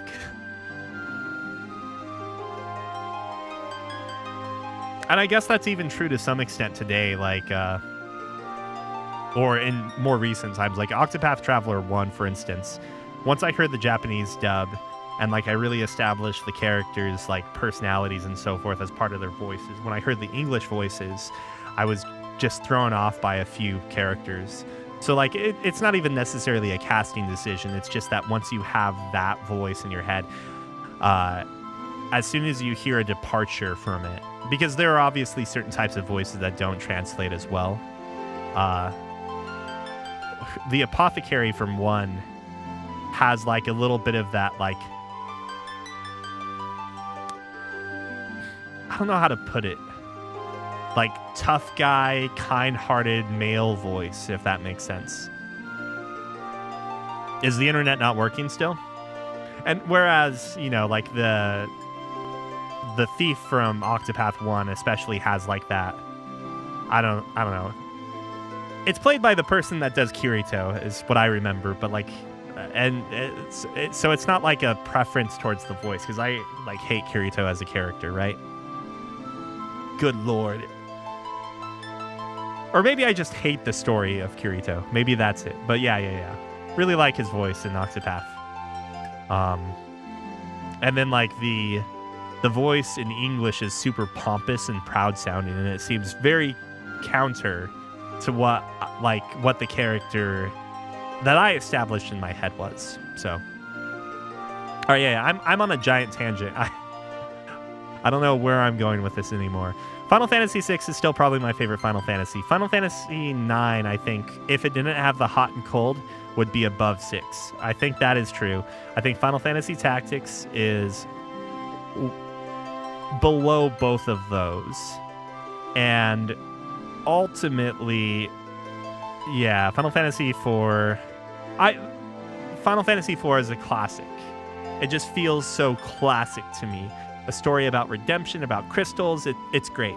I think Final Fantasy 16 also, I would honestly put Final Fantasy 16 higher up if the end of that game was a little more drawn out, and it kind of feels like the ending of 16 is sort of rushed. And that's also a reason why 9 is below 6. I think 7 and 8 both have some big flaws to them, and that's why they're lower. I think 5 just, I don't know, 5's cool. The class system's cool. It just doesn't necessarily appeal to me as much for whatever reason. And then partly because of the limitations, but like 1, 3, and 2.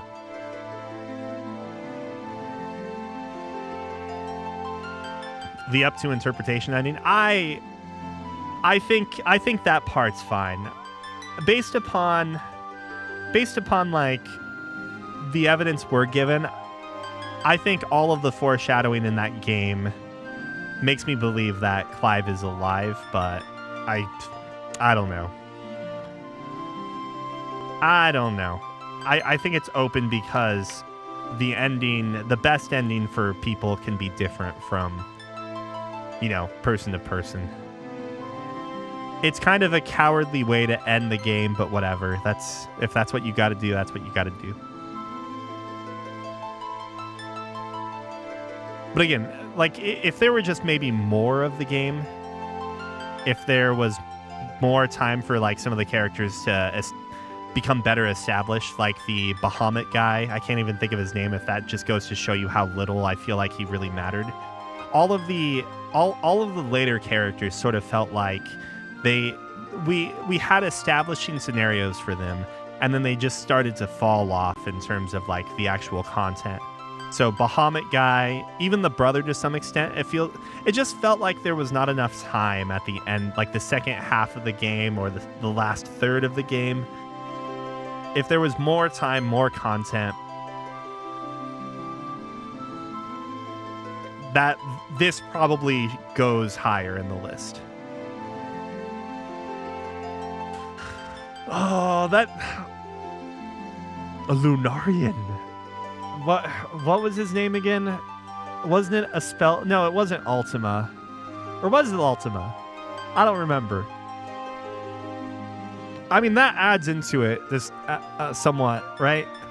But I don't think Final Fantasy necessarily is known for like great villains. I think Final Fantasy is known for a few great villains. Like, we think of Kefka and Sephiroth immediately. But do you like... We think of Jack Garland immediately. But do you guys remember who like the last boss is? If you weren't Final Fantasy diehards, no one would know who the last boss of Final Fantasy 3, 2, 5 was like some dark evil guy. It's like they're just not iconic. It's like when I say Phantasy Star, you immediately know who the last the main bad guy is. It's Dark Force. It's obvious. And then there's like whatever. Phantasy Star 4 has a slightly different main villain, but it's basically Dark Force still, or Dark Falls if you're playing Phantasy Star Online. Like, there are so many other games that have way more distinctive, identifiable villains. Like, Chrono Trigger is Lavos. Like, how do you forget that? But I don't know who... I don't remember who the last... Like, what the last boss name of Final Fantasy 16 is. I don't remember the... I kind of remember Final Fantasy 4's last boss. It's, I remember, like, who they are. I just don't remember what they're... Well, no. Because I think it's your brother the whole time, right?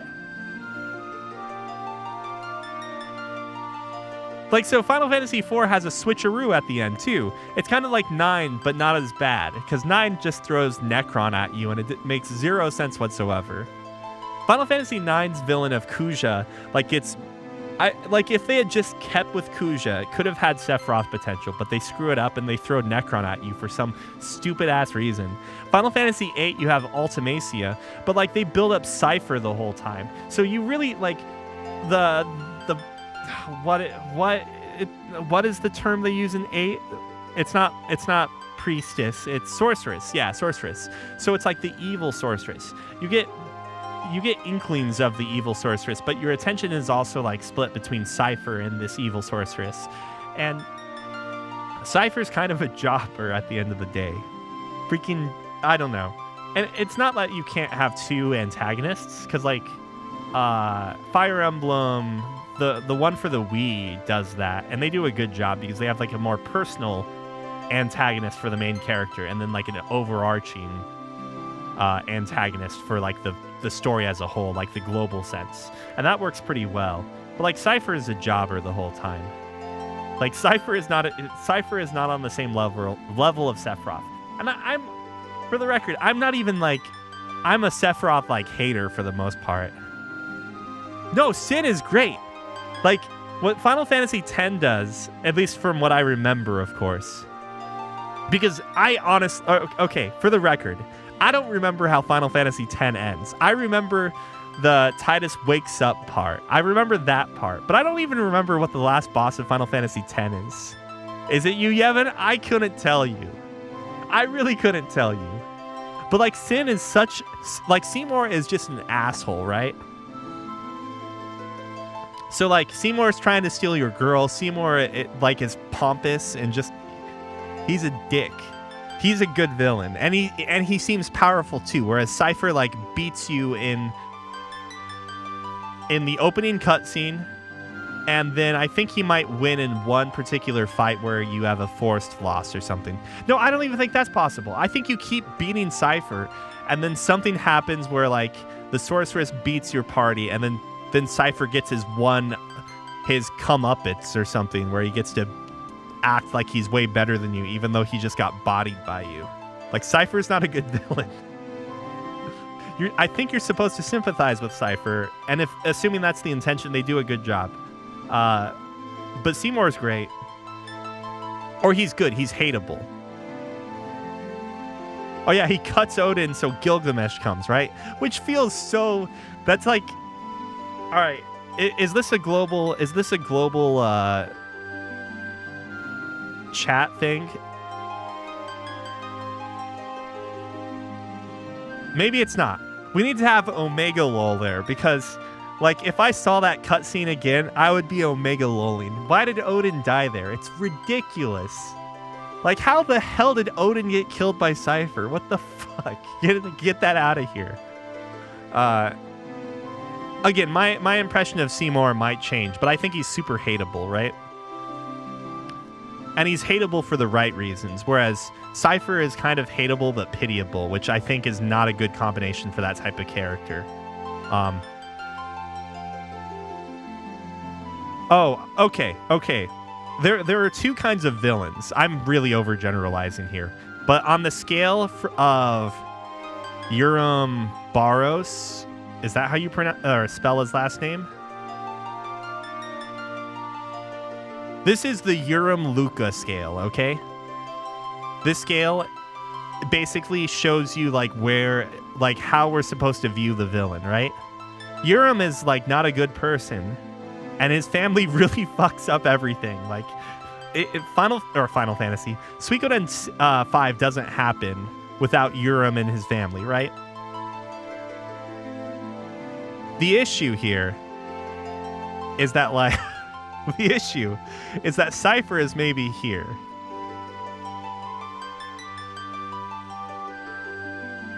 I don't know if this is the center, but we're going to pretend it is.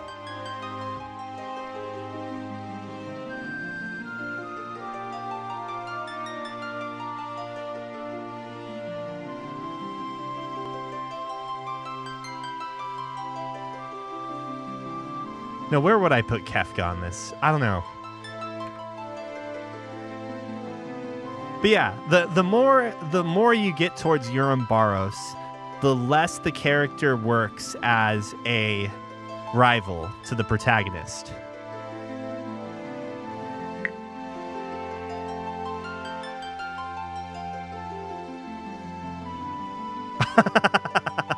Luke.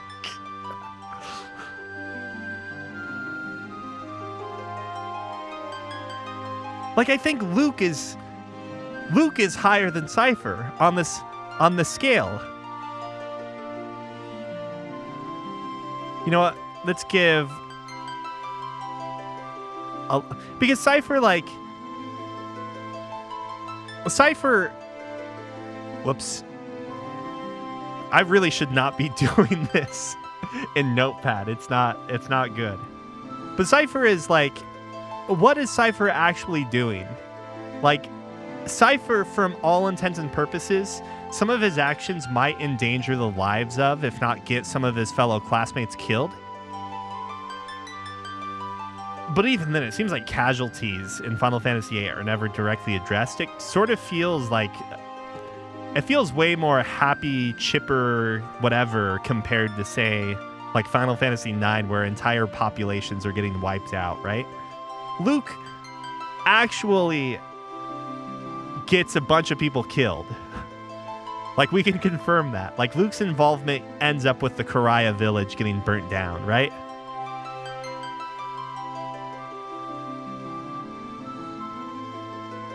He kills some Esther, citizens from flying the lunatic Pandora, and yeah. His body count's relatively low, right? Luke is, yeah, no, you know, you're 100% right in that case, too. Like, Boris actually decides to, like, take the, or no, is it Chris? No, it's the guy with the penis haircut. Salome or whatever. Solemn? I don't know how to pronounce his name anymore. He decides that they have to, like, or someone decides they have to go through the village and, like, cause chaos there, right?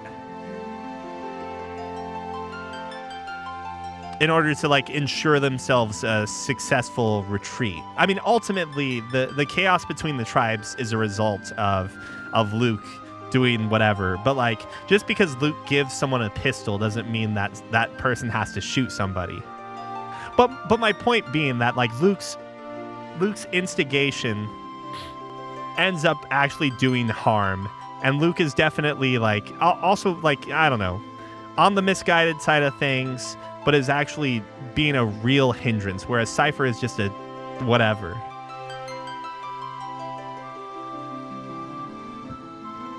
That's the way it should have been. The freaking force field of hatred was the dumbest thing ever.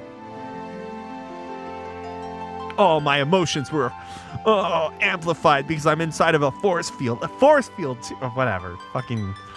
But Luke on this chart, like, Luke is a better, like, antagonist than Cypher. That's where I'm going with this.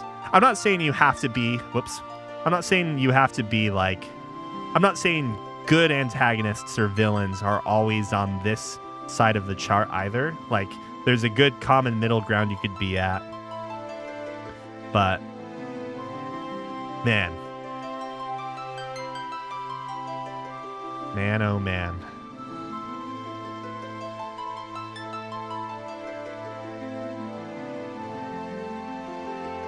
Oh, you know what? If we start talking about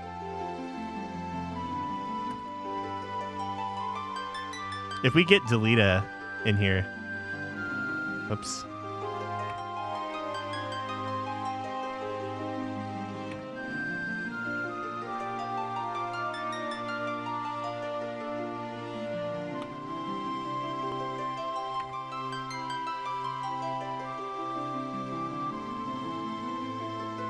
Huh.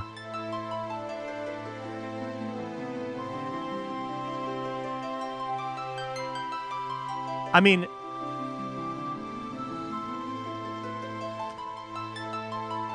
my thing with Delita is I think he's a complex character in terms of how we're supposed to identify him as like an audience. When I was a kid, I just kind of fell into the camp of like, oh, Delita was really the villain, I guess, huh?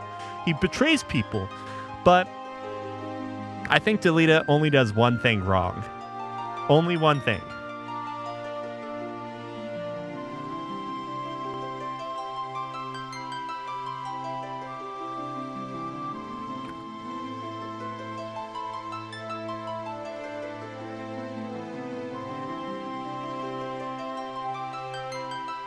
That's all. That's all he did wrong. That's it. That's literally it.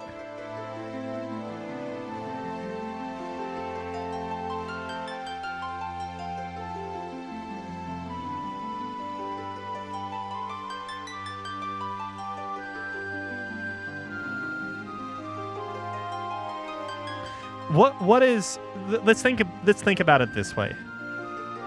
What does Delita ultimately want in Final Fantasy Tactics?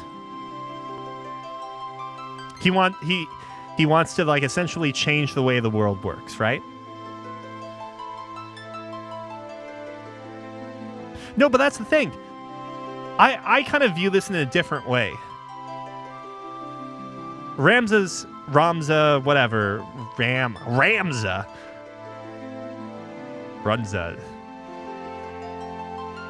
Runza's goal.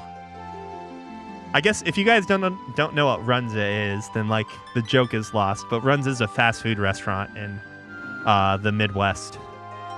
But Ramza's goal was not to like. He was never interested in the throne or anything like that. He didn't care.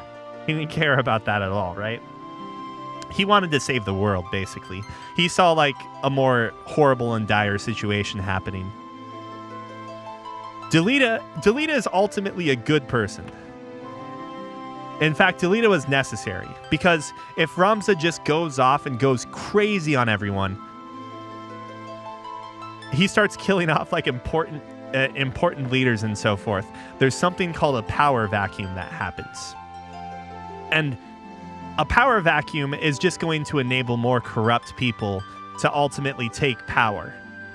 And that, like, the result of Final Fantasy Tactics without Delita is most likely a return to the same sort of corruption and, like, sort of division, if you will, between, like, the nobles and lower class, right? We have to remember that Delita is a commoner before. He's like a servant or whatever the heck for the for Ramza's family, right? Even his sister is like considered essentially trash when they end up like shooting the rebel or insurrectionist or whatever who's holding her as a hostage, right?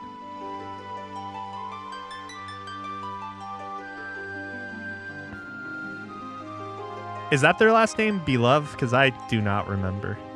The point being, though, is that Delita has far grander visions of like a better world, a world with more equality and so forth.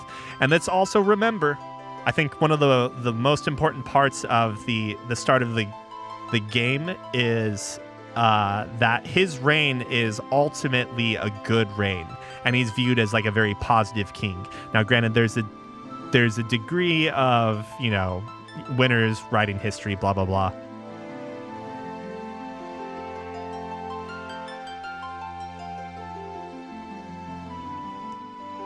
But I just don't necessarily see Delita as a villain. I see him as like a player within the game.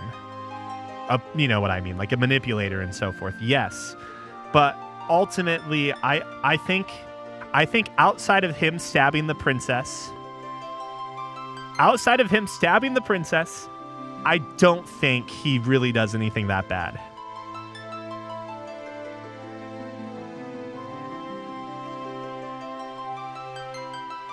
If Ramza goes on his crusade against evil monsters, like, without Delita being there. But again, the murder is justified, no? That's self-defense.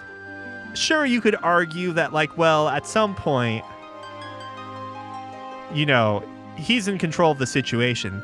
But you have to remember, he literally gets stabbed in the abdomen by her. Like, what do? Do you just throw the knife away and, like, use the power of friendship to stop her from killing you? Like, she's gonna go after him again or something. This is gonna be a crazy scandal or something. We have to remember, it's not just the like, nobility, but the church is also completely fucked at that case. There literally are no good people in position to take over. Like, I think Delita's fall from grace is straight up at that point, and he could have saved everything. Things could have been way better if he just told Ophelia, or whatever the hell the princess's name was. Well, the church was a cult, right? That's what it turned out to be. But arguably, potentially, the church might have been something good at one point in time. Who knows? I don't remember the story, like some of the finer parts of the story. But the most important thing is that if Delita had just talked to the princess and been like, "Hey, we're doing this. We have to kind of have to sully our hands here." And by the way, like, I'm not using Ramza. Like, there is essentially this agreement. Like, there's literally a cutscene or a dialogue between those two characters later in the game, if you will. It's like after they both have themselves relatively established, where it sort of seems like they have this agreement that, like, yeah, like, Ramza's not going to, like, interfere with Delita. Delita's not going to interfere with Ramza. Like, Ramza doesn't necessarily agree with the way Delita is doing things, but also, like, Ramza's, like, in the grand scheme of things, as much as I don't like this part about the story, like, Ramza has a greater calling, and that is to deal with, like, the big baddie, right? Yeah, he needed the princess for legitimacy, but I think if he's upfront about the whole, like, the circumstance as a whole, because I think Ophelia hates him specifically for what she thinks he does to Ramza, right? I think Ophelia's turning point or whatever, I could be wrong, but I think her ultimate betrayal, or, like, feeling of betrayal, is because, or feeling betrayed, I should say, is because she feels used, and she thinks that Delita has basically just been using everyone from the start.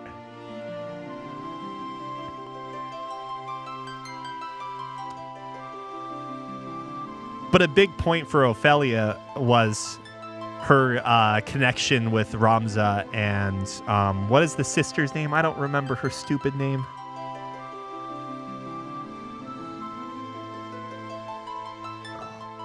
I'm just saying, man, you have to win her over.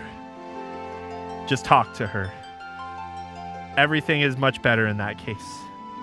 Just talk, damn it. Ah. Damn. Alma, yeah. Oh, because it's not that different from Ultima. It's all coming together. No,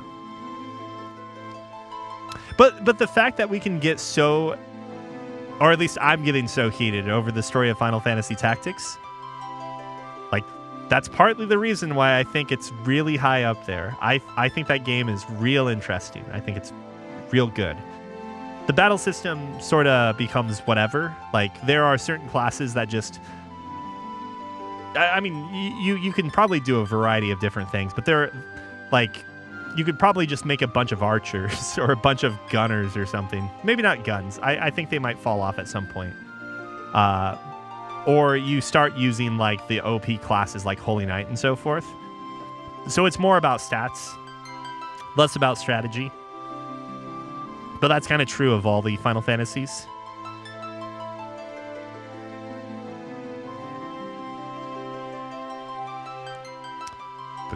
That's why FFT is up there. Anyways, guys, I gotta get going. I need to go and figure out lunch and determine whether or not I feel up to doing errands today. Errands.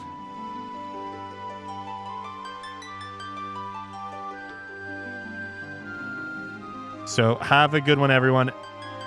Potentially see you guys later, but otherwise, most likely tomorrow morning.